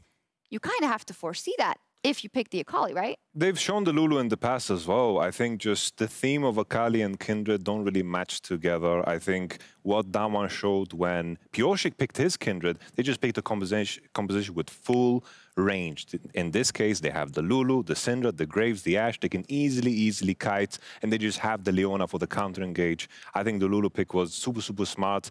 The fact that they are banning Renekton here also showcases a little bit of a weakness because they don't want to pick it, but they're too afraid to play against it too. Exactly, and we're seeing some things come out here from both sides. And as said, in the beginning and in game 1, if you give DAMWON a lead, they're gonna run away with it if they can. It was, in that regard, even a bit slower than I thought it would go, because G2 did try to make something happen, but they constantly got countered by DAMWON. I mean, we've seen this a few times now where it's like the fight over the Drake, and in this narrow choke point, G2 thought they had a good opportunity, but it just goes to show how powerful this duo of, well, and specifically the Lulu as a counter to that backline threat, but also how the front line of this Leona is just so versatile. She can act to face check objectives, she can soak up a huge amount of damage, and most importantly, I think that it is a huge comfort pick for Beryl, where he's consistently having great performances on it. So, moving into the draft in Game 4, I think it's really important that G2 reevaluate where their priorities are, and they look to get a little bit more priority in their solo lanes. Yeah, G2 selected red side now. Of course, the losing side gets to pick for the next one. That puts them back there with the opportunity to counterpick as well. But what do we want to see here from G2 first off to bring it back, and then from DAMWON to close it out? It's so tough to say because I feel like already DAMWON has shown more depth. I think if DAMWON run it back from the blue side and they make sure, because the Ornn is open. The Ornn is open. They're only banning it on red. Maybe they run the Graves and the Ornn. I think in that game that they lost, running Graves together with Fiora Sylas, this is what made the game so difficult. I think if they have a draft revolving around the Graves once again, then G2 really need to show something new to us. And I love the adaptation that DAMWON also made when we saw things like the Syndra come out instead of the Twisted Fate. The question was, is the TF going to be first picked? Where is it going to be responded? And then it's not picked at all. So clearly Showmaker saying, you know what? The priority on this Sylas Twisted Fate matchup, it's not working in our favor. We just want to get rid of it. Let's instead just pick a power pick, safe blind in the form of Syndra. And I think this guarantees mid-pro to allow them then to play through Canyon. For the side of G2, it's also, I never want to take anything away from the winning side, but it's also, they're feeling the pressure, and that's why they're making so many plays, which when you look at them think, why are you even trying to make this play because you're at a disadvantage? But it seems like they're under the pressure of DAMWON, and DAMWON now has the momentum going into the next game. Let's talk a bit about stakes here. This is the final huzzah for G2. If they lose this game, they're out of the World Championship and everything they've worked for this year. On the side of DAMWON, this is kind of the culmination of what they've been looking at ever since they got knocked out last year by G2 in those quarterfinals. Now, we've read all of those interviews. We saw the statement from Showmaker too. They've been charging and kind of, you know, really powering up for this best of 5. They looked forward to it. The faiths aligned, and there they have the matchup in the semifinals. The day is going exactly like DAMWON wanted to go, but G2, we've seen them fall. We've seen them stumble. When their backs are against the wall, they show a different form. Now is the time to do it. Is it enough, Vetti? Well, I mean, I believed in their experience, and as Perks would often say, 2-1 is his comfort zone. So we'll have to wait and see if that comfort zone shines through today. Not getting a lot of confidence there, but we'll talk more after the break and get into picks and bans on the desk. And DAMWON, they are just one win away from the World's Final as we return for Match Point in just a few minutes.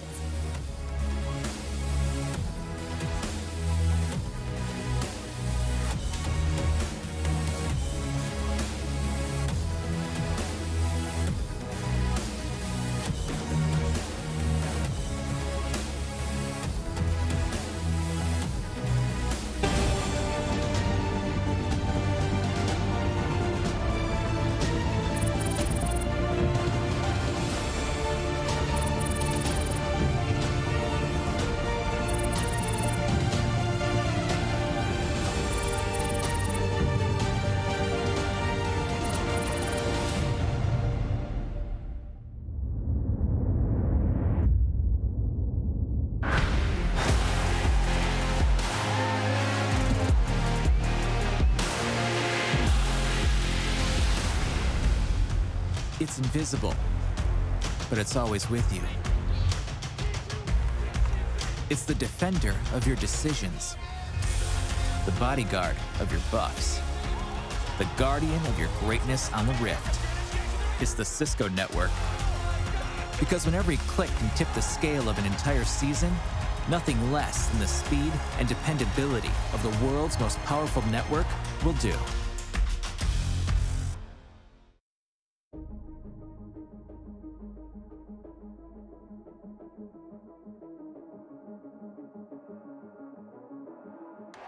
Welcome to the world, no heroes and villains. Welcome to the war, we've only begun. So pick up your weapon and face it. There's blood on the ground, go and take it. You get one shot to make it out alive. So higher and higher you chase it. It's deep in your bones, go and take it. This is your moment. Now is your time, so prove yourself and rise, rise. Make them remember you. Rise, push through heaven. Rise, rise. They will remember you. Rise.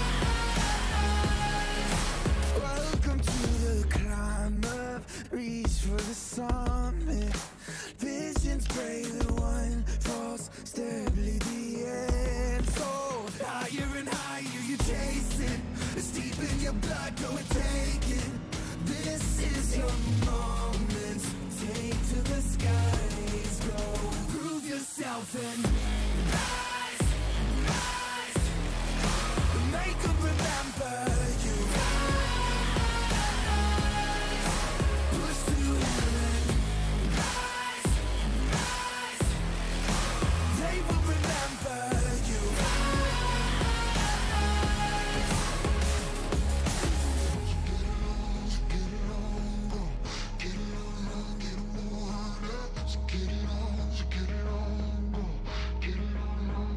It is you fight among the dead beneath the dirt. Or do you know yet? Or do you want it? And when the giants call to ask you what you're worth, or do you know yet? Win or die, prove yourself and rise, rise. Make them remember you. Push through it. Rise, rise. They will remember you. Prove yourself and rise, rise. Pick up your weapon and face it. Rise. Keep it attacking, deep in your back, gonna take it.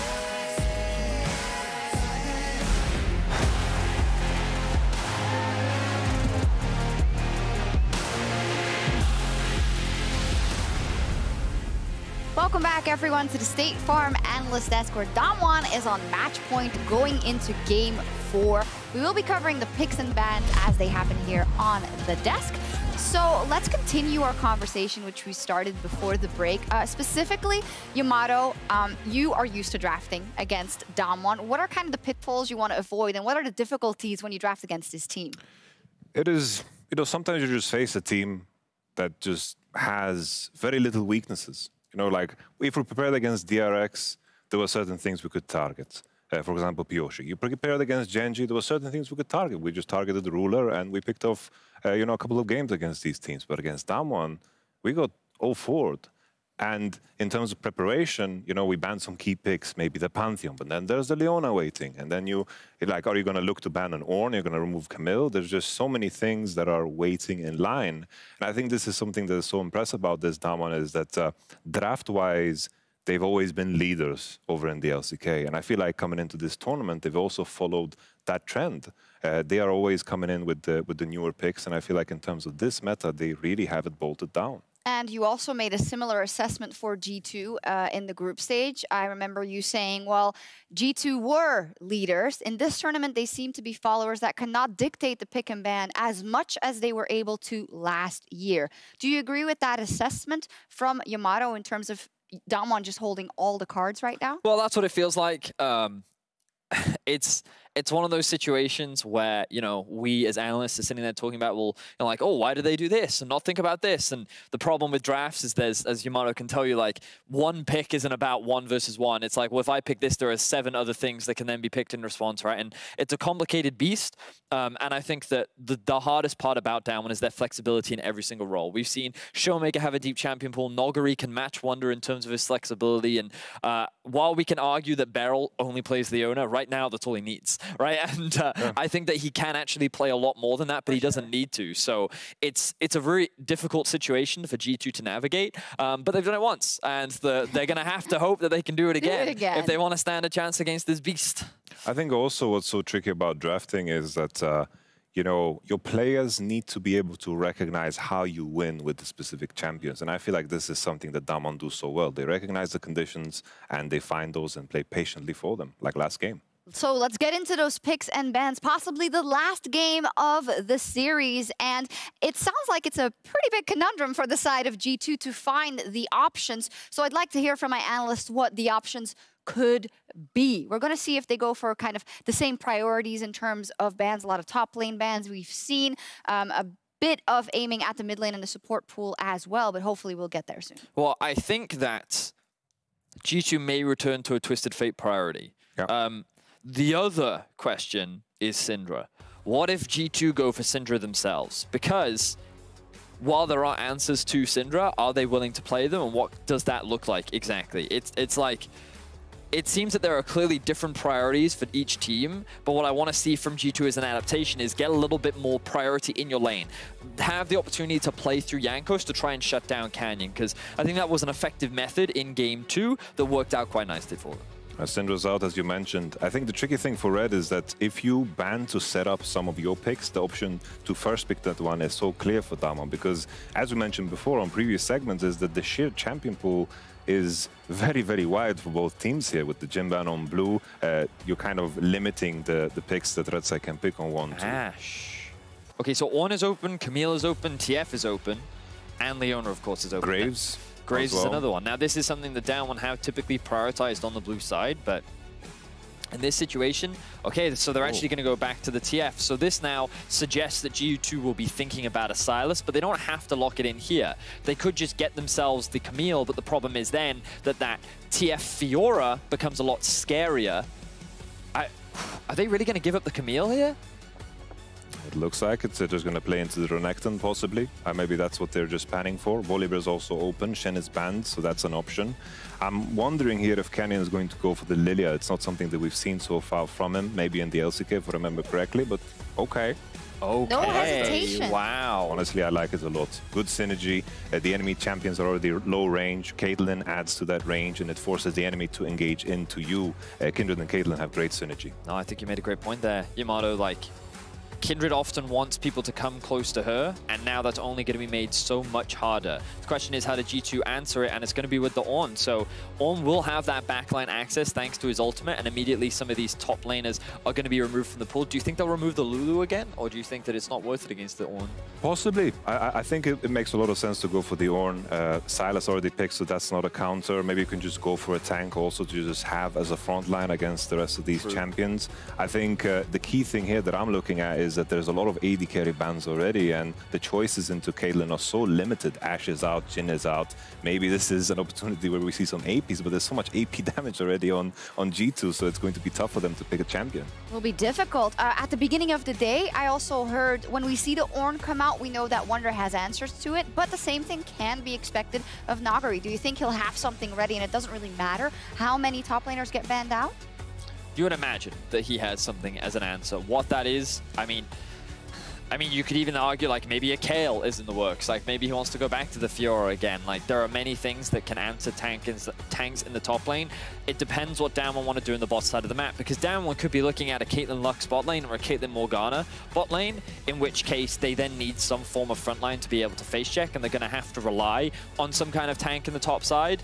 But it very much depends on what support direction they're going for. And you can see that G2 is concerned about this as well, so they're saving their support for the final pick. Senna coming out, of course, a Pantheon ban, so we'll see what Beryl goes for. They could also elect to go the Leona here, of course, but they could see. Yeah, I think they should just go for it. Even though Caitlyn and Leona don't have the greatest synergy, I think you just don't care at this point. Set is, better synergy with Kate, but what you're sacrificing. Top. Oh, yeah. It's set top yeah, you're right. It's something that Noguri has done quite a few times, actually. That's dirty. Braum is so good against Sylas as well. We saw that in the game where Hylissang played it into the Sylas. The ultimate has very poor AP scaling, and you can block any of the ultimates that are so powerful on the red side. Braum is wonderful here. I'm hearing a lot of positive things about DAMWON's draft, with the Nautilus now getting picked up from Mickey. Are you any more positive about G2's answer already? No. Okay. It's so tough because it's so polarizing what both compositions want to do. It's the same as last game. Red side needs to go in hard, because any long extended fights is something that DAMWON are so good in. Braum and Kindred are so good in those situations, and at the same time they have very strong lane matchups. So my biggest thing is if this actually goes to late game, Perkz can 1v9. I think right now the only backline access is Noguri using the Ornn to potentially dive onto him, but with a Nautilus as well, I think that the center peel should be pretty solid. So, like, I think there's a world in which G2 can win these late game fights, but it's going to be difficult given the range disparity. And, well, good thing is there's no GP in the game, at least for those late game team fights. We'll see, of course, what happens, and it is do or die for G2, so let's see if they can force a game 5.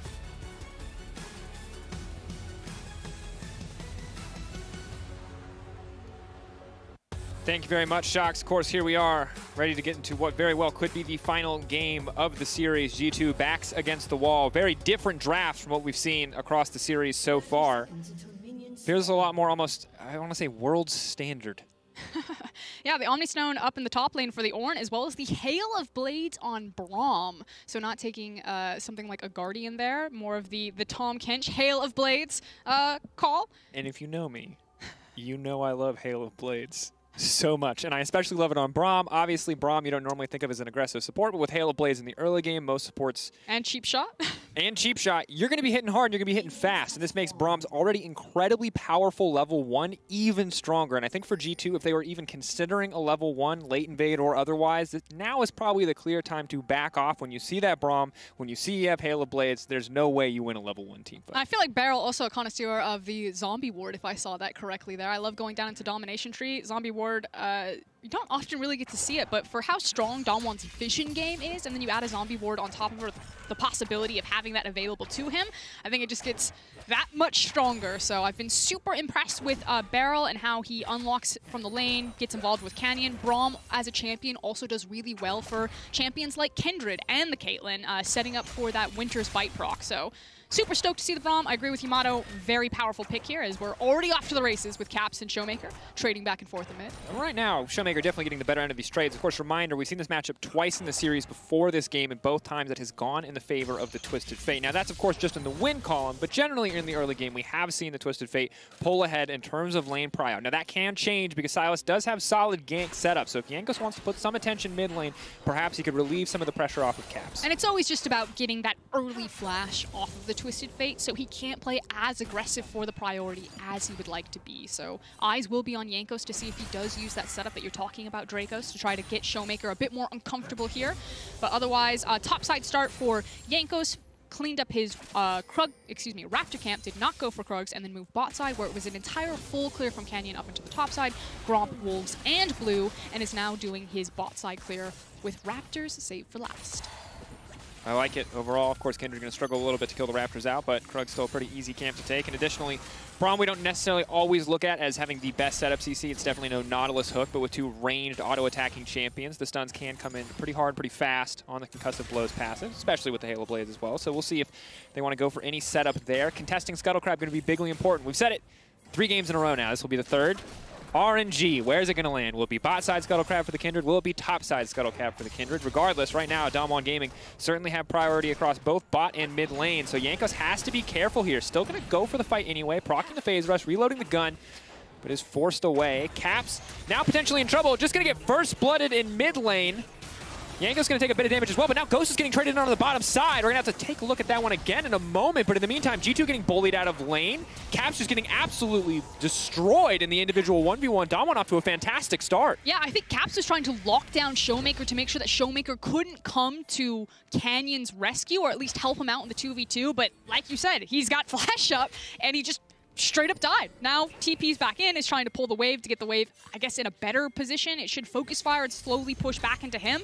But what a disaster, is now Wonder's in trouble. Has to be careful. That's going to be the knockup as well, but no one's taken tower aggro quite yet. Gold card can go in, but Wonder unstoppable. Has already used the Searing Charge. Big Haymaker. Showmaker taking the tower. One more auto ought to do it. Can they get it? Nagari is going to get one more tower shot. Has to flash out, but well-timed, and they get the dive, and DAMWON off to an incredible start. So beautifully done there. Showmaker sees that the wave has been pulled by Caps into the mid lane. He knows that Silas doesn't have the TP. He instead uses his TP top side to help set up Nagari and deny Wonder. Now Wonder TP's back into the lane, will pick up all these minions on the back half of his tower plate, but whew, that is some crisp, clean gameplay. Showmaker then walks back mid lane just as the wave is reset, really missed nothing, 31-28, and got a successful gank. And we're only 5 minutes into this game, Frostgrim, but this is a big deal. G2 falling behind very, very quickly. And we look at this one more time. You said maybe trying to fight for Prio here just to help protect the Scuttlecrab. Maybe thought Jankos was going to get there sooner, but I'm going to say yikes. I'm going to say yikes. You want to give him the benefit of the doubt of that one, but that one was difficult. And now they're 1K down 5 minutes into the game. Caitlyn's got a Cole and is farming up nice and safe, while the rest of the matchups are definitely pretty difficult. Question is, can DAMWON do anything to really snowball this lead at this point? But right now, certainly feeling good. Yeah, they have a Twisted Fate who's going to be having Destiny relatively soon. There's no flash or TP off of the top laners, and at this point in the game, they're still viable, although Wunder is going for the double Ruby Crystal build, so just trying to make himself as beefy as possible here before upgrading it now into the Balmy Cinder. So really wants to have Jankos actually shadow him and get this wave shoved in. You can see Graves moving in behind him just to make sure that Ornn stays very safe, as DAMWON are actually now moving their pieces bot side, either contesting the next spawn of Jankos' camps on bot side, as well as moving with the priority that Beryl and Ghost have set up. Two standing in the brush, though. Kindred going to spot him out. Good use of the W. Mickey and Perks forced to walk back into the bot lane. Does not quite connect on the Nautilus hitbox there. That one would have been truly wild. So it is going to be conceding another mark to Canyon. Remember, we were 15, 16 minutes into the game last time around, and Jankos didn't have a single mark on this Kindred. Canyon already getting, I believe, 2 really quickly here in the early game. And this was really set up very nicely by Wunder pushing the way forward, but Jankos was actually spotted out on the ward in the tri-brush behind Wunder when he walked on it towards the Krug camp. So really good informed decision-making from Canyon and DAMWON to help them up for that mark and get early access over this Infernal. A massive early game performance so far for DAMWON Gaming. Again, match point for them. They win here. They're the first LCK team in 3 years to make it to a Worlds Final. 2018, not the case. 2019, LEC versus LPL one more time. This time around, it could be a different story, but now that could change. Caps pushing in. He's already level 7. The shield coming in for Mickey, but it might be too little too late. Ghost just going to grab another kill, and there's nothing left for G2 in the river, but a 3rd mark for Canyon, and my God, this man has the best RNG I've ever seen. Oh, so powerful, so early, but things are going so sideways for G2 in this early game. You know, Caps blundering the 1v1, Jankos getting kicked out of his own jungle, multiple marks stacking onto Canyon, and it feels like it's really stemming from Canyon, again, having great push priority from his lanes. They're constantly collapsing to him. They're playing off of wave state. You know, Canyon is always on the side of the map when his laners are extended forward in lane so they can help him. They can move into Jankos' jungle, and Canyon is blowing Jankos up in this game. And sadly, I don't think it gets much easier, because what we've seen across this entire series is that while, yes, Sylas can certainly match the pressure of TF by stealing away the ultimate, generally, once the TF gets ahead, the TF stays ahead, can start to further shut down these side lanes. And there's a lot of setup just across the map to make these really big plays. So you can see that Wunder and Jankos are just trying to use the ultimate. Dunk back down. Haymaker still up and available. Here comes Braum. Waiting Beryl. for the biggest one possible. Good damage coming in. That's the knuckle down. 1 stack, 2 stack, 3 stack. Looking for 4. That's the Hail of Blades, baby. Just so fast. Beryl gonna get it. Caps, though, now coming in. This is going to be big, but Nagari waiting off to the side. Canyon now can step forward. They're not willing to concede anything here on the top side. DWG Gaming, like a surgical knife, just so precise in these plays. Yeah, and Perks just ticked over into level 6 from picking up experience onto the mid wave, so was only level 5, unable to use the Sentinel ult cross map to help out Wunder up there. But you can see that DWG are just reading G2 like a book. They see that the only opportunity that they would have is if Jankos went for a topside gank, Beryl resetting possibly for scuttle control, as you can now see that Canyon and Beryl are duking Jankos and Caps for it. But right on time for that top lane gank, turning it all around. Insanely dominant right now from DWG Gaming. Canyon walking away for now. The stun will connect. Canyon forced to flash away. Keep in mind, the entire time we've been talking, the entire time G2 have been forcing play after play on the top side of the map, Caitlyn has been bot side. 47 stacks left to count down on the Cole. That's 3, I believe, solo plates going over to Ghost. So whatever clock you thought Caitlyn was going to play on, she is about 5 to 10 minutes ahead of that. She is going to be absolutely insanely powerful. And that's the thing that we have to talk about, Drake, is, you know, G2 fans, they see that G2 got the Herald, that they're still skirmishing, that maybe in the extended skirmish that maybe they got something better, but I'm aligned with you. I see Caitlyn picking up now another plate to her name, and I'm like, doesn't matter if you got that Rift Herald. This Caitlyn is going to be massive. She's going to be ahead of the clock. She's going to be that Canyon that they can pick up and start moving around to more lanes. Rift Herald gets you 2, maybe 3 plates, Roscoe. This man just got 4 by himself. And that's the thing, I get it, G2, you're behind, you have to gamble. You know, this is the thing, decisions you have to make to try and come back in the game, but DWG Gaming, they're not letting anything get through. They're not letting G2 get away with any plays. And right now, it feels like they have this team figured out. A team that 3-1'd them, I'll be honest, pretty effortlessly last year. Game 2 was the only one, and Caps was playing Renekton mid, where it really looked shaky. To turn it around like this in a year's time, DWG Gaming unleashed on the Rift right now. Yeah, and I think it does start with their jungler, even though as we look at the total gold, it's all of the laners that are doing really well, but just how beautifully the laners play around Canyon and Canyon with his laners, and it just looks very different and very disjointed when you compare Jankos and G2 style. But still a lot of game left to play, even though a massive gold lead has opened up in favor of DAMWON. 4K at 10 minutes is very large. And getting closer to 3K as some of these waves get picked up, but still brutal. And definitely not where G2 want to be. Mickey and Perks, though, caught out here. The immediate setup, 1, 2, 3, 4 on the stacks. Instead, they're focusing on Perks, but that's Showmaker over the wall. That's the stun card. Perks does not have the damage that he needs. Caitlyn coming in with the ult just to finish the job. Mickey running for the hills, but I think they can keep this fight going. That's going to be the stolen ult taken back. Canyon, Lamb's respite, buys himself a bit of time. Yanko's now on the retreat. Showmaker stepping forward with that gold card. All of G2 has to leave, but now it is a 4K gold lead. Now it is DAMWON Gaming winning literally everywhere on the map. Now, G2 looking to maybe skirmish and get something back into the mid lane, but nope, white flag comes out, they pull the backs. That's now Ghost getting every single plate into the bot lane. You can see the pieces of the Infinity Edge are there. He's certainly going to have it on this next back, as well as the kill pickup. Oh, he's about to be huge. Great vision trap set up from DAMWON to start this one out, knowing that Perks and Mickey, since they had push priority, would probably cheat towards the mid lane. Then right on time, Destiny into the back line. Ghost has already lined up the ultimate with the vision granted by Destiny, picks up that kill, and then continues to push away while the rest of G2 run for the hills. And this is not the game that people were expecting. When you talk about this series, yeah, maybe you thought DAMWON favored, yeah, maybe you thought G2 favored, but unless you were Twitter, you weren't expecting a 3-0 on either side. You were expecting close. You were expecting 45-55, maybe if you're feeling generous, 40-60 in every single game, but it feels like DAMWON Gaming have just been outperforming today. G2, normally the team that feels like they can always be trusted to rally when it matters most, are falling flat here in match point. So now the handshake across map as G2 commit everything towards the top side with their Herald, even pulling Caps' teleport here to try to force this one down. It does mean access into the mid lane for DAMWON. You can see Caitlyn is already hitting that, and we'll see if Perks and Mickey get something back. Oh, Snare connects. Caught out under the tower. Barrel tanking for as long as humanly possible to try to keep him alive. Ghost's gonna flash into safety, and he manages to make it out. Big ult! Does not connect. Oh, DAMWON Gaming. G2 surely thought they had the shutdown there, but they do manage to make it out to safety. Now it's Nagari over the wall to kill Jankos as well. And it just goes from bad to worse. G2 holding on to hope, most certainly, but this is dire, dire straits. Barrel is a goddamn hero. Just give him the MVP already. Barrel is out of control for us. You're completely right. This is clean dive.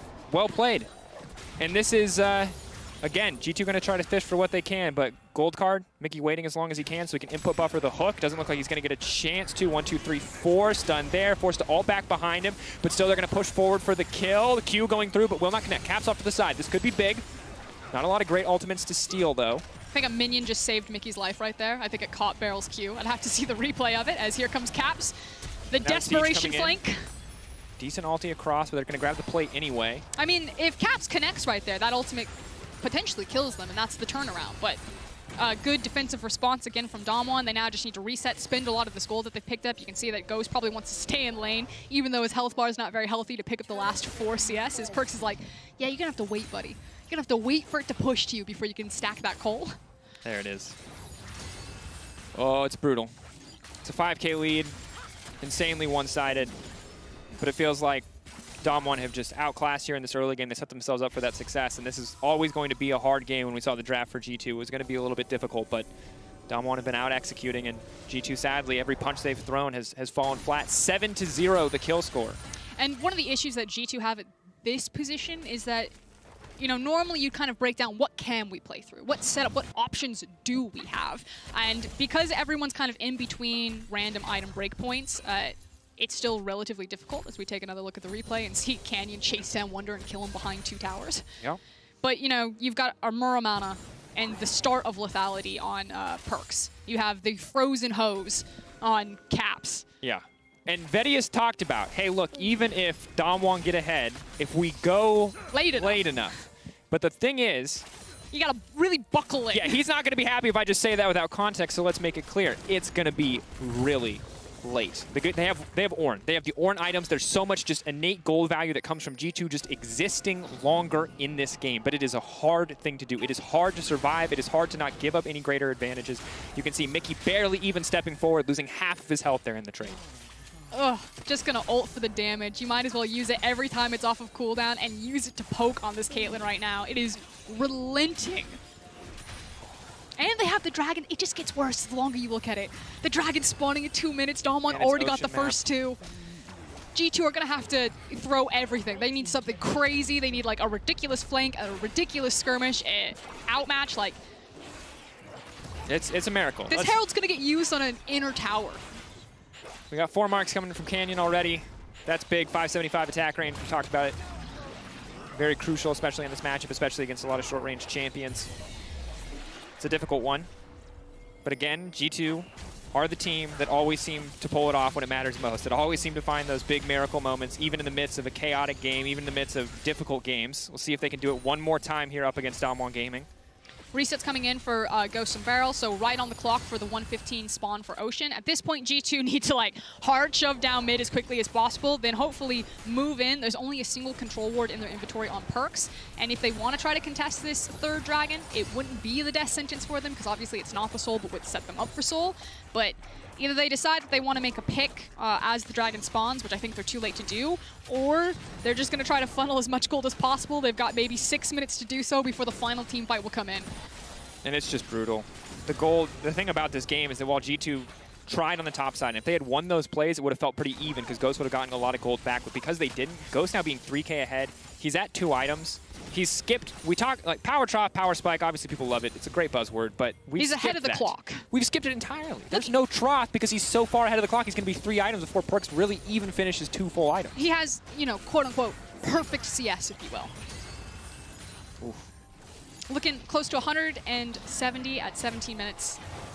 It is. Yeah, 10 per minute, definitely the target for all pros. And I thought that G2 might give this one away, but it looks like they're setting up to try to fight for it. There's the pick. Already the ulti has been used, or the E rather, from Brahms coming in, so now they can throw it back with a good ultimate. That's a good kickoff to the fight. G2 though backing off. They have to be happy with a single pit. Nagari running forward. Flash is up and available. Flash facebreaker into the ult is an option. DAMWON Gaming though, just gonna back away, not looking to push it any further. Yeah, so the single pick there for G2, obviously going to feel good, although it is only on Barrel, and still DAMWON will get what they came for, which is setting themselves up for this soul. It'll be, what, 22 minutes? 22-minute 30 for the soul. That will be it. That is the finish line for G2 to have a chance in this series. This could potentially be their swan song here for their 2020 season. As here comes the Rift Herald, and that will take a huge chunk with the Caitlyn behind you, possibly this inner mid tower. There's a lot of questions coming to this series. DAMWON Gaming, they proved themselves in groups. We'll hold that thought because Wonder now in trouble, pulled back and taken down. That's going to be 1 tower. DAMWON Gaming could look to force a second one here. The delayed snare now coming out. Caps off to the side, but that's going to be the next tower. Leaping forward. Yanko's taken out. Caps off to the side, but the team can just turn and collapse. Mickey and Perks in no position to contest.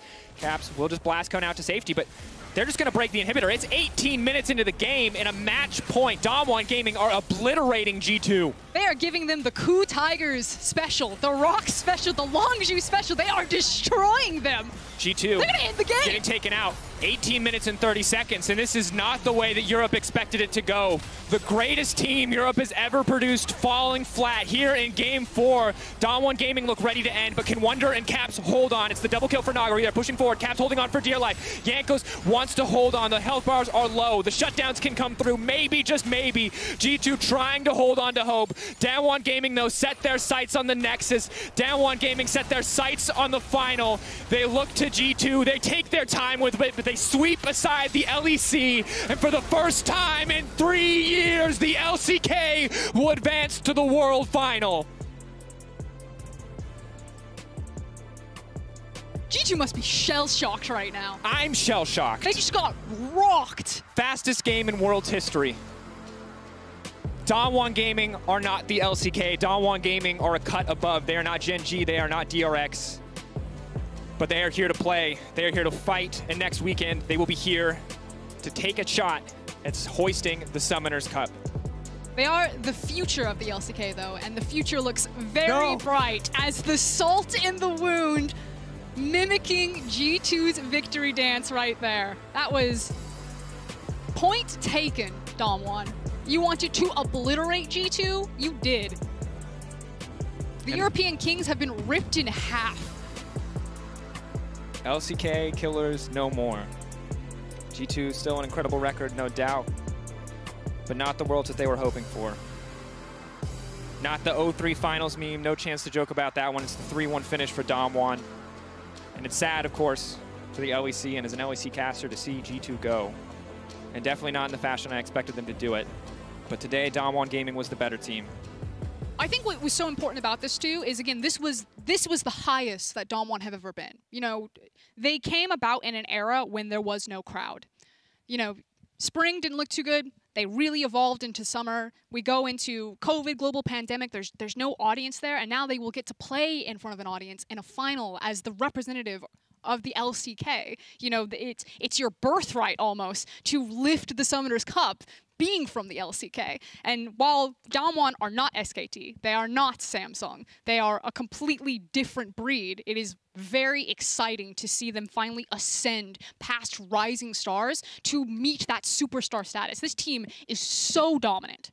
Huge, huge tournament for the LCK and for DAMWON Gaming. And the LEC there will be eliminated. Well, we're going to get more insight on DAMWON's win in a few minutes as they are ready for the Worlds 2020 final. 20 minutes!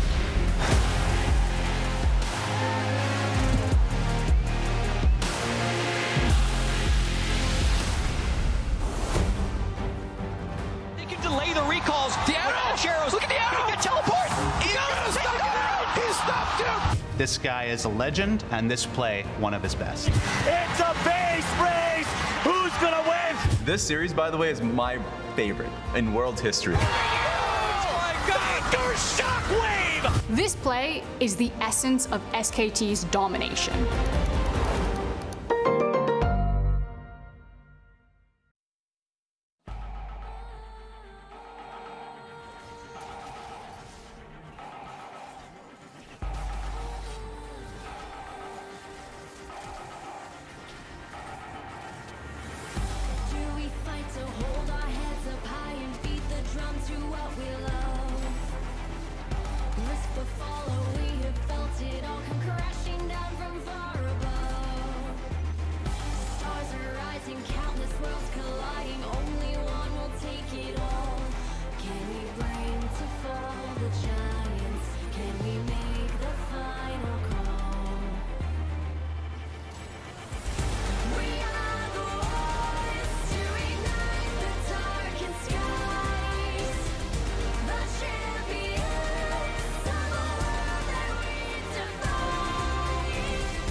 back, everyone, to the State Farm Analyst Zone. Oh, is this going to be what I think it is? This was, of course, last week after the quarterfinals. He knew DAMWON was waiting on the screens. And this is what DAMWON did after the victory just now. They're not just winning the game, they're also stealing your memes. Wow, salt in the wound. And they do it well. So there we go. DAMWON have gotten their revenge on G2 Esports and secure a spot in the World Championship final. A 3-1 and all said and done. Domination from the side of DAMWON. That rhymes. Complete annihilation. Annihilation. Annihilation. Yeah. The last game was just destruction on all accounts. The moment Caps got solo killed, you could sense the idea of desperation. He wanted something to happen, didn't work out, and DAMWON would lead. Just press on your neck and blood in the water. Blood in the water. Fastest game of the World Championship since forever. It's one of those things where it's frustrating to watch because DAMWON didn't have to do a lot to get the early leads, right? Like G2 was just kind of handing it to them on a silver platter, and I was frustrated because it felt like that G2 are better than that, right? And I felt like that throughout this tournament we've seen more from them, and I was expecting DAMWON to get leads through clever macro, good counter ganks, using pressure well. Like game 3 I thought was a perfect example of really high level, great DAMWON gameplay. But then in game 4 I just felt like the G2 crumbled, and I would not expect that of a team of this caliber with this experience. I think that's a great point you make there, and that is then always the question, as Yamato also said, G2 running into a team where the tricks don't work. I think obviously there were also a lot of decisions that were made that weren't optimal, but you always got to look at who's on the other side of the rift, and DAMWON exerted a lot of pressure making G2 make these mistakes. I mean, against many of the teams, G2 could probably make those mistakes and then bounce back. Against a team like DAMWON, no. That is not what you get allowed to do. And I think the way in which they use leads is exemplary and flawless. And DAMWON is such a terrifying team because if you do make these mistakes, like, look at how quickly they run away with the game. It's also something that is so important to highlight, you know. Always it's said, oh, this team made a mistake in draft, blah, blah, blah. But DAMWON are so good at it. I want to praise their drafting because it's something that is difficult to do. There's always like this meta that develops within the best of 5, but it felt like DAMWON were always ready to change it up, throw a curveball. They had a Jhin first pick, and then they threw the back up on the table, Twisted Fate, and give the Sylas up and just draft a composition where honestly Sylas has no good ultimates. I feel like they were just playing with their food almost in the draft phase and always ended up being in scenarios where the draft was better, barring maybe that Fiora game. And we always have to take it into account. You can play as good as you want, but if you don't have a good draft, it'll be harder. And I think DAMWON exemplified here. They've got extreme depth and versatility going into these best of 5s. Didn't really get pushed against DRX. Did not really get pushed today in draft. No, they did not. I was very impressed, and like we talked a lot about going into game 4, that drafting against DAMWON is very difficult. They have a very deep and flexible champion pool. They're willing to play a number of things, and I think that you look at how DAMWON play, and you know, like I think it was you at the beginning of the day that said all 4 teams in our semifinals look like world champions, contenders, and I think that what we've been seeing from DAMWON, like they are clearly making a case to take the title home this year. They are. To button up this best of 5, the upper player of the series was Beryl. The supports get the limelight, and I think it's also deserved for Beryl. And with the way DAMWON plays, it's sometimes hard to see like who really is stepping up more than someone else because they all are. But he had to get banned out, and he did well on the picks he was given, especially to Leona. For me, it was specifically that Leona that was just so impactful and his impact on it. The way he roams around the map, the way he's constantly able to support his team and just knows when he can support and just leave goes to his own devices. I think Beryl showcased everything that you need in a support in the current meta. It's a bit of a Heli-san cosplay, I feel, with the Leona and the Broms, and Beryl just shines in this meta. He was one of the first ones to bring out the Pantheon. Leona has always been his special pick, and the stars are aligning for him. He's playing super, super well, and the meta is perfect for him. Definitely so. Now, I don't know how to approach this because people will say, well, it isn't because you're sad because G2 lost, but I think that we haven't seen what was promised out of this best of 5. Yeah. And I kind of wanted to see both teams get pushed and see that kind of good gameplay from both sides in a game. And I don't think we've gotten that today. So do you then just have to conclude that DAMWON were way too strong for G2 and they still haven't gotten pushed? I honestly feel that way. I think just DAMWON is a way better team, and that's something that is tough to come to terms with if you are a G2 fan. You know, there were some question marks. You know, G2 stopped Genji, and this is what built a lot of hype around, of course, G2. But always when you have teams facing against different ones, it's hard to really gauge the power levels. Now they faced up against DAMWON, they faced up against Suning, and that was honestly a different G2. I just think DAMWON at the end of the day is just a way better team. And I think that coming into today, everyone expected DAMWON to be the favorites. The percentages varied quite wildly. And I think that, as Yamano said, they really did prove why they were the favorites today. You know, a very deep champion pool, excellent execution, and their ability to both gain leads and run away with them was flawless. So DAMWON looking poised to take the championship. The question is, what will our teams from TES and Suning show us tomorrow? Absolutely. And regardless of that, if we button it up and wash away the disappointment as LEC representatives, it's really darn cool that we get an LCK versus LPL clash in the final. This was what the LCK story has been building up to ever since kind of the fall a couple of years ago. And be it Suning, or I think people will think it's TES most likely, but we'll hear about that tomorrow. The story couldn't be set more beautifully for a fantastic best of 5, and let's hope both teams deliver in the final, because we had 2 3-0s in the past couple of years. Yeah, it's just so crazy. After seeing DAMWON play today, they just look scarier and scarier, and I didn't think that was possible. I feel like Suning and Top Esports really need to deliver something beautiful in order to really raise the stakes and make me super excited for a potential 5-game final. Hopefully they do that tomorrow, and we see 5 games of fantastic gameplay between Suning and between Top Esports. That was from us here in Berlin, but we will be right back with Dash and friends for World's Cooldown.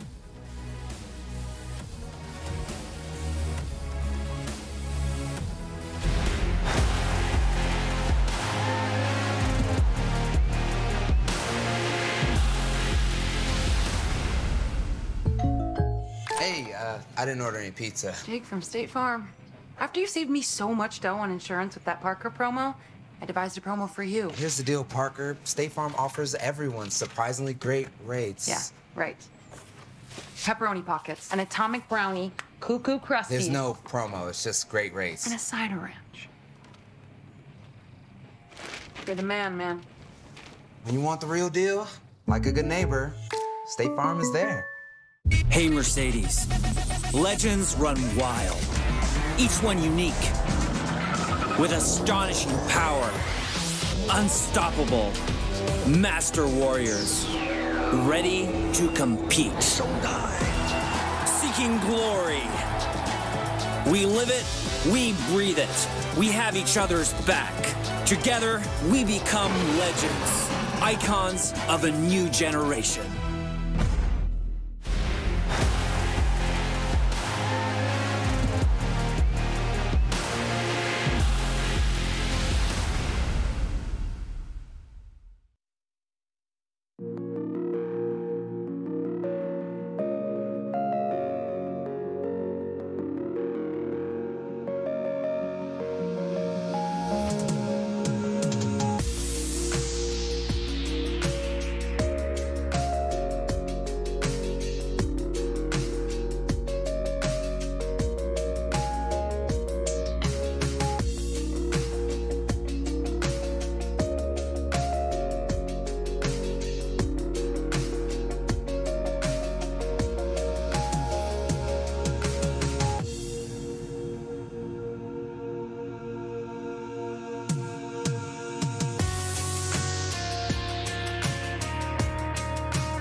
Welcome to Worlds Cool Down, presented by State Farm, your one-stop wrap-up for all things Worlds. We have made it to the semifinals, and we're already through our very first one, a 4-game series domination. Honestly, coming out of DAMWON across the series in 3-1 fashion in the final stages of the World Championship. And today it was DAMWON Gaming that walked away with victory and a spot in the finals. Azael, talk to me about that. It ended in quite dramatic fashion. The fastest game in World's history was that game. Yeah, I mean, dramatic fashion, I feel like it's almost an understatement, man. Like, DAMWON, clearly they've been talking about the rematch with G2 from the very beginning of Worlds coming into this. They were so hungry to get revenge for last year, and not only did they slam them in that final game, 19-minute win, they try to make the Rift Herald dance on them with the Kindred ultimate. Then they used G2's celebration against them. They're flashing ID and FPX emotes earlier. Like, this was the most savage BM I've ever seen in LoL Esports. This was actually insane, and I am already excited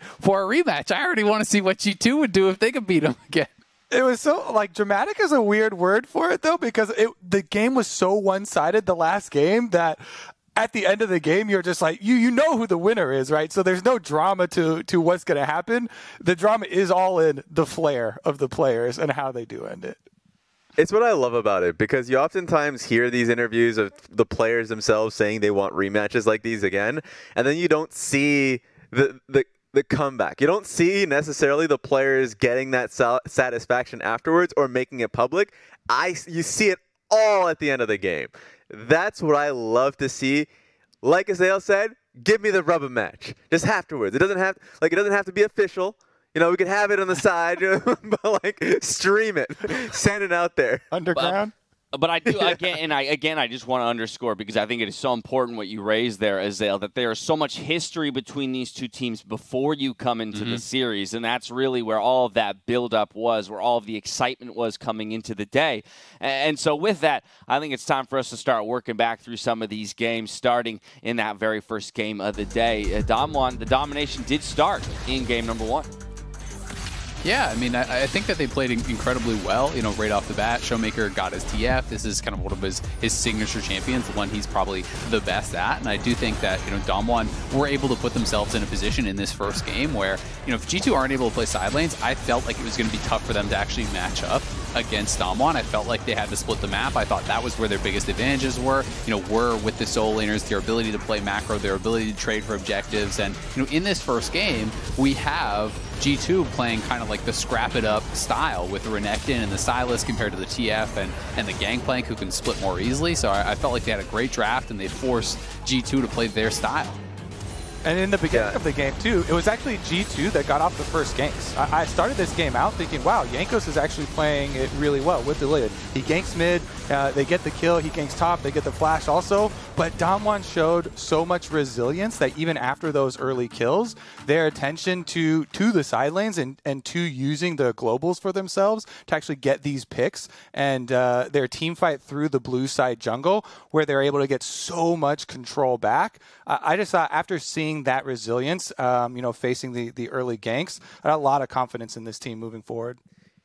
Yeah, and it came down to just fighting on their timers. One of the replays actually showed not only was the Hecarim gank top lane when the wave was pulling in was a good timer, but also they had the numbers advantage in that blue buff fight, or at least in that area. So like being able to take the fight when Hecarim had his timer was a good like idea, and for G2 just needed to get that information out there and to get that, you know, play accordingly. Yeah, Kobe, I do think it's a telling thing when G2 is generally picked to the earlier game composition, but DAMWON was ultimately the team that won out in the early game, and I think we're going to see how that ended up warping some of the champion selects going forward, because stark differences between games 1 and game 2.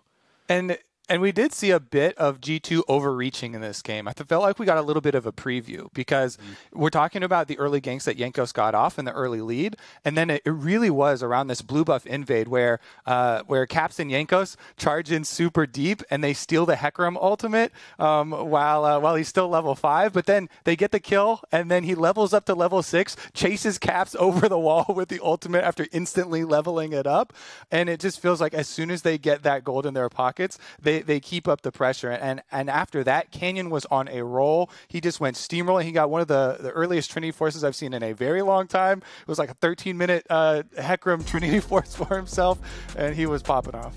Yeah, quite literally off to the races at that point when you've got the Trinity Force on the horse. Canyon, I think, has quietly, maybe not so quietly at this point, been putting up incredible performances across the tournament. And so definitely should be lauded there, Zale.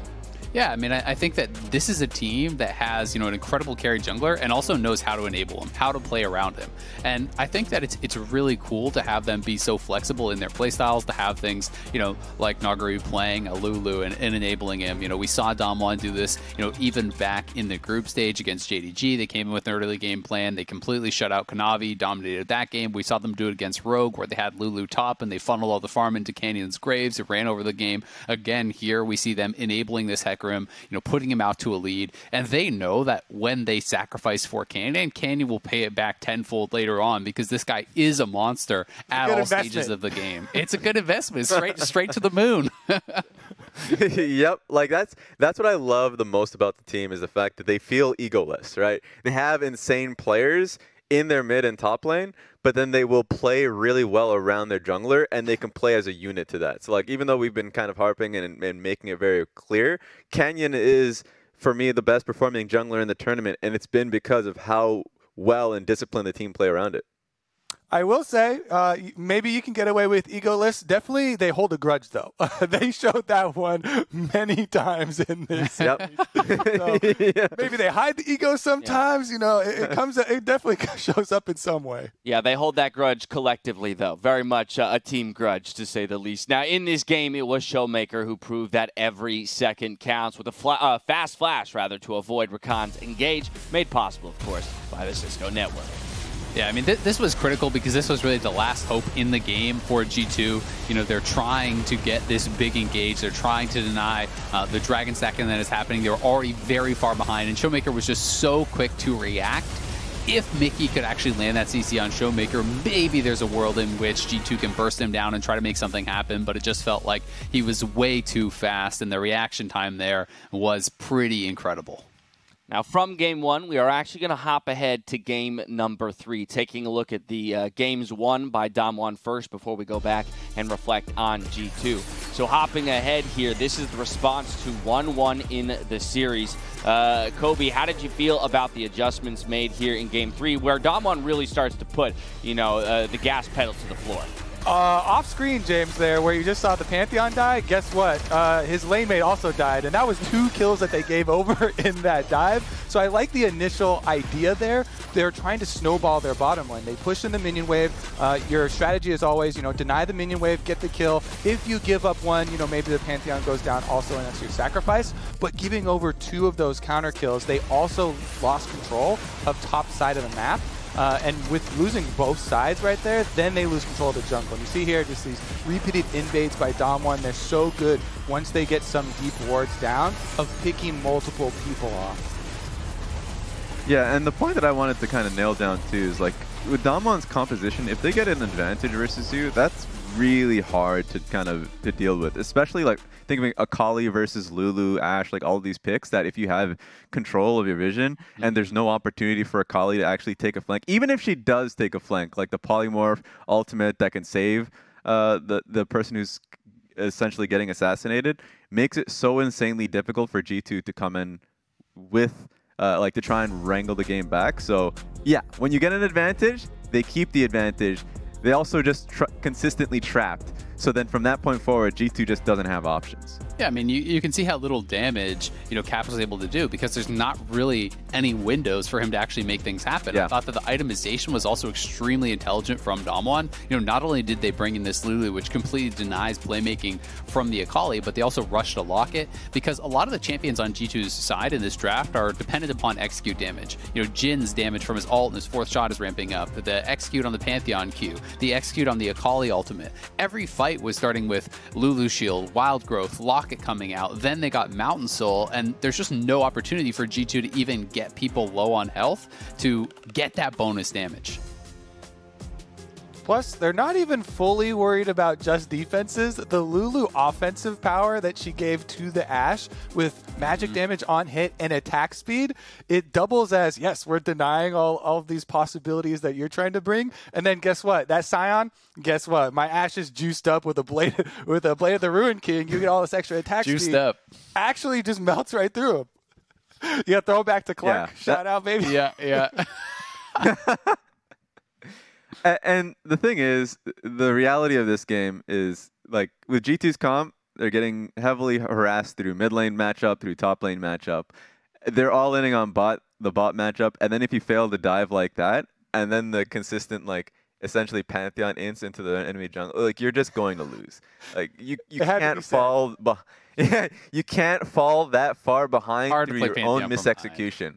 It is definitely, but this is where I want to actually go back in and highlight something that Yamato had called out on the desk: the intelligence of DAMWON in their drafting. I think not only did they bring out a phenomenal comp here, and yes, it is nice when you get ahead with the kind of composition that they have, and then to reiterate your point, there is intelligent itemization, and that really is what begins to separate some of those top teams from the ones that have been knocked out much earlier in the tournament. Is that every aspect of their play seems to be firing at, the nth degree, and they're thinking about every little moment and how it might achieve victory. Yeah, and I mean, I think that can be the difference between an incredible team like G2 who made the semifinals and potentially a world champion. DAMWON are going into the finals, and I've got to say, it still feels like they haven't been challenged. Right? They absolutely crushed the quarterfinals. They absolutely crushed the semifinals. They absolutely crushed their group.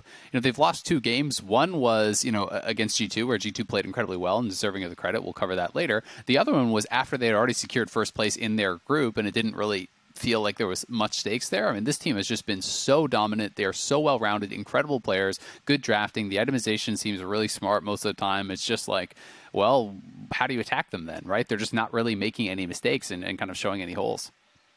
I thought one of the biggest things really was the versatility.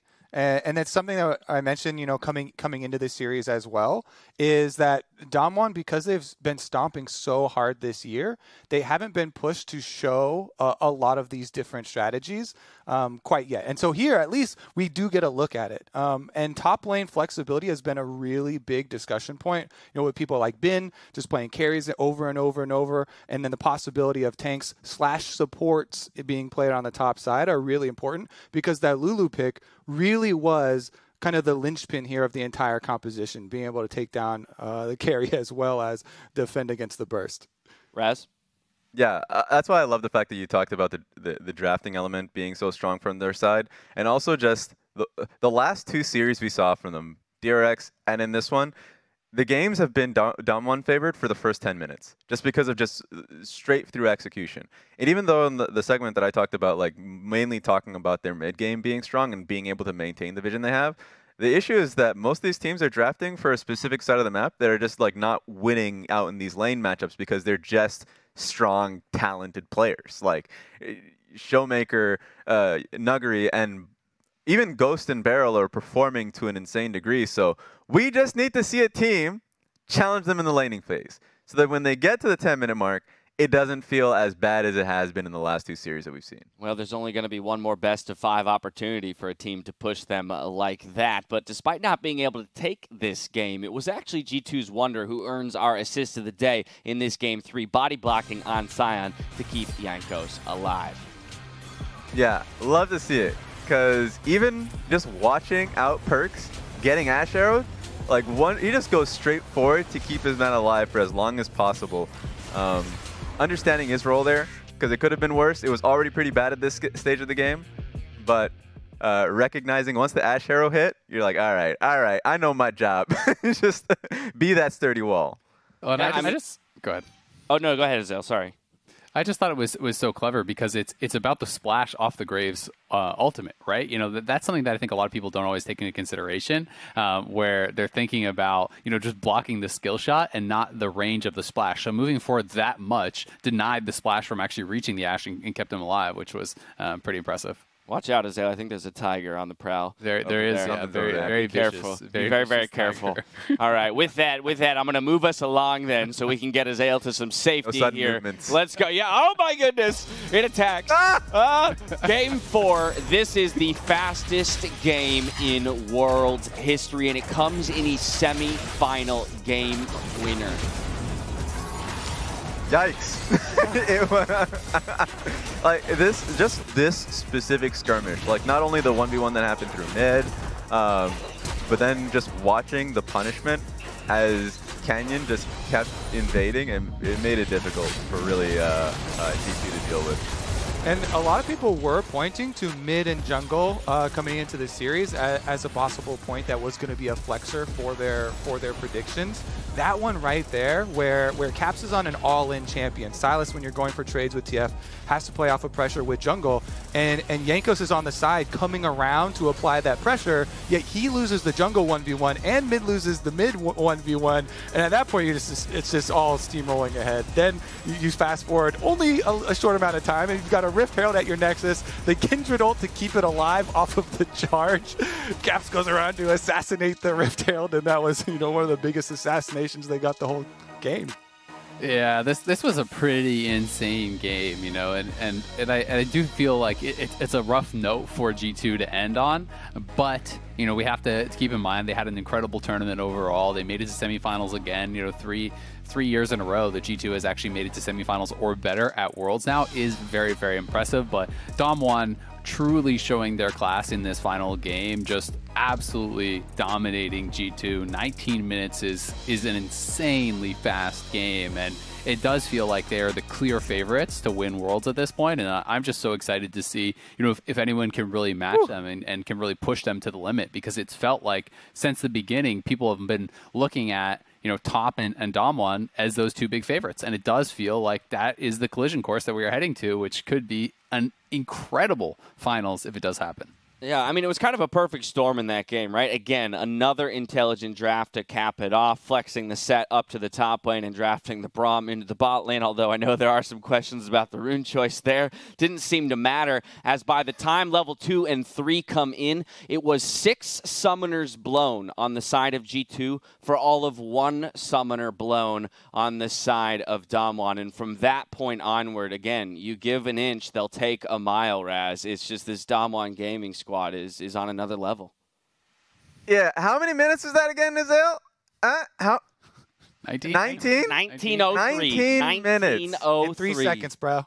Oh, 3 seconds. Okay, my bad. They held those on are 3 a little bit seconds. longer. They tried to squeak under 19. That would have been impressive. Yeah.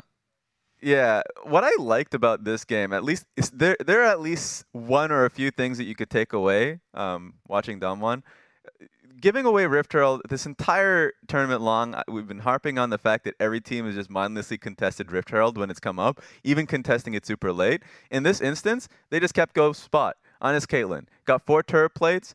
You know, he even got actually a few turret plates mid lane, so it was a bit split there. But the fact that they just were able to keep the gold on towards their primary carry, I really enjoyed.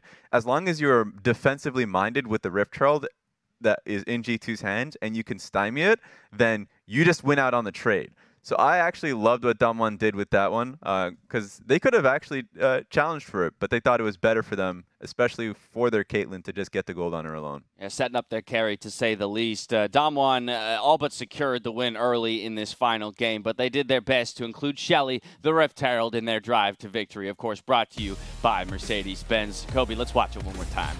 Yeah, I mean, this was the literal drive to victory. We did just get a view of it on the big screen, but the activation of the Rift Herald, and they're going to do everything they can to pilot her all the way to the Nexus.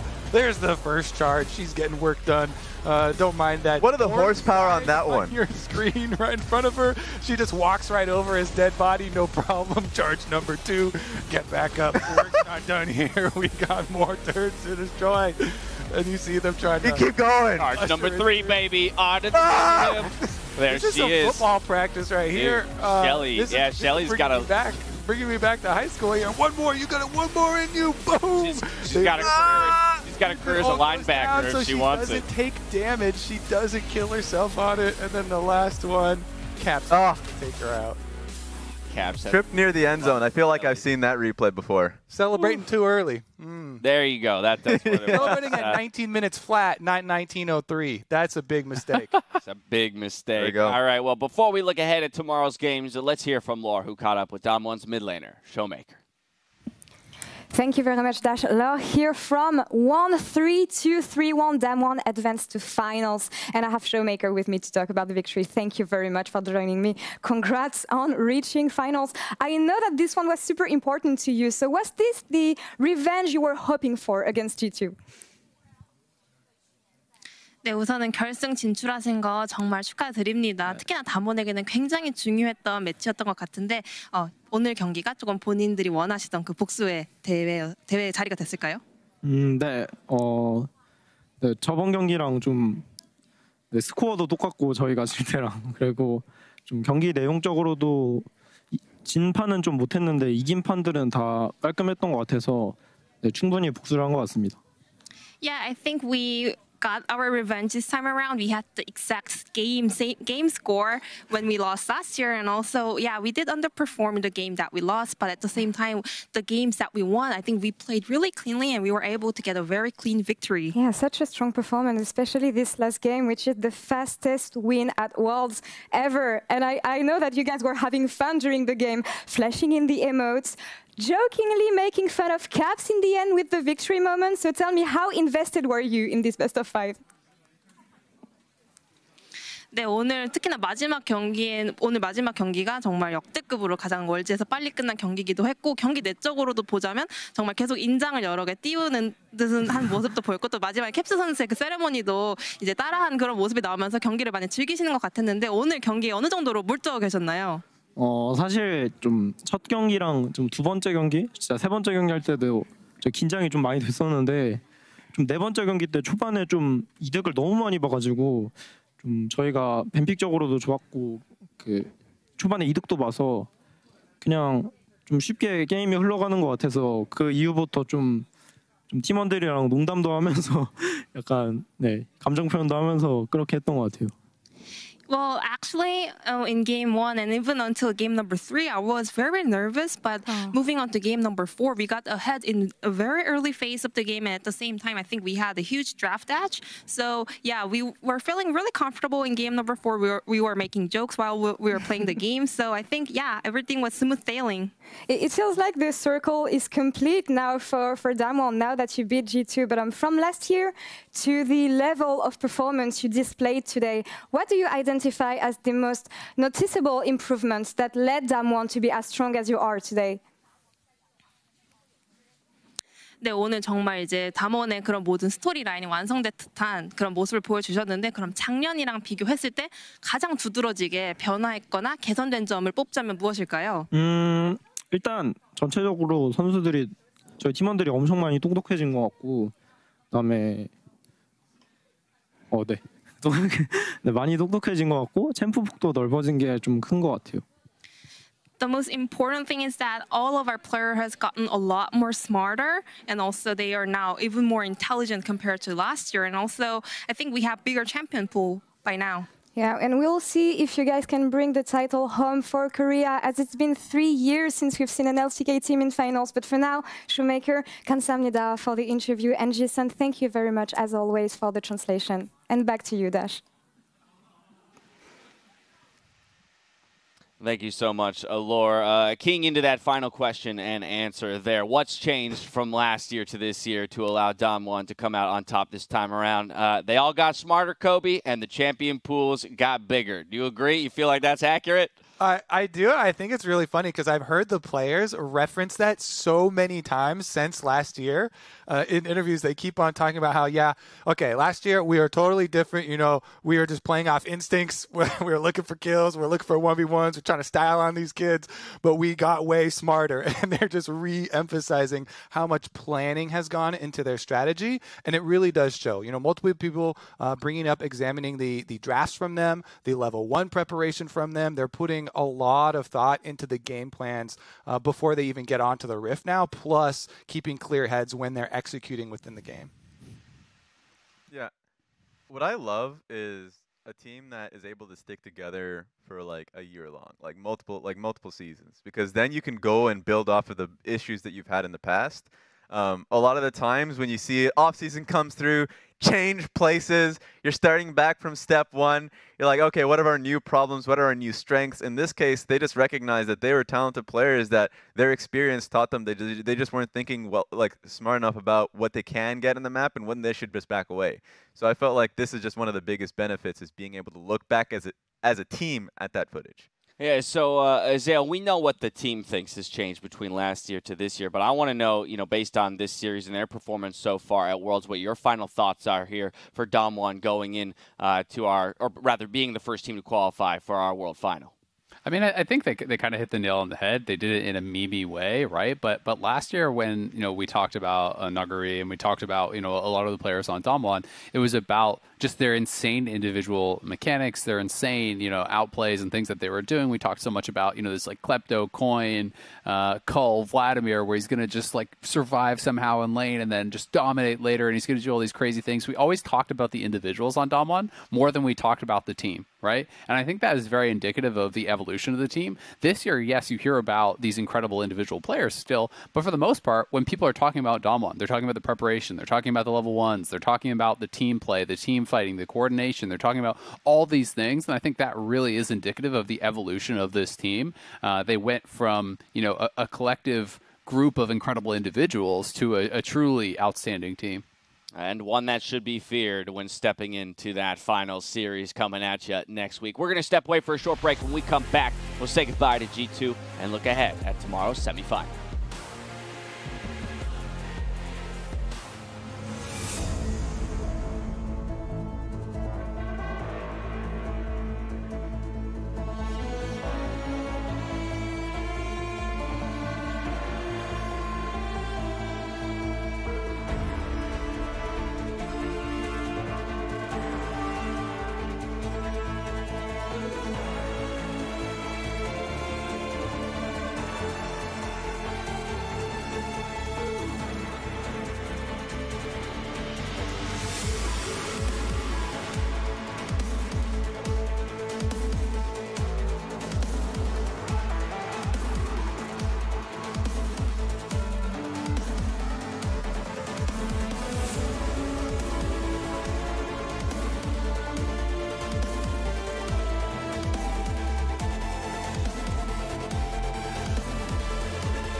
Welcome back to World Cooldown, presented by State Farm. Now, today was a tough day for EU fans, but G2 can be proud of their Worlds run with the top 4 finish. 2 years in a row, the best performing Western team on the international stage and at the World Championship.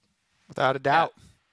Yeah, I mean, they've played really, really well, I think, overall, right? It's another year where they have made top 4. They made finals last year. The final streak does sadly end for Caps, and I think people are going to be, if anything, disappointed about the way that it ended, not that it ended. You know, it was a less competitive series than they were hoping for, but G2 has shown again themselves as being the best Western team, as being this big hope against the LPL and the LCK teams, and I think that, you know, overall, they have a lot to be proud of, especially another big quarterfinals victory over the LCK, which really only a few years ago, like, people have come to expect it now, but it's like it's only a couple years ago that this was just unthinkable that you would even win any best of 5 against a Korean team. And now people are like, well, yeah, of course they won one best of 5, but where's my second best of 5 win against DAMWON, you know? Dating ourselves here, Azale. I love at least with the story with G2, like how they can just turn it on during best of 5s, that it felt like even with the topsy-turvy regular season that they had, like the moment that hit in playoff time in the LEC, and then of course the same could be said in the quarterfinals that they had versus Gen G, like they really ramped it up. And it changes the global conversation that when you're hearing players like Rookie in interviews, or even the LCK players in interviews, they reference back G2 a lot. So it changes the conversation for Worlds to really feel like a global sport. Let's dive straight into those Game 2 highlights, Kobe. Take a look at where G2 was able to pull out a victory. This was a bit of a contentious game, but ultimately they were able to find it. I mean, this was a game where I thought the series was going to be a great one, honestly, because this is G2 firing back immediately after. Yeah, I mean, they did have the bottom side play there, but so much of it was about the top side. And DAMWON picked this Fiora, and yet it's G2 that have so much better focus up here, understanding the win conditions of themselves, but more importantly, of their opponents. There was TF ganks up on the top side. There were support roam plus jungler ganks up on the top side for G2, all focusing on this Fiora. And they get Nuguri to 0-6 at one point in this game. And it really allows them to snowball, take over the game, use the Twisted Fate for invades, teleporting through, consistently finding these picks, and getting the victory in this series that you know, inspired a lot of people to stay up for the rest of it. Yeah, I mean, I think that this was G2's best chance to actually win the series, was playing games like this, because they are so good at coordinating in the side lanes, at spreading the map, at you know, picking teams apart. And I think that because they actually got TF this game, you know, it wasn't Showmaker on it, they had the opportunity to then do that. I think that, you know, as far as the individual play from Nuguri, a lot of people were kind of flaming him because he had a lot of deaths, but like in a lot of these situations, you know, he's almost getting kills in 1v2s, but it's G2 that deserved the credit for actually setting up the plays more intelligently. You know, Caps, not only did he make way more plays to those side lanes, it was often him trading an ult for a teleport, which is trading up, and he actually denied the opportunity for Showmaker to consistently steal his ultimate to be able to make plays of his own or even match those roams. So I really do think this was indicative of the best of G2 in this game here, and it's just a shame that they couldn't actually, you know, recreate these style of compositions multiple games going forward and really try to push DAMWON in those subsequent games. Raz? Yeah, and I think a lot of it came into I kind of didn't really put as much importance as I should have in the stylistic similarities in both DAMWON and G2 and how they find success in like Twisted Fate, Silas, split pushing side lanes, just things where you're not picking just outright ball up team fight comps. You're picking something that recognizes the side lane, that wants to get advantages there first and trying to find picks and skirmishes. And I think DAMWON did that better in this series, and it really showed. It made the series seem a lot less you know, back and forth, because the stylistic similarities I felt like were a lot more apparent. I think it's a great point, and it highlights what was earlier said around the idea of getting out to the side lanes and affecting things. So if all matchups, you know, are going to be contentious, who can support those carry matchups more is ultimately going to determine the difference. I think one thing that did go as expected, of course, was the mid lane matchup. We knew that Showmaker versus Cap was going to be a show, to say the least, and I think both players did deliver. Yes, they did, James. Honestly, at the beginning of the series, when we saw Caps getting the Silas, I started creating a meme for Cap Silas because he had done so well on it previously, but I ended up wanting to use it for Showmaker Silas. Look at this replay. He 1v2s on bottom side, goes, steals the Kindred ultimate, saves it for later. Once he sees the gold card pulled, pops it so he doesn't die within the stun, then goes to the edge of the Kindred ultimate for the Kingslayer, plus double heal off of the ultimate that he just stole and absolutely styled on them. What big play from him. I was super excited for this mid lane matchup, and it definitely delivered. Both of them are great. Yeah, that singular play there on the bottom side of the map is one point where it felt like maybe DAMWON had found some life in that game number 2. But that's where, again, we got to give some kudos to G2 for recouping right after those 3 kills go over and find their next team fight in a Baron to roll it towards a victory. Azael, again, I know we've already talked about this team a bit and how proud they should be, but final thoughts here on G2 as we say goodbye to them here on the world stage. I mean, I think they represented themselves well. I think they came into this, into this series heavy underdogs. Coming into Worlds, honestly, I think people were looking kind of at the big 3 of JDG, of Top, of DAMWON, and people had G2, just outside of that. But they actually, lasted longer in the tournament than JDG. I think they played very well in some extremely exciting League of Legends, and honestly, over the years, they've become, one of my favorite teams to watch just because of this explosive style. And I would always rather watch a series like this where the team, wins fast, loses fast, is actually playing to win instead of just, sitting back and trying to not lose and giving up things and slowly bleeding out. Yeah, and I love the style that this team has. Not only like the high expectations, I think is one thing that it comes in from the EU fans. That's fair. For me, what I enjoy is the fact that they just they make fun of themselves. Like when they have a bad game, they'll like their social media account is probably the biggest like detractor of G2 itself. Like that kind of free environment I think is great. I really hope that this team comes back together next split, because they're a team that very clearly challenges themselves. They still feel like a student of the game, even though the fact that they're evolving to now a more like kind of play around Jankos in this meta. I think a meta does not break G2. They are a team that actually they're malleable enough to go through every different year, so I really want to see what next year looks like for them.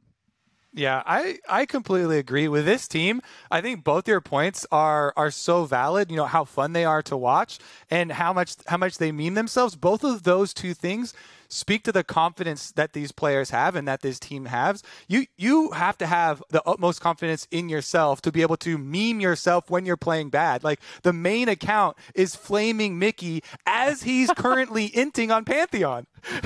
And everybody's loving it because they're like, oh my God, you silly Mickey. You played a really great Leona game, but that Pantheon, that was it. Like those sorts of things. Like the players are so lovable, the team is so lovable, and they continue to deliver results.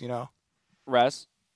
Yeah, I just want to say I just love the fact that you already mentioned it. Like even the Nidalee spear memes that would happen. Like these are such damn good players, and they're still willing to point out what feels like the 1% play. Like that one game they had bad. Oh, we're memeing it to all entirety because that's how comfortable they are in their own skin. Yeah, valuable traits to be had, and I don't want to undersell the showmanship that this squad has brought to the international stage, and we now are seeing rub off on other teams. Azael, we don't get the most savage ending to a best-of-5 series on the world stage unless G2 goes out there and does it first. And I, for one, as a fan of League of Legends and a fan of competition, am loving it when pro players step up, make statements, but are also willing, as we have said, to laugh at their own mistakes and failures and things like that. It's what's going to allow us to grow and evolve as a community. I love it. G2 salutes to you. This series is over, which means we only have 2 left at Worlds 2020, and we'll see the next one tomorrow as the 2 remaining LPL teams battle for a spot in the finals with Top Esports versus Suning, the 1 and 3 seed from the LPL, going at it, Raz. Like a flashback to last year. What the heck? LPL semifinals, essentially. Like I love being able to watch like a regional duel happen, Top Esports and Suning, we've seen this one before. I think it's going to be a vastly different outcome. Well, the outcome, I actually still tip towards Top. But I don't think it's going to be a 3-0 smashing like we saw in the LPL semifinals. I think that changes. Yeah, I mean, I'm really excited for this one. I think that Suning has leveled up throughout Worlds. You know, even against JDG, yes, they didn't play them in playoffs, but, you know, JDG was showing a much higher level throughout the LPL compared to Suning, you know, really over the course of the entire year. You know, in spring, Suning wasn't even in playoffs. JDG won. In summer, JDG was in the finals. Well, Suning had just gotten slammed, you know, by Top, and JDG pushed Top to 5 games. So, you know, you wouldn't have expected on paper Suning to even be able to take down JDG. So I do think that this is a different series. I agree. I think that Top is the better team. I think that they are favored, but I expect Suning to be able to push them and this to be an incredible series. I certainly hope so, because as much as you're like, oh yeah, I like seeing the regional battles like we just saw previously this year, the last one of these we saw was the DRX DAMWON game, and that was not fun to watch. Honestly, that was not fun, because it was the expected result. It was another 3-0. I'm really hoping, and you guys bring up some really good points for Suning. They have completely evolved, especially during this tournament, you know, and on the biggest stage, under the pressure of playing against all of these other great teams from around the world, all of the different metas, you know, all the different champions and strategies that they're going after. They haven't changed completely, though. So there are some specific things for the strategy in this matchup I'm looking for. It is both the top and the bottom lane. Top side, Top smashed them before with counter picks for 369. They got counter picks, they prioritized that, and they sent Karsa top to really make those counter picks work. And that was one of the reasons they 3-0'd Suning in the semifinals. The other side was Jackie Love and Yuyanja on the bottom side just earned CS and pressure advantages by themselves versus Suning. So I'm looking at Hwangfeng, who has exponentially grown and become a lot more powerful, to change this story for Suning in order to make it a more interesting matchup. Rez? Yeah, I think the one thing that I think will change the most is the bot lane. Because what we've seen from Hwangfeng and Swordart has been just an outright level up in consistency. When they play to their bot side regionally, a lot of the times you get incremental advantages where I feel like they're really starting to pay it off in their team fights. And what we've seen, like, I understand Kobe referencing like regional team kills in these best of fives. They just feel boring and they feel like it's the same thing. LPL is a different type of beast. You get back and forths, you get non-stop team fights. It just feels like teams like these just go to the brink of it, like the FPX IG semifinals that happened last year. I think it's going to be a really fun one to watch.